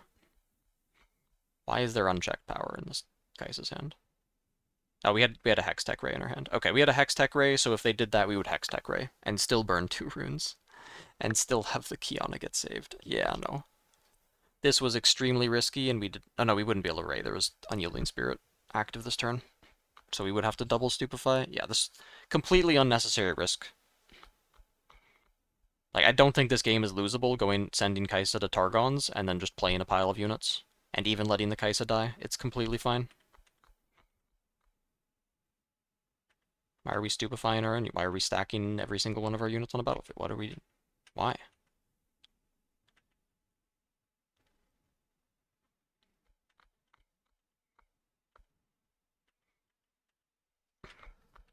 I'm so confused. I don't know why this Kaisa doesn't want to have units alive.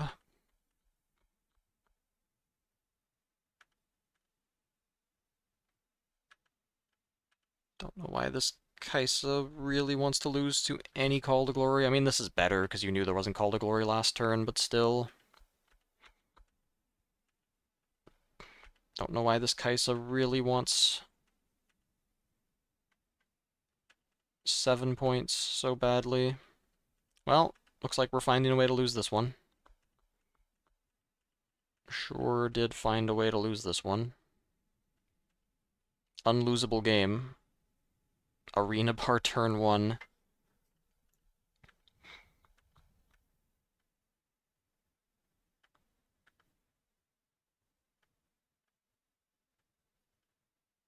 Unlosable game. Set is going second, Arena bar turn 1, yellow set Showstopper, and we have double Cleave Falling Star to answer it perfectly. And we lose. Unreal. And they're on no Call to Glories. Like, reverse Exodia set draw. But massive skill gap.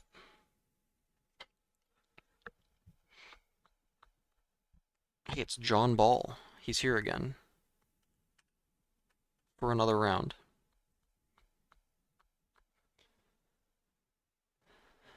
We've got Annie versus Aurora Yi. No, this isn't Aurora Yi. This is a normal Yi. Not sure why Aurora and Mystic Reversal are getting shown. I'm getting baited. Extremely hard. Dreaming Tree, chill. Draw a billion cards. Stacked deck. Discipline to cycle. That's nice to see. As the Annie. Seeing Master Yi effectively play Consult the Past for his turn 2. And not just Consult the Past, also burning one of his good cards.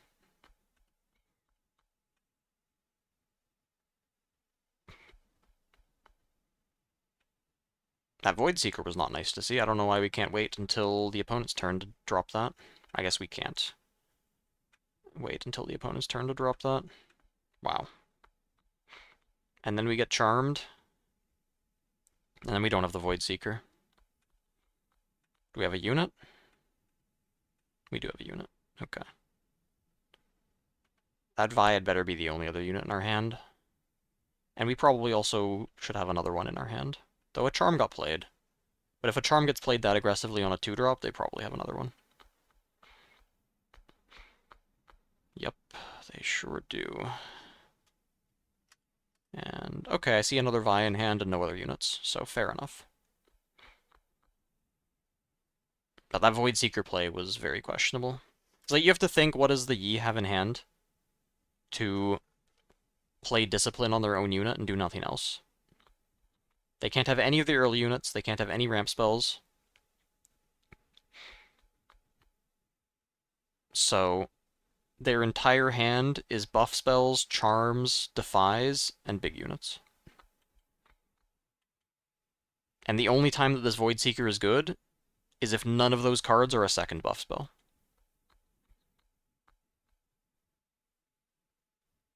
Because you would much rather have your Void Seeker kill their unit than their second buff spell at some point later on get them a card. I mean, maybe, I don't know, do you need a cycle with the Annie? Was his hand that bad? Was he trying to set up some kind of Ride the Wind thing? I mean, what is your payoff? Your payoff is specifically either they don't have a second buff spell in hand, or they do, but you deny the card sometime in the future. And the punish is they have the second buff spell and charm.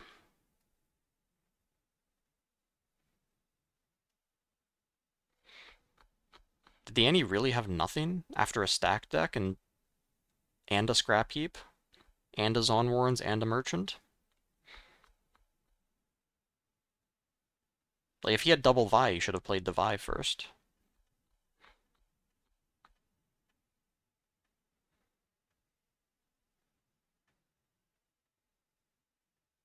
Right, wait. Why did we ride the wind into the Kiana first?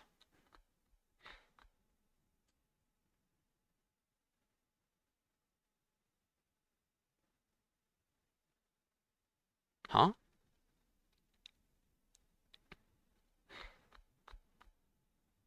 Is there a good reason why we wanted our opponent to keep a Kiana instead of a Clockwork Keeper? We really needed this Dreaming Tree trigger?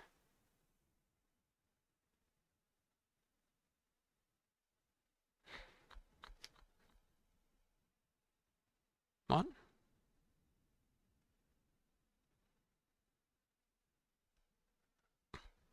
I think the Yi using Defy on Flash was also insane. If it was Fight or Flight, then it's more reasonable, because then the Annie would score extra points. But using Defy on a Flash, deramping yourself, and then not having it for Ride the Wind is crazy. I mean, the Charm in the first place was a crazy play, because that's so risky against Annie. Having only a 2-might unit to back it up, and then basically forcing yourself to use Defy on a suboptimal target half the time. Like, if Gust, Fight or Flight. If they have Ride the Wind, they just score an extra point. And they draw a card off the Dreaming Tree.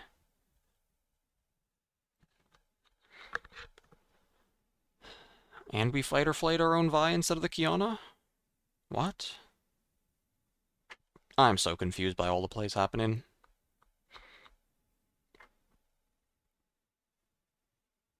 Did we still have mana left after that Fight or Flight? We still had mana left.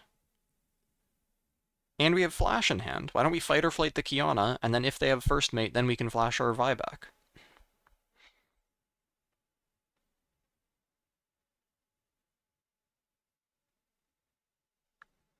Because deflect cost? Who cares? You're denying a Kiana Conquer.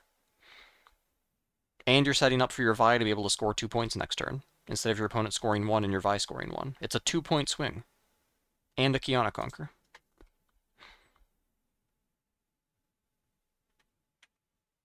Yeah, the Kiana shouldn't even be alive. It should be Vi on Zon Warrens and a Clockwork Keeper in base.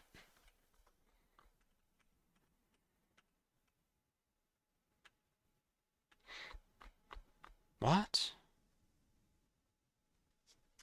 What are all of these for? Why are we void? Now we're willing to pay the deflect cost. Against the Yi with 6 mana open.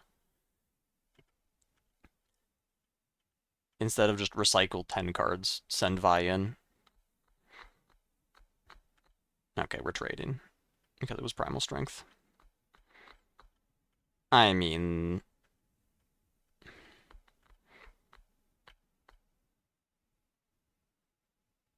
I feel like this game...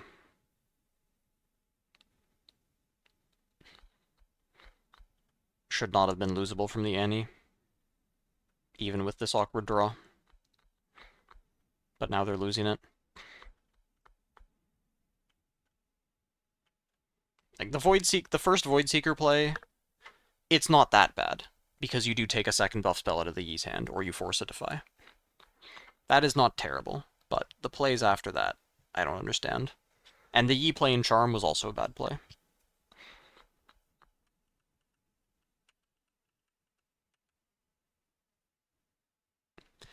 I don't think bringing Obelisk when you go second against Annie is a good idea. Because if they turn one deckhand you, you lose the game immediately.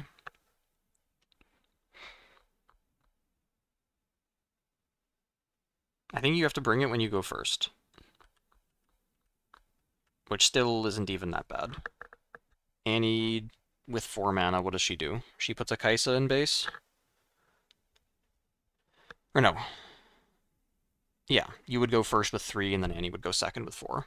And then put a Kaisa in base instead of something else. But then... Or she sneaky deckhands turn 1, and I guess that's to hold up Void Seeker. It's annoying, but at least you get to your 7 mana faster.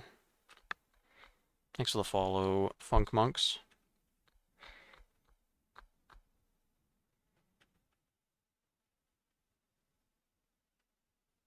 Or we just turn 1 Catalyst, and there's no deckhand.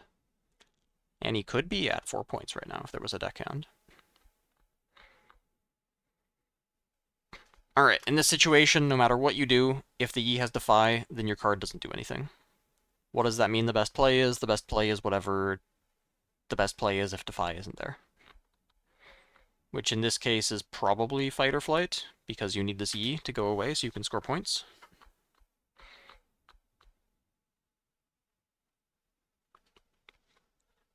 That would make sense.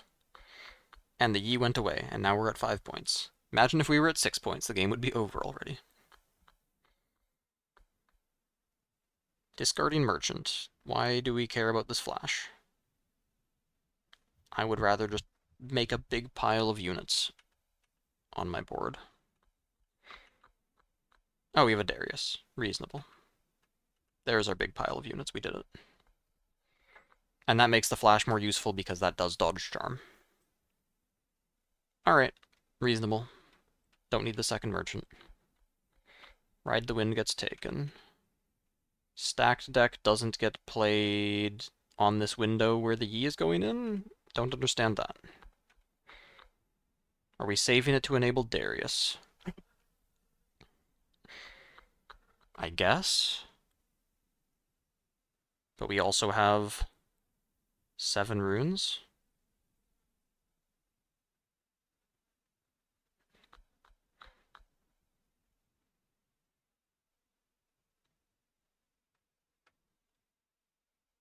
Wait, what? This is a great trade.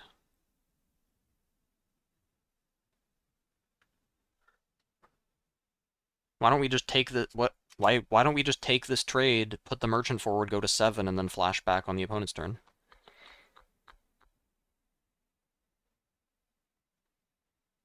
And play our purple Annie.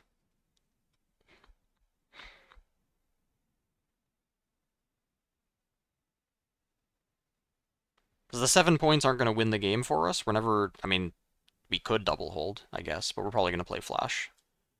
But the 7 points at least gives us more card draw, because our Ride the Wind got taken and we need to find another one. Now this Yi is alive. What the hell are we... Do we have Rebuke? We're losing this game? If we traded off the Yi, we could even flash back on our own turn to stop Deadbloom Predator? Okay, we're losing this game now. Unlosable game. Oh, did we still win?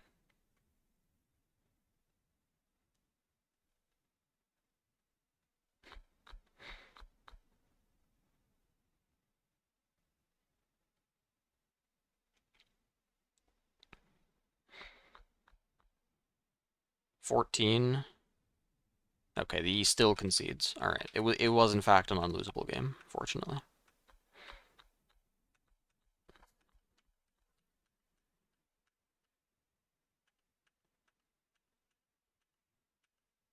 Yi go first. So this Yi isn't playing Grove at all. Replaced Grove with Vile Maws. Interesting.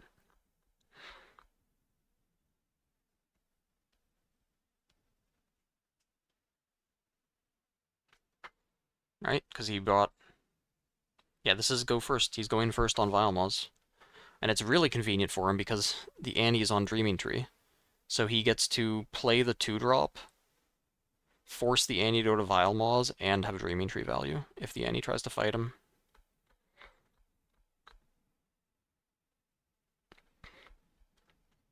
When is the Annie gusting this? On his own turn? Okay, I'd like to see what the plan is as a follow-up when this gets buffed.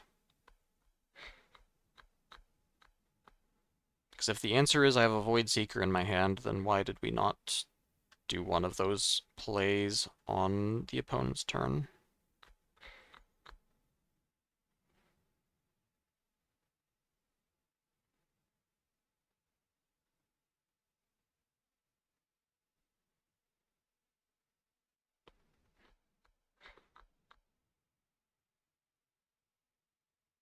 Yeah, it was on guard in response to make it too big for the gust.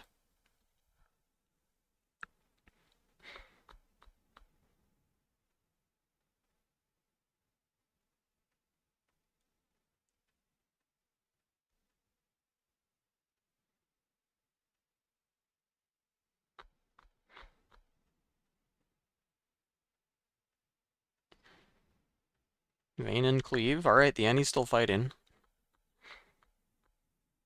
Pick up the Vayne. Okay. We do have Vi Ride the Wind. Unfortunately, he is getting to 6 points. So it's looking rough, but he did use a Defy already. So if we Vi Ride the Wind, wipe his board now, then this is playable. How does one win a game?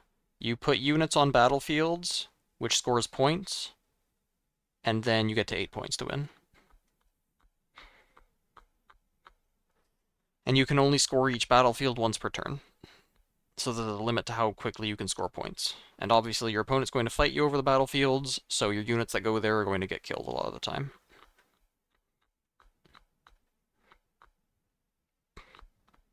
Wait, what? Suicide the Poro.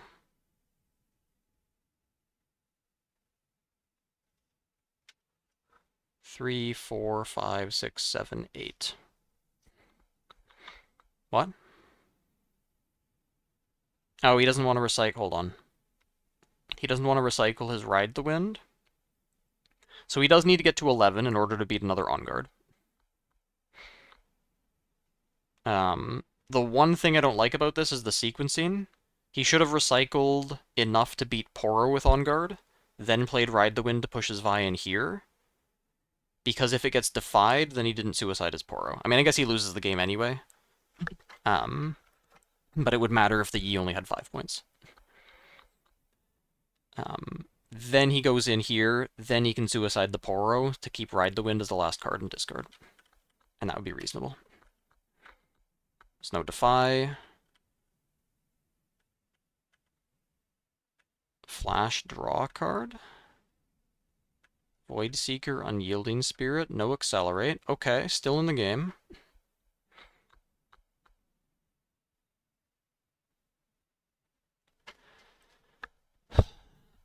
Opponents could easily have a Deadbloom Predator in hand.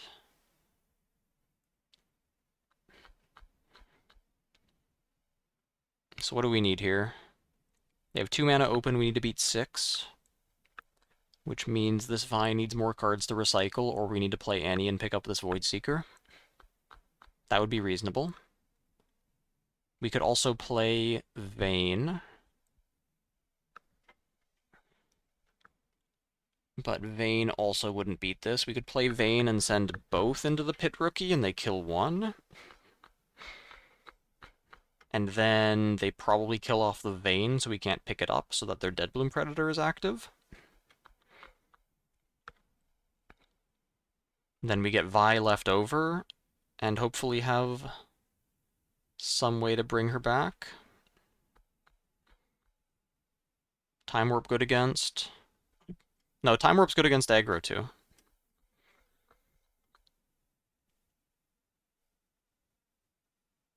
Because, like, in a matchup against Annie, rather than having the game come down to whoever gets the 6 points first and then finishes the game on the next turn, you can be at 4 or 5 points and then have Time Warp, and as long as you get to 10 runes, then you can still win. Like, when is Time Warp bad? Ever.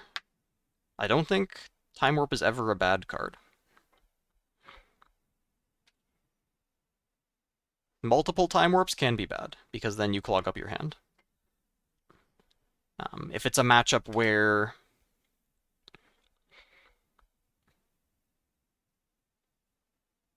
like when would multiple time warps be bad? Multiple time warps can be bad when the number of units you have are limited, like in the Kaisamir.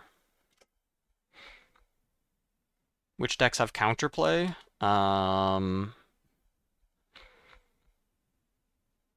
Orange decks can sabotage it, but they could sabotage any other card that you'd have in your hand at that point, so that's not really... I mean, it's counterplay, but it's not counter to the card itself.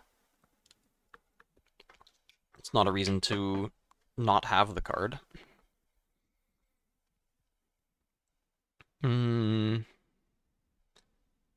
I guess the biggest counterplay is just killing all your units, which Kaisa can do.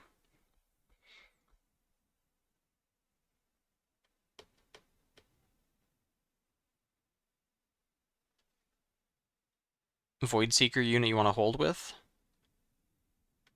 If that's your only unit, and they shoot it on the showdown when you send it in, but they can't Void Seeker...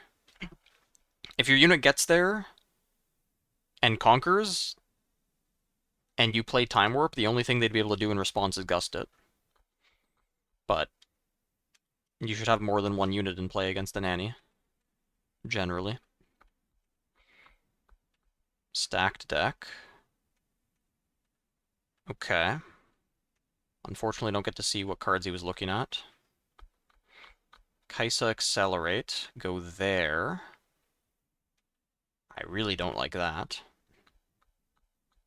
Maybe you read opponent isn't on Deadbloom Predator because they would have played it instead of this Catalyst. They probably don't have Deadbloom Predator. Recycle everything. Push.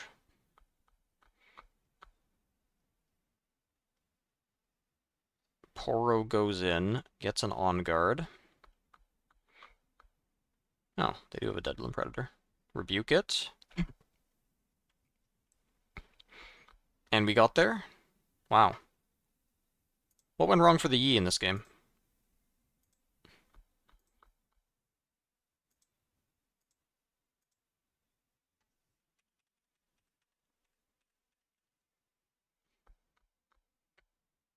After the Annie made this really weird Gust play. Really don't like that Gust play that they made. Why did Yi lose this game?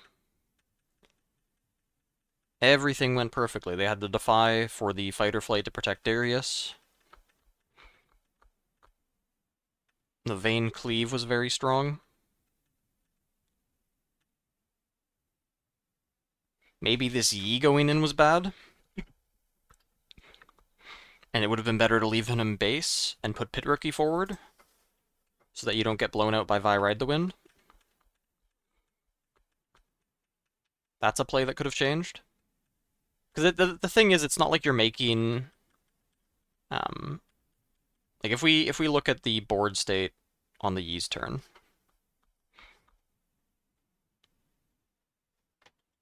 when my internet comes back.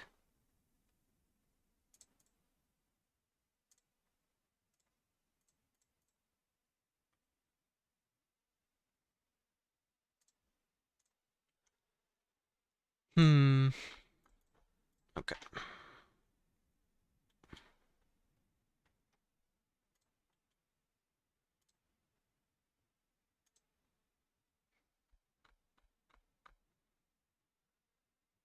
Don't know why this happens. I even restarted PC and router 2 days ago when this happened before.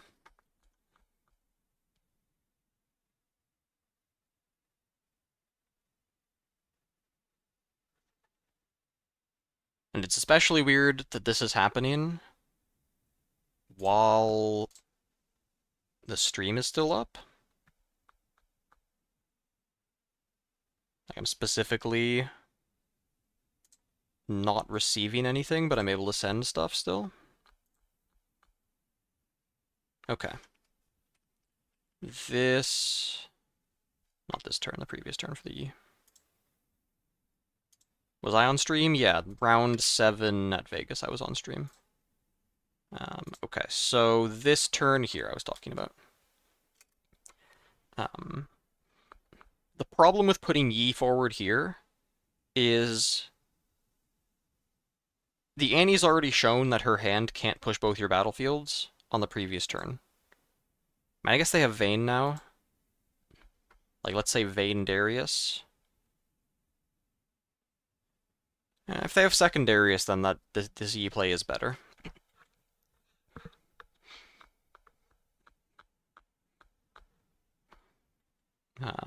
But the issue is, I mean, it's more likely they have Vi Ride the Wind than the second Darius at this point, probably. Especially when their plays are this awkward while they have this many cards in hand. So if you put the Pit Rookie forward and they don't have the second Darius, then you're in a better spot overall. And even if they do, they're still scared of the On Guard. Which I'm not sure if the Yi has in hand. If you have On Guard, you're not even scared of that play. But the issue is, if you make this play, or whatever play you make, the Annie is likely backed into a corner. What? And is forced to play their Vi Ride the Wind early.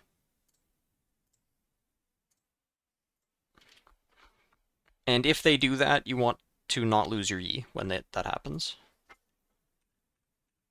Because, yeah, he loses his Master Yi here.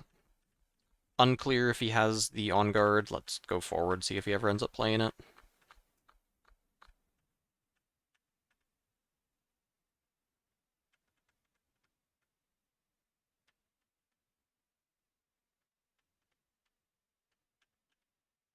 I think he does play an On Guard close to the end.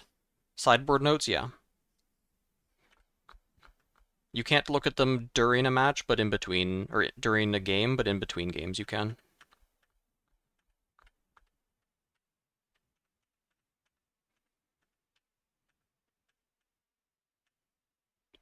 He did have On Guard, yeah. Yeah, so if he had On Guard, it was a strictly better play to put the Pit Rookie forward. Because then he's not even scared of Vayne plus Darius. That was the only thing that could push both battlefields. And if the Annie can only push one battlefield, then she'll push the Poro. And she won't push the Yi. So, if the only way she can push both is with Vi Ride the Wind, you shouldn't give her more than is necessary to force her to play that. But that is the only play that the Yi made that could have been different.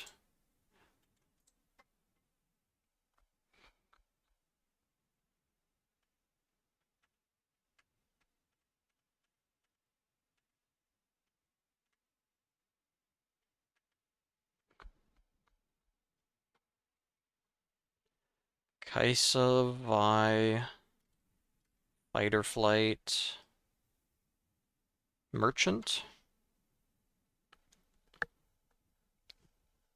Is this a matchup where you need Vi to win? Not as much. Set doesn't hold with a ton, but Hidden Blade is an issue. You're going second. I mean, that hand, I guess you are mulliganing to look for a flash or a Fight or Flight or something to protect your Kaisa. So you do need to mulligan. Or no, you have the Fight or Flight in hand. I guess it's fine to mulligan the first Vi when you have 3. Yeah, it's probably fine to do that. You don't want a Vi on turn 1. Still have very good odds to find one of the two in the top half of your deck. And it's not a matchup where it's mandatory to find a Vi Ride the Wind. As long as you have some big unit or cleave, it's good enough.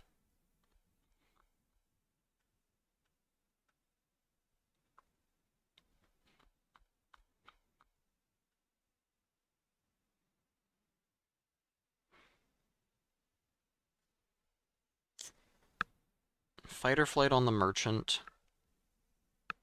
Draw a card, move back.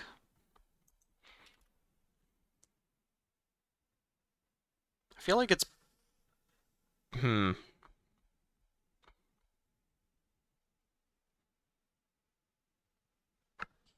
feel like this is bad.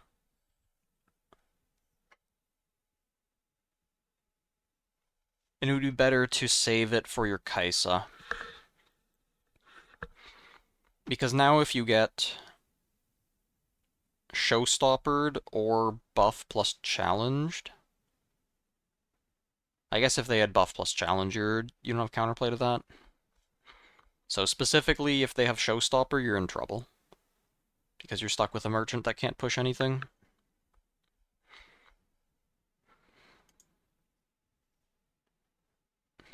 Ah, he wanted scrap heap discard. Okay, that's more reasonable. If he's drawing 3 cards off of that fight or flight, then I can see why he made that play. Question is, does he actually have a play against a showstopper? Because that's happening now.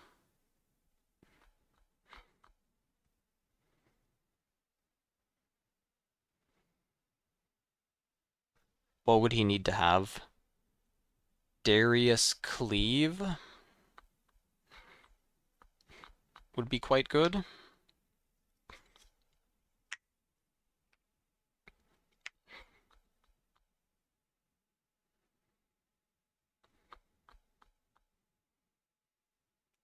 Vayne Cleave would be okay. But yeah, this spot sucks now. This spot really sucks.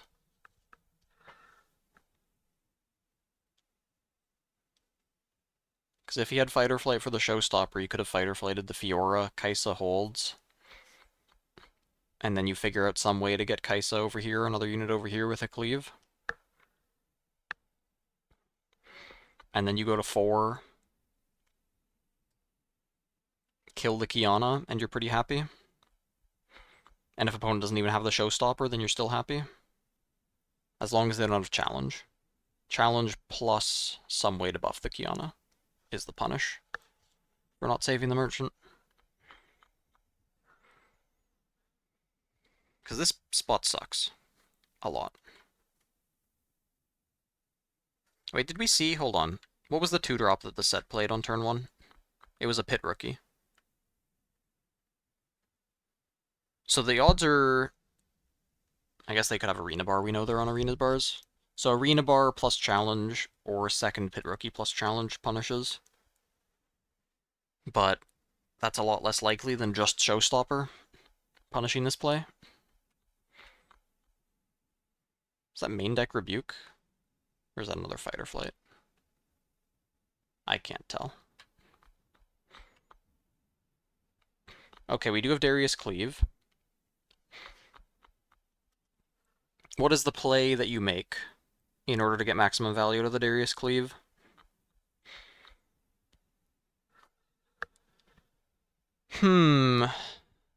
Probably should have been Merchant to Tree, Cleave it.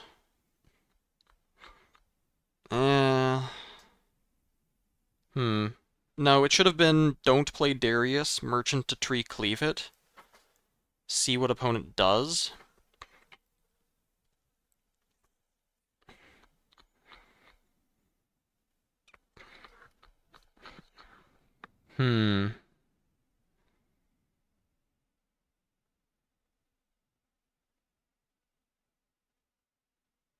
Yeah, that's probably the best play. Merchant to Tree, Cleave it, see what they do. If they call to Glory, then you can either let the Merchant die and Darius the Fiora, or you play something else and keep fighting. I mean, what is he doing? He's cleaving the Darius and sending it to Kiana? Sending it to Fiora and letting Set get value. I feel like this never works. Right? Maybe this does work. Maybe this is actually what you need to do, is removing the buff rather than removing a unit. Because if you remove the Kiana, the Fiora ganks across to you. I feel like... Is this really better than sending Merchant here and cleaving it? And just saying your opponent's not going to call the Glory, because that's insanely risky?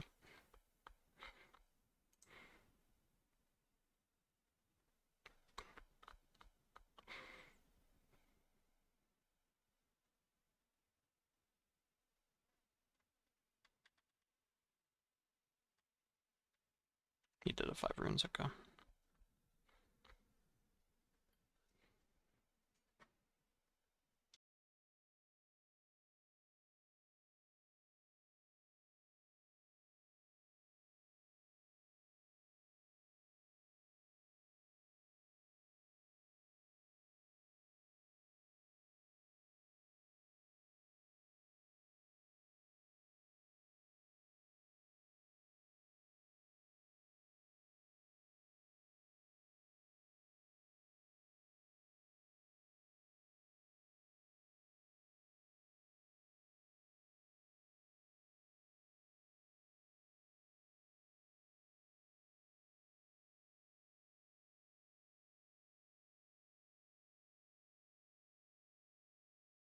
And what punishes this play?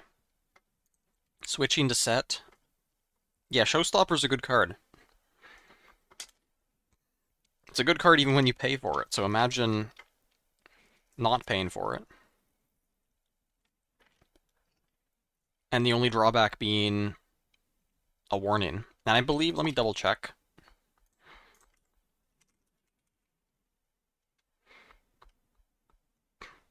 Three warnings in a day. So you can get caught free-stoppering twice before you have to stop. So that's not bad.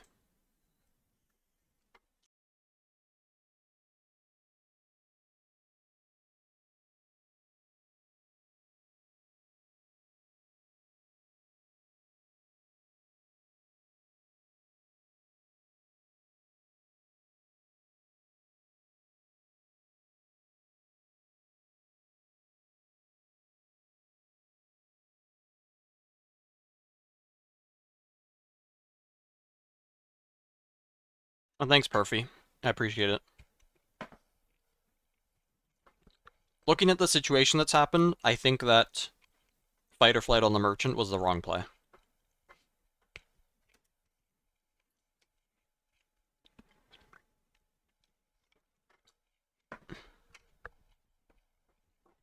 Because even though this Darius survived, Set got to 4 points first. Now Andy's going to get to 5, and Set's going to get to 6 easily. And it's going to be very difficult.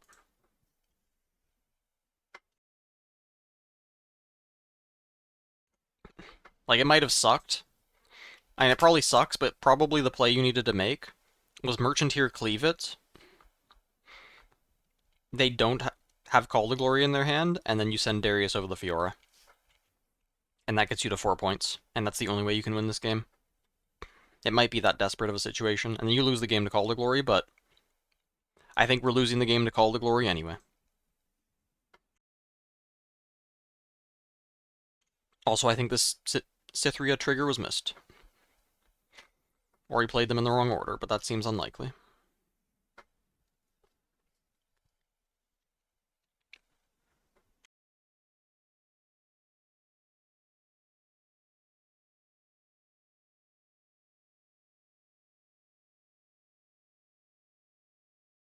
Any big tournaments this weekend? No. There's the Runes and Rift Cash Cup, which there are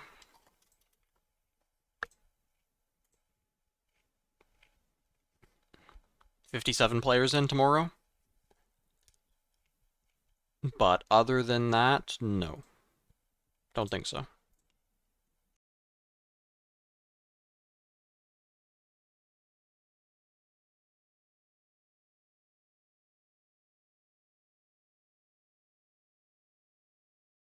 But I will be streaming that tomorrow.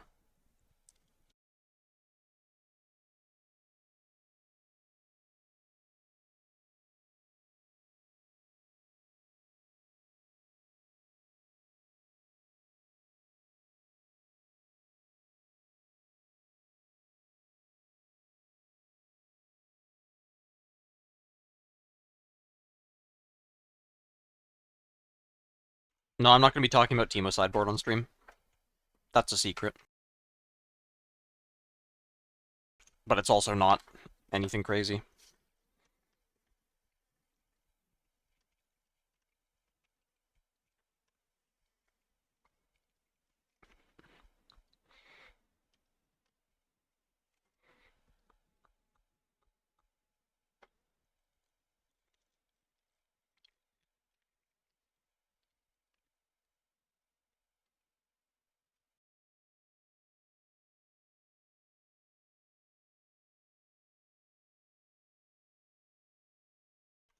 Stack Darius with the Merchant is not a bad try. Darius can be a scary card to attack into.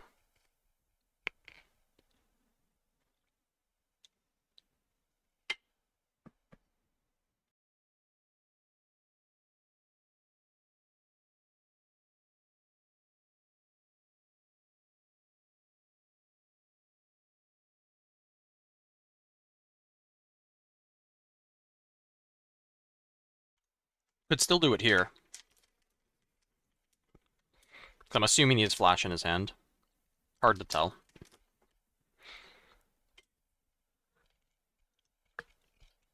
But it looks like Set is just going to vomit all over the board and get to 6 points and be happy.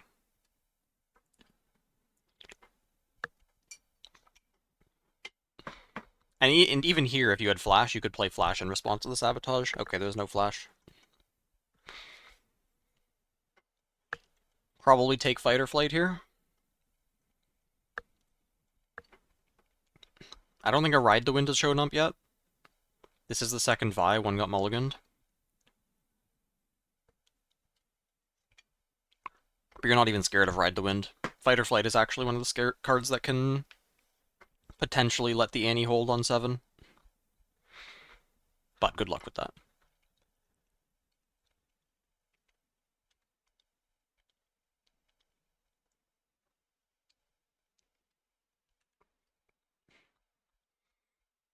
And now we know opponent is on literally nothing.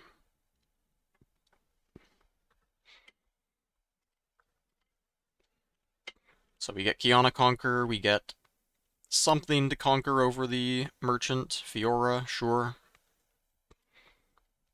Kind of wondering why we don't put Set forward.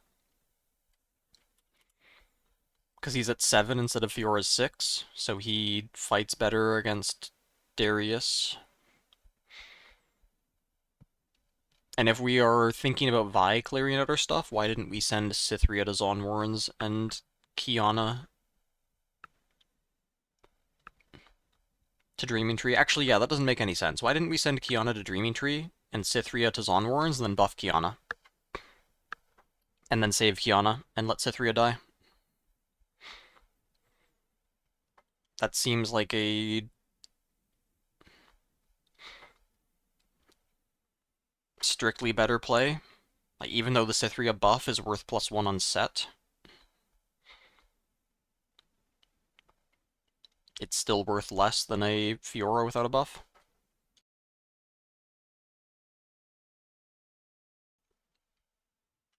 Yeah, I think we are losing... Oh, and we have Challenge. Yeah, then it's especially weird. I don't know why Set isn't forward, at least.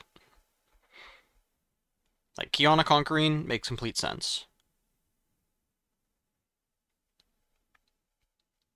Why are we holding?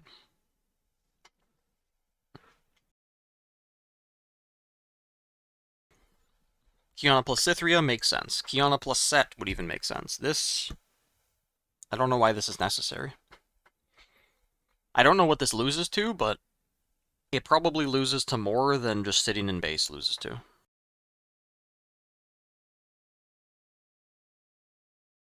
Because Annie doesn't have access to Time Warp.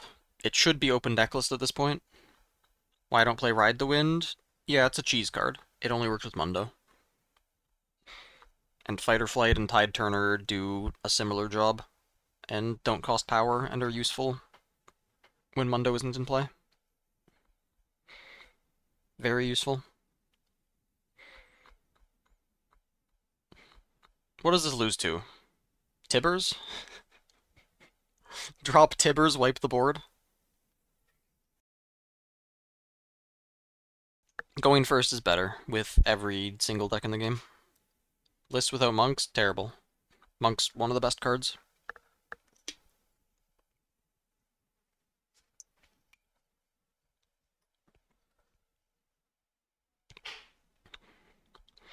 We found a spot where Tibbers is good.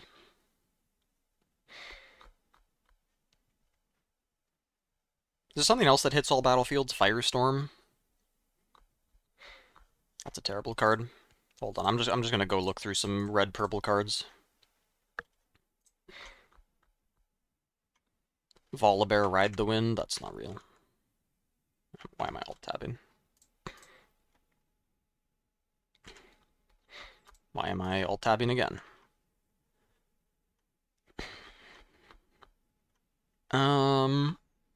Firestorm hits one battle. That's a bad card. Yeah, I mean, I guess this only loses to Tibbers. But you might as well just not lose to Tibbers. That's what I would say. So I think Annie has mana for Tibbers Ride the Wind. I think. Or is that 9 runes? I can't tell.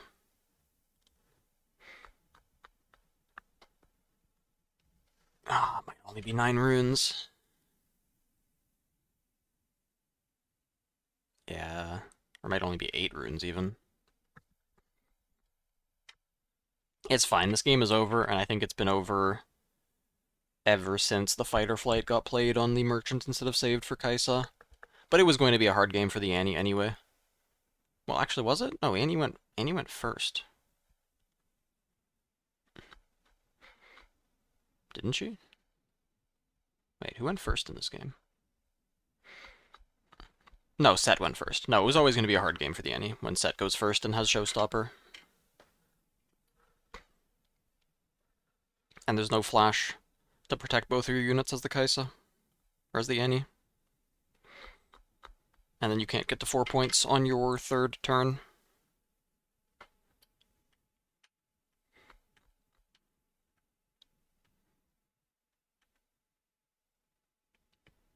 Darius in base?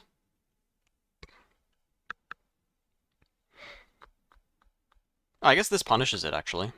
Push one battlefield, let the Set hold at 7. Both Dariuses should be here. And then that's actually a pretty strong hold. 14.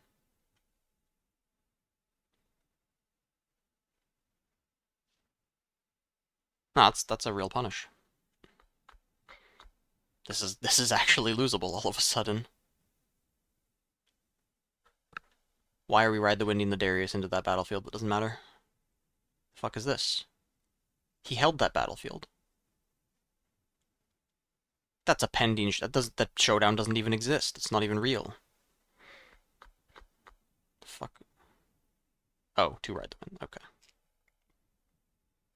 Okay. Never mind. I see what he was doing.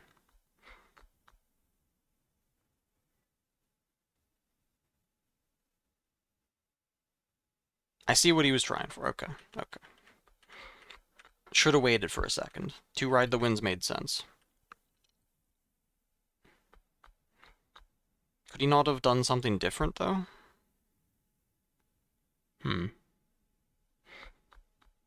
No, he should have, No, that is a misplay. No, wait. No, his fight or flight got sabotaged. No, he had 2 of them. He had 2 of them.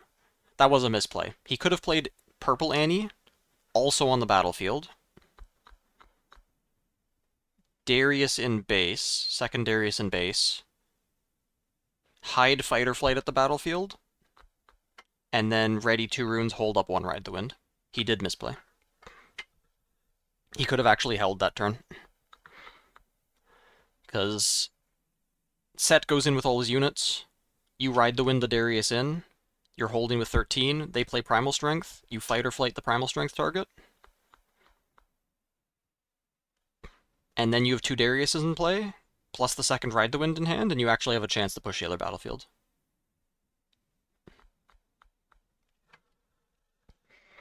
I mean, most likely the Set doesn't try to push into the fight or flight that's telegraphed and saves Primal Strength to hold. But you actually have a chance to win that game then, if you find your third Vi. And then you have the one Ride the Wind left over, then you can win that game.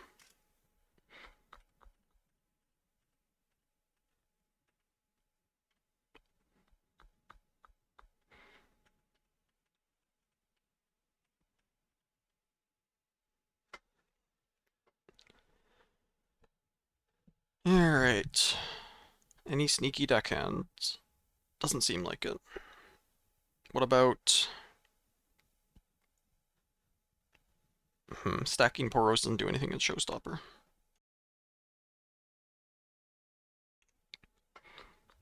What about just playing Kaisa? That's reasonable.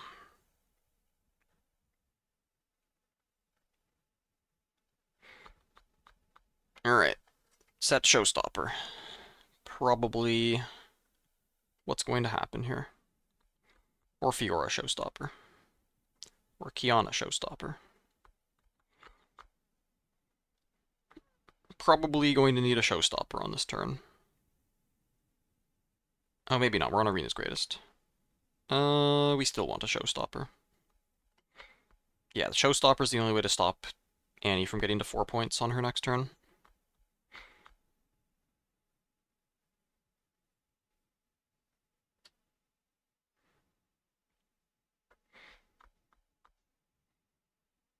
You could send... Is there a showstopper in there? I see Sabotage, Challenge, Pit Rookie, and maybe a Primal Strength? No showstopper, so now we're thinking about trading Cythria with the Poro. Or taking the second point. And then Cythria getting eaten by Kaisa. Okay, this is reasonable. We're saving the Cythria either way. But this does tax a spell out of the Annie.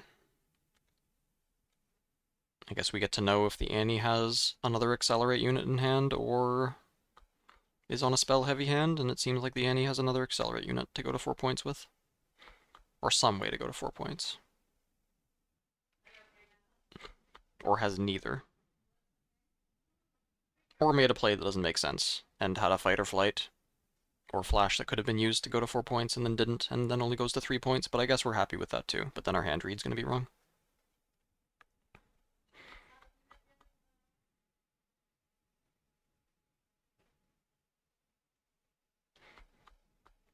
Actually, wasn't that stacking play just bad against Vi Ride the Wind? If the third Vi got found, which we don't even know that it's the third Vi. We just get Vi Ride the Winded on, lose everything but the set, and then get held on by Vi plus Kaisa plus Darius plus even more stuff.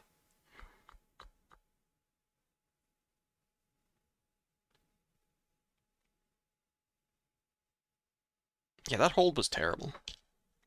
That should have been an... Oh wait, no, you can't, because you have Hidden Blade. You have Hidden Blade, so you're safe against that. But that hold was still terrible. The fact that the Annie had a chance by holding with double Darius, Annie, Hidden Fight or Flight, is very bad.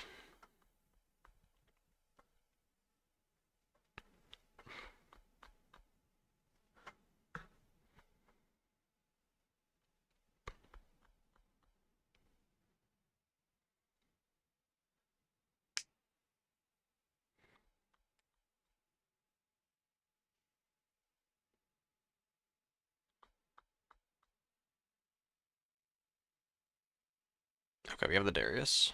We do, in fact, have the Accelerate unit. If we had Darius and, let's say, Flash or Fight or Flight... Was it still worth it to trade the Poro? Yes, because we would like to save those for the Darius. Takes Rebuke instead of Flash from stack deck. That is surprising when he's this far ahead on points.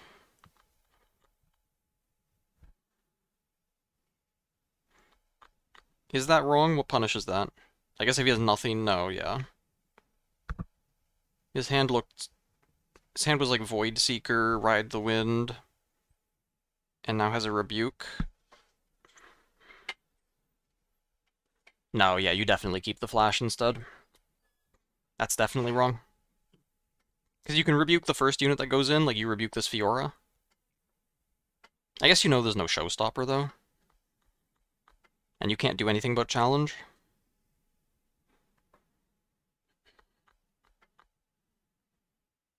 I mean, this doesn't look bad. You get to Rebuke this.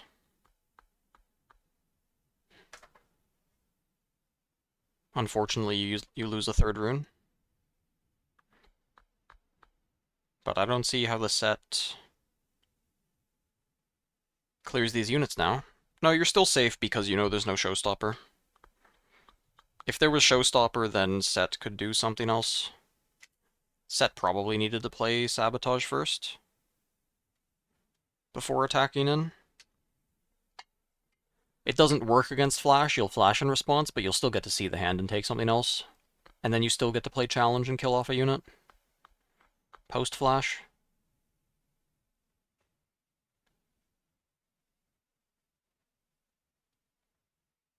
Because I think you're always playing Challenge on this turn, so I don't think you're thinking about yellow set on this turn. Probably.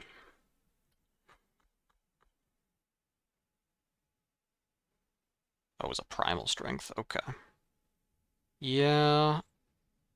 Now Darius is dead, and now getting to 6 points is hard. And let's say we were Annie, we took Flash, we flashed away from the Fiora. And then Primal Strength got held up against us.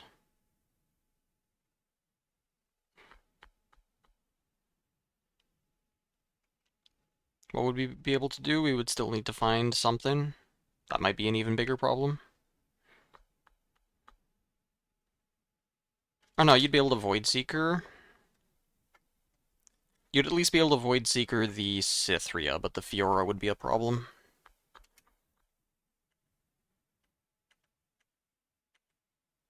Okay, we didn't get to 6 points.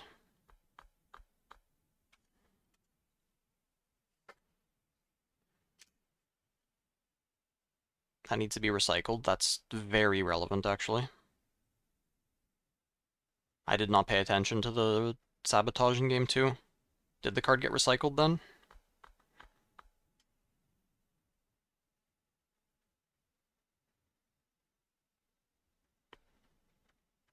It's still fine. Annie is still very far ahead.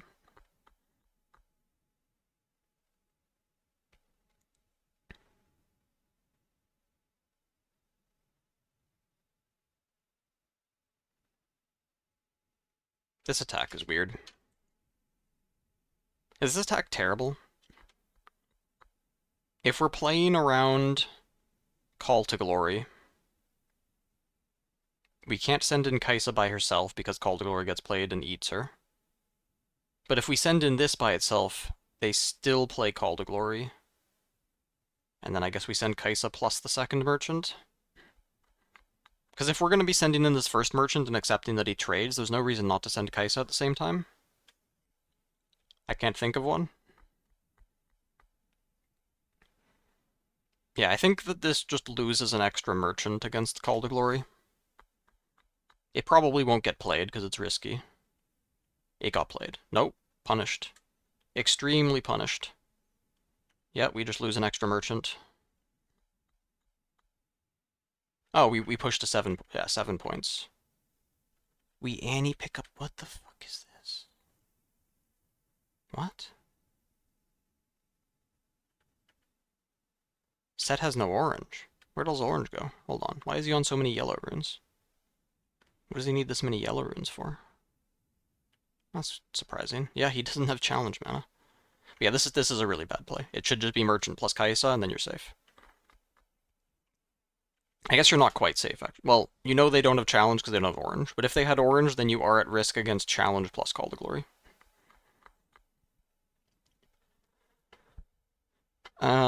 Which, yes, if they had orange runes, then just sending the merchant by himself is better. But even then, I don't... This rebuke play is insanity. And stacking the merchant is even more insane than that. Unless we have flash in hand. Hey, Aroshta. I recognize that name.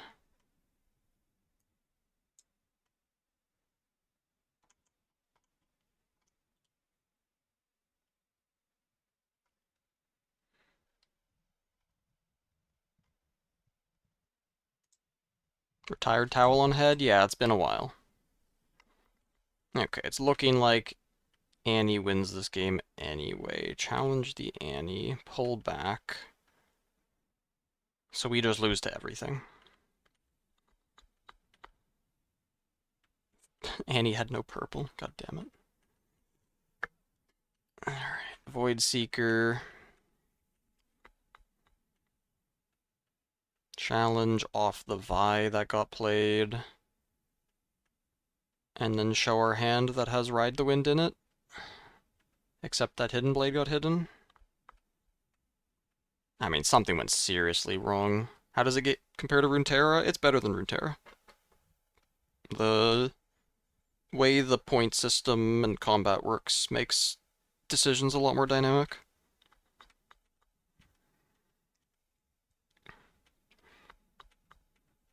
No, something went serious. Yeah, he had Ride the Wind, yeah. No, something went seriously wrong for the Annie here. Very seriously wrong to lose that game. And I think it involved playing Annie and picking up Rebuke.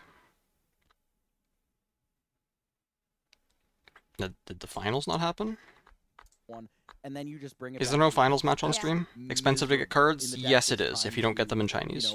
1-for-1, 2-for-1 grind you out. That Say is 2-for-0. Like the what biggest is drawback. a 2-for-0? That's terrible. compared it's, to like, not Runeterra being good free at to play. all, and like even like Hopefully, when Wave 2 of stuff gets printed, then prices go down. Because prices are crazy right now. 2-for-1 grind Where you is out. the finals? Is Say it on YouTube or something? Do you have a link, KitKatsy? English tournaments with Chinese cards? Yes. As long as the entire deck is in the same language, then it's legal. Which means that if you start using Chinese cards, you're probably stuck with them. Using Chinese cards. So, you are paying the price with shipping. Too Late didn't get streamed, they were getting kicked out.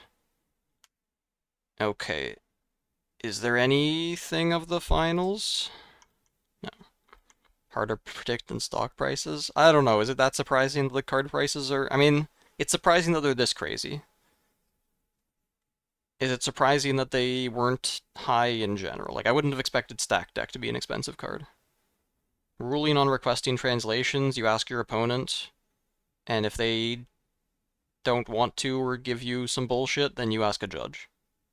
But your opponent really shouldn't be doing that if they don't want you sitting there and calling a judge for every single card they play, because you're within your rights to do that, and if they're making it a hassle to and not giving you translation of their cards, then they're just asking for you to call a judge on every card they play and go to time in the round.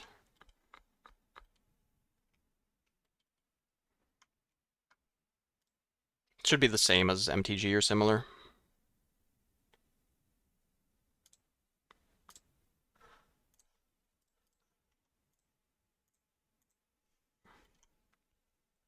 Okay, there is no finals.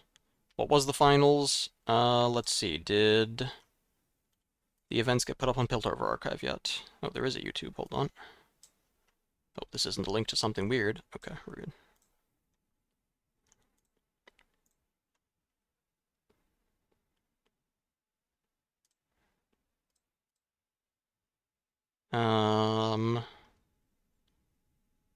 Vegas is up.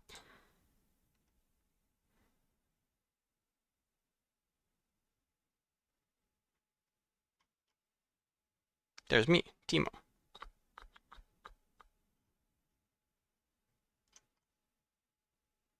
But this is not up. Okay. Alright, YouTube. Provide English copy to show opponent, pull it up on app. Yeah, there's no official... Is there an... Hold on. Is this card gallery only for the new set? I guess so. Yeah, there's nothing official like Gatherer for Magic the Gathering or anything like that. You'd probably be allowed to just look up Piltover Archive or something. Because Piltover Archive has errata as well, which is nice. It's for all cards? Where? You can select old set? Oh, did I just not look at the filter? Oh, yes. Okay, no, there is a card gallery. There's an official card gallery. Things are fine.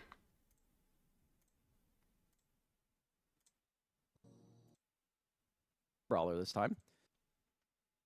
Okay, finals. Against a Yi. Spoilers. Luna's not playing. Why'd the Twitch stream go down then? If YouTube still has the VOD.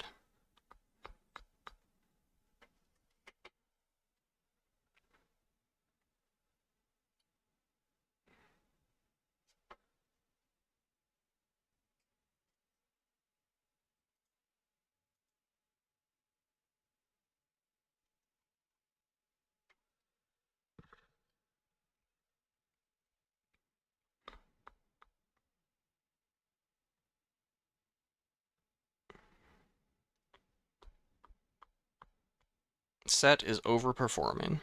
Yes. I think that half the games that this set has played on stream, he should have lost, but he played better than his opponent. Or his opponent played worse than him. Especially the Kaisa games. Like, there were Kaisa games where the Kaisa misplayed several turns, and then it was still close.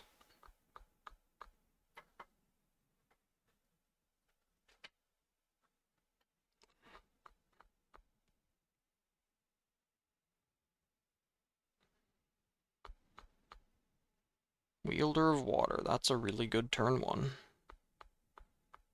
Teemo, a good deck. It was good. Let's see. Are there any matches I would have lost without Pilot Diff? There are matches that would have gone to Game 3 if there wasn't Pilot Diff. Similar to the set. But I think then if they go to Game 3, then I'm on the play. I bring my better battlefield and am in a good spot.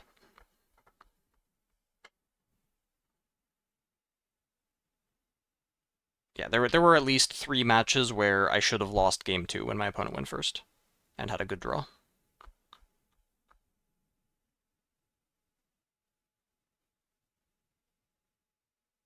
But then go to Game 3, I go first, I'm on Bandle Tree, and I'm happy.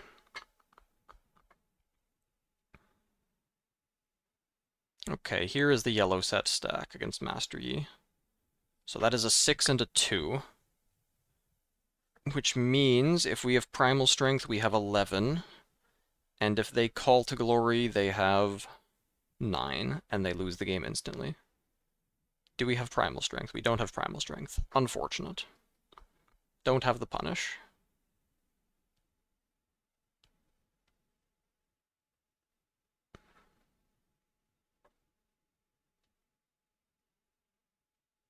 The main drawback of the Teemo deck is that it's slow to win games. So a lot of matches went to time, even 2-game matches. Thanks for the follow. Pitta Panda Pita Panda Bear.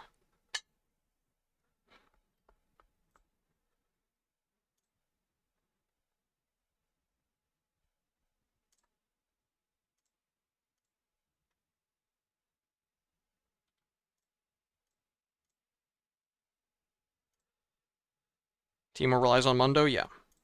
You do need Mundo for most matchups. But you can also find Mundo for most matchups, and then protect Mundo for most matchups, and then win most matchups. So it works out.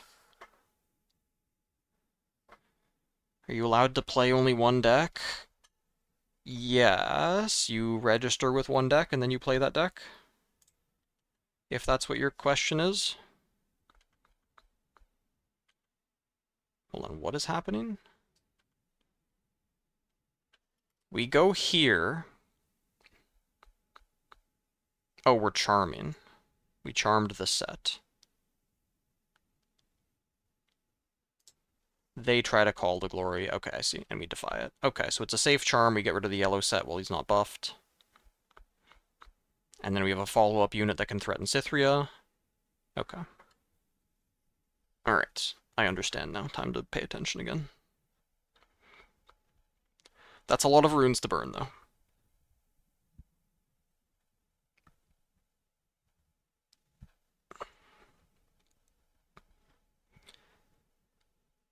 And Set is going to continue to sit here and try to hold. Which will probably work, because there was no Primal Strength last turn. So what is there going to be this turn?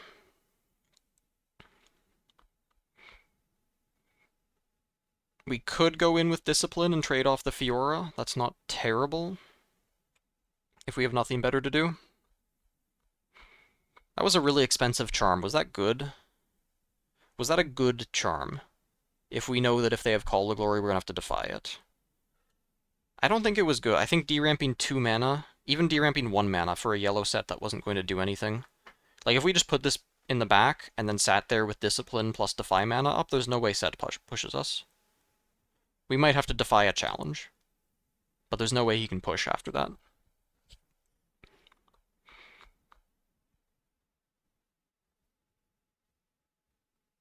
I don't think there was a rush to charm, because the issue is you charm and you don't open up the battlefield, and then the set just does this, and you're in the same spot. Best of 3 with different legends. That's not going to happen ever. You could maybe have a team format, where you just play multiple different 1v1s and your team has to be on 3 different legends, something like that. But find your center. Okay. 1K format. I mean, if it's across a team, then you each just have your own deck. and it's fine. Maybe you could do some kind of deck building restriction where you're restricted to 3 copies of each card across all 3 decks. That'd be interesting. I don't know if MTG's done something like that. I don't know if the deck building restriction has been a thing ever. It sounds like something MTG might have done back when they ran team formats.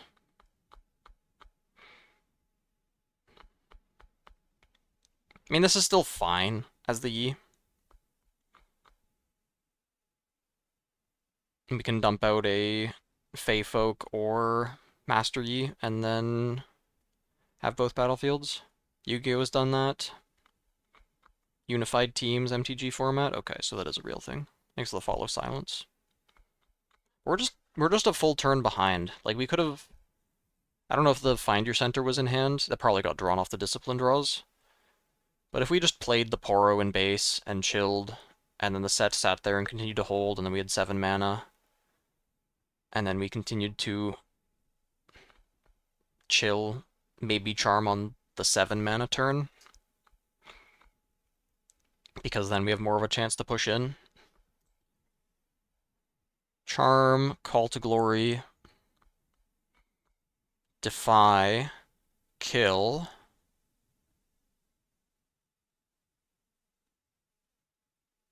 Double Discipline the Poro, trade everything. That off? No, Double Discipline the Poro, Cythria doesn't have a buff. Get in. Yeah, it would have been way better to wait a turn. That would have been game ending immediately.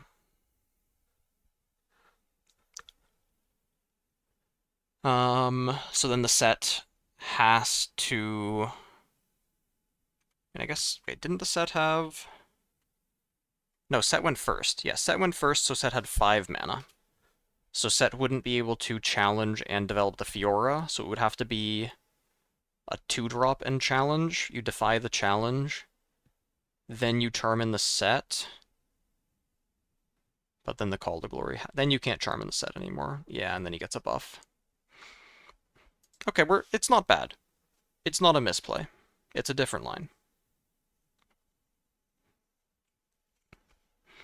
But we've gotten to this spot, and now we want to start holding. Could maybe still play slow, as long as we can protect this Wielder of Water. I see a Charm in the hand, and I don't want it to get played. If there's a Zonya's in the hand, that would be really good. Like, Master Yi to here, hide a Zonya's with him, amazing. That would be a spectacular turn.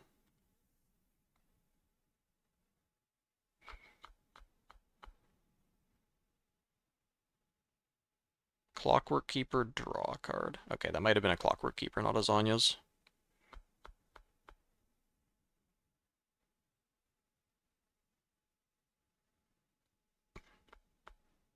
Nope, there was a Zonya's. Yeah, Master Yi, Zonya's. Okay, there was definitely a Zonya's. Yi here, hide Zonya's would have been significantly better. What would the set need to push both battlefields? It would need to involve Call to Glory challenge. So let's say Call to Glory Kiana, push her in here, kill, challenge the Yi, Zonya's, push in, go to 5 points, Yi in base. 7 runes.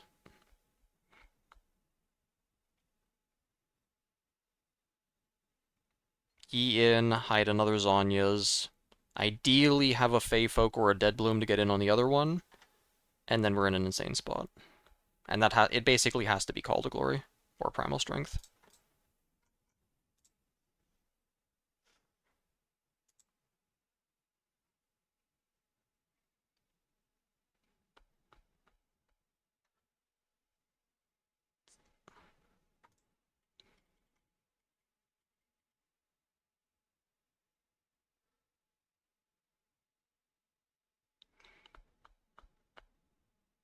Yeah, this play was way too slow, I think.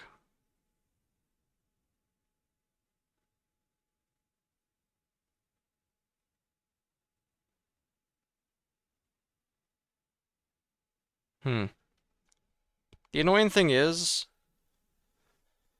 so this Vilemaw's lair is making it difficult to get Zonya's value if you played slowly, though. Yep, there's the challenge, and now you're at 3 points, and the set's going to have 5.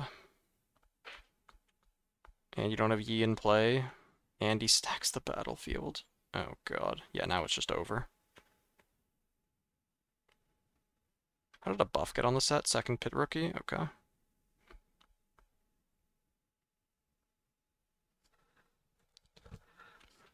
Yeah, I think game is just over. That turn was just nothing. That was Clockwork Keeper 2 Zonya's complete nothing turn.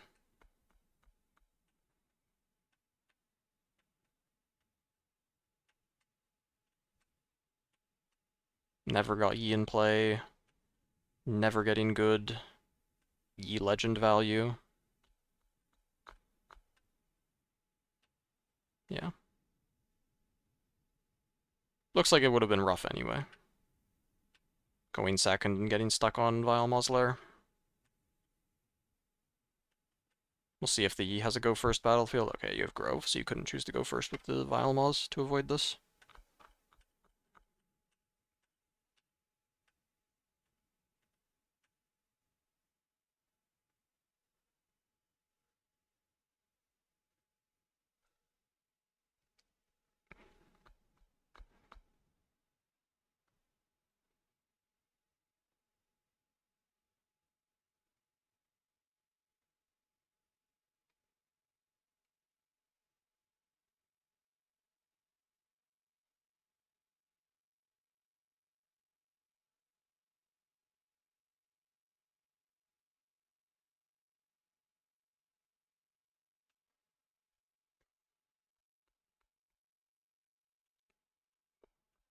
Take the Grove. Is there a Find Your Sender in play? I feel like all this mana tapping telegraph to Find Your Sender. I can't tell. Revisited Aggro MF? No, I gave up on it. It's good when it goes first, but when it goes second, it can't do anything. It's better to play Annie. It was a lot better than expected, though, but just not good enough. Okay, there was Find Your Center, but the set decided to get the point and the draw. And Grove draw, yup. 7 mana. If we have Yi Zonyas, that's pretty good. If we don't, things are a bit awkward, because this Poro is about to get punched. But that's okay. It can honestly be allowed to get punched if we can put some useful stuff in the base. Set goes to 3, we're at 2. If we could put a Fey Folk somewhere useful, I'm not sure where that would be. Okay, we do have the Yi. Do we have the Zonyas? We do have the Zonyas. Okay, great. We did it. Should have happened game 1 as well, but it's fine. This looks like a very winning position now.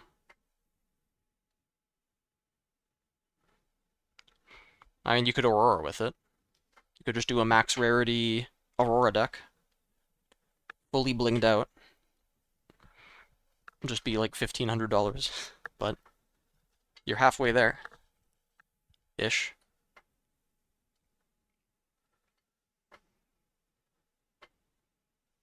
Yeah, for locals it'll work.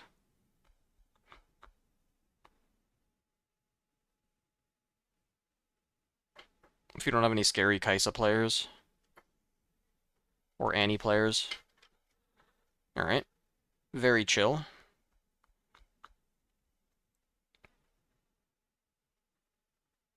Double challenge, that would be a tragedy.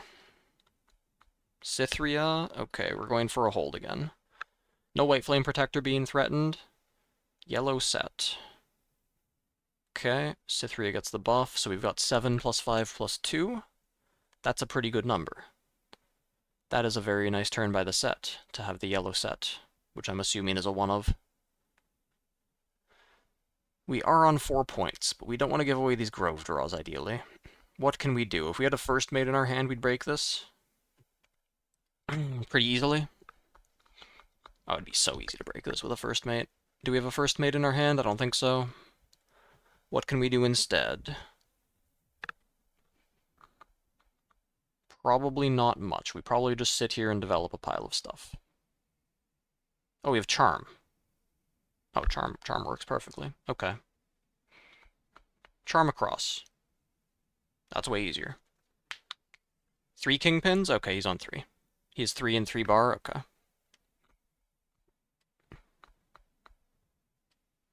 No, this game is just over. He's about to get wiped and only have an orange set left.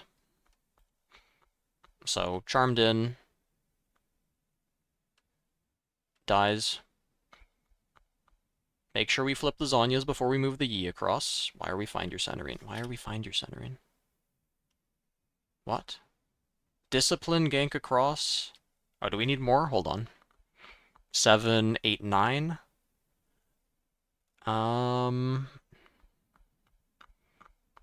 Because we have Pit Rookie... No, we have Pit Rookie Discipline on guard.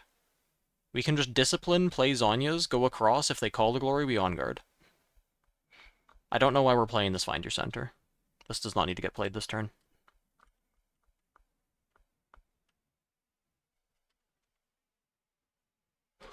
Do you see this hand? Defy, on guard, discipline, discipline? Okay. We are searching for the way to lose this game.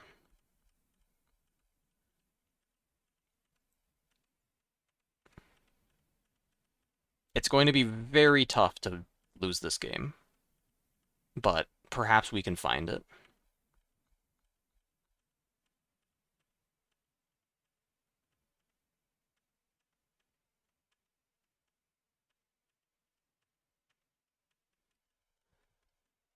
Looks like it's findable.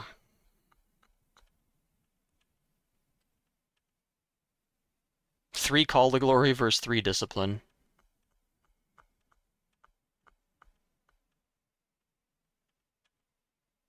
Okay. We didn't find the way to lose this game. We did a 3rd Discipline. But that was losable from that spot when we didn't take the face up clear. Set on Grove. Okay, so he is on the yellow set, like turn 1 Cythria, turn 2 yellow set hold. Which is pretty good. Turn 1 Arena Bar. That's not good. That is terrible. Surely Master Yi wins from this spot with 4 mana. Turn 1 Catalyst. That's a lot better than the Arena Bar. I mean, you can yellow set. And then we can drop a Fey Folk in our base. Zonya's is good too. That's completely reasonable. With On Guard. Yep. Looks good. Don't charm in the set. Completely fine. So that's 10. We play On Guard. We flip Zonya's. Looks good. Showstopper in. That's annoying. Cythria buff. So that is 10 total. If we have White Flame Protector, this game is done. We don't have White Flame Protector.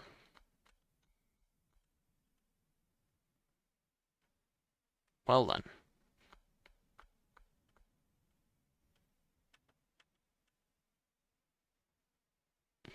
Well, this draw sucks. I guess we lose.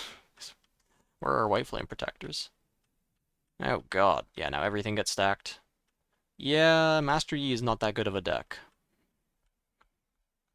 I'm just gonna say that. I think if Yi is losing to set like this, and Yi loses to Kaisa, and Yi loses to Teemo, and Yi loses to Aurora, and there's at least one other deck that Yi loses to, maybe Yi does well against Annie, that's a tier 2 deck.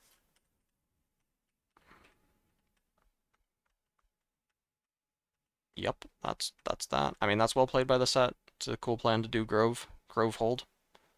I think if you go against the Kaisa, you get, well, a competent Kaisa, then you should get blown out, but...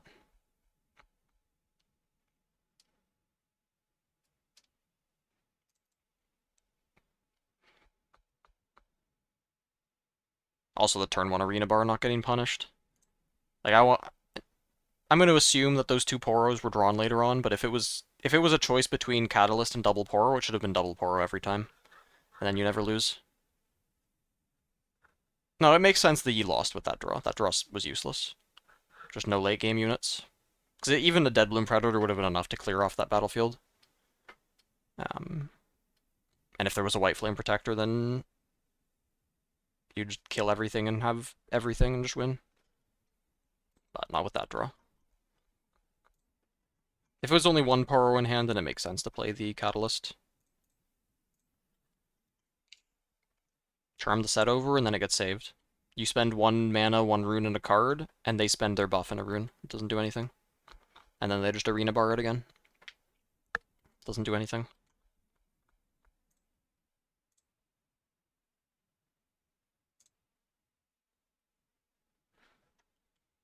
Alright, it's 10:30. It's been a good stream. I'll be back tomorrow. Set deck is broken. Okay, then. I mean, it looks good against Kaisas that misplay a lot, Annies that misplay a lot, and E that misplayed game 1. Because I think E could have won game 1. Playing tomorrow. Tomorrow is this tournament. Starts at 12 p.m. EST. I'll be streaming it. We got 57 people in it, so nice big prize pool. Let's look at participants. Any recognizable names? Batsu, Barfling, me.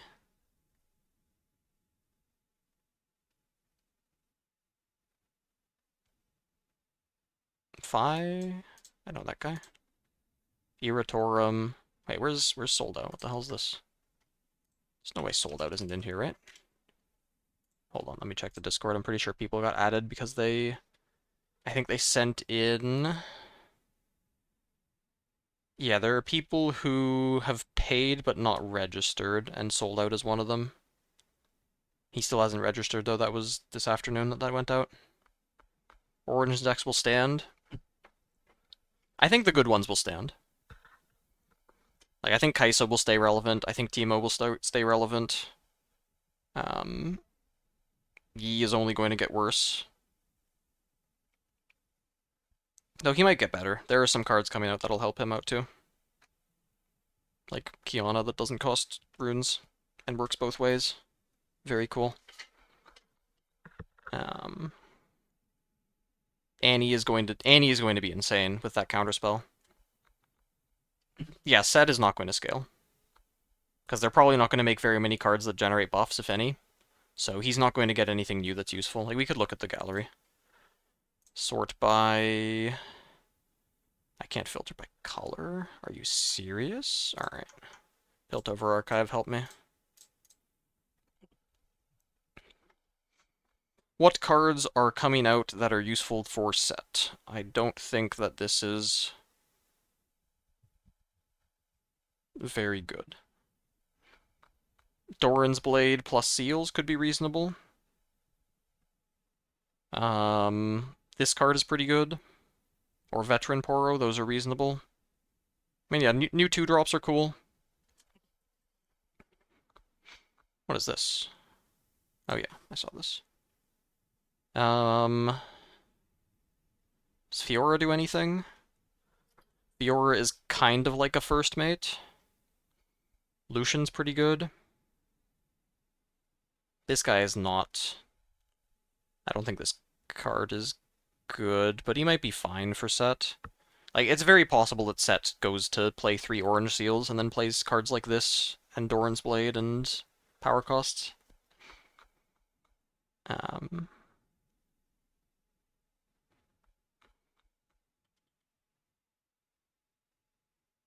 That's just random. Kato the Arm. I mean, this card's going to be good, but he's going to be good in everything. Because he buffs himself. I don't know if he's going to actually be that good, but it's... And I also think he's probably going to get eroded. Maybe. But I have a bet that he won't. Because it just says a friendly unit. So, as it is written, when he moves to a battlefield, he can give himself +3 might and deflect. Second to deflect, but that might not be real. What is this?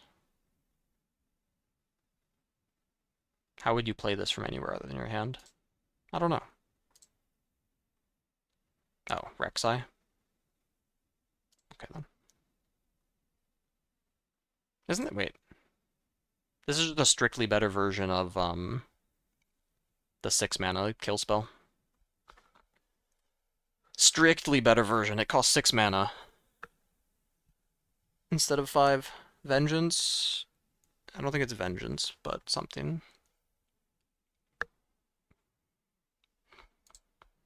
Open battlefield only. Might be real. Under Titan.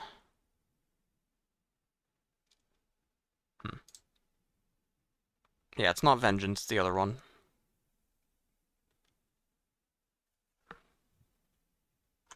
What cards even reveal? Kill. This thing, Blast of Power. Strictly better version of Blast of Power. Yeah, what cards reveal? Because Hook doesn't reveal. Oh, does this thing work when you... No, revealed from deck. Damn.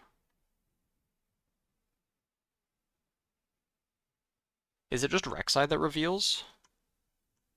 I guess if your opponent Blind Furies you.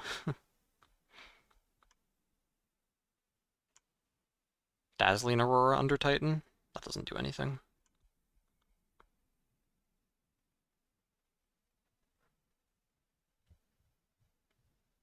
It's like Teemo. Blue Teemo under Titan. Void Rush, yeah. Yeah, it's all Rek'Sai stuff.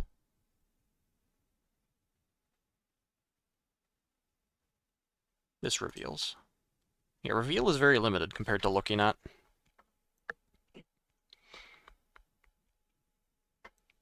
But maybe Blue Teemo under Titan is a thing.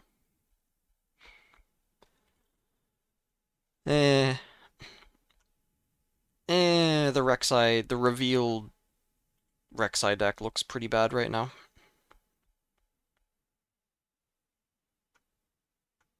But it'll get more cards. Alright, that's it for tonight. Thanks for watching, everyone. I'll be back tomorrow at noon EST, maybe a bit earlier. I guess there's this going on. Let's see, is this worth rating?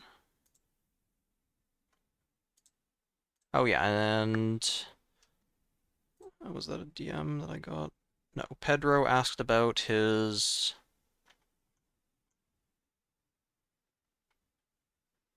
Wait, did he send the link in here?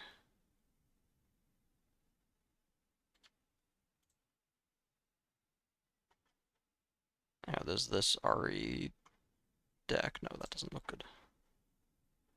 Where did I get this linked from? Am I just clicking on random links? Someone at me in a Discord, maybe? I don't remember. Oh yeah, they added me in my Discord. Oh yeah, yeah. Here it is, I remember. Alright. Siding patterns. Okay.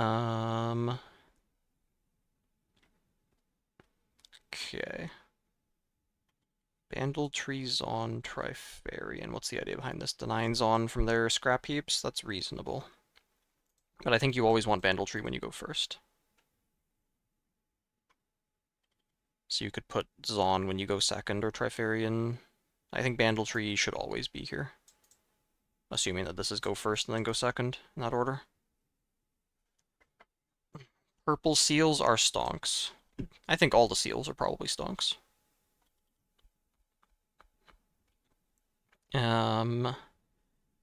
Taking out sprites against Yi is good.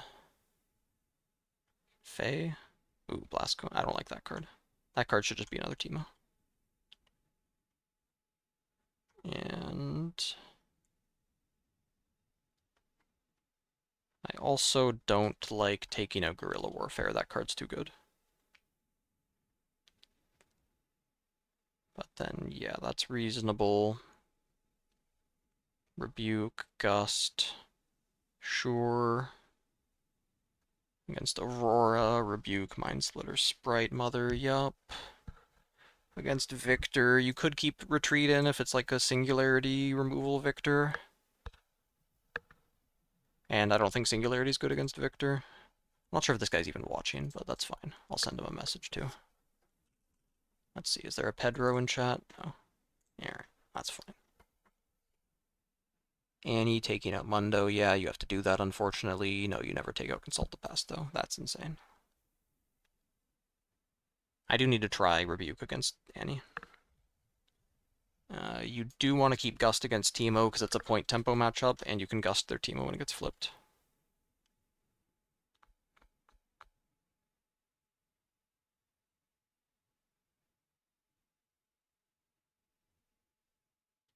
I don't think you want sprites in general against Teemo. You're both going to sit there and hold against each other.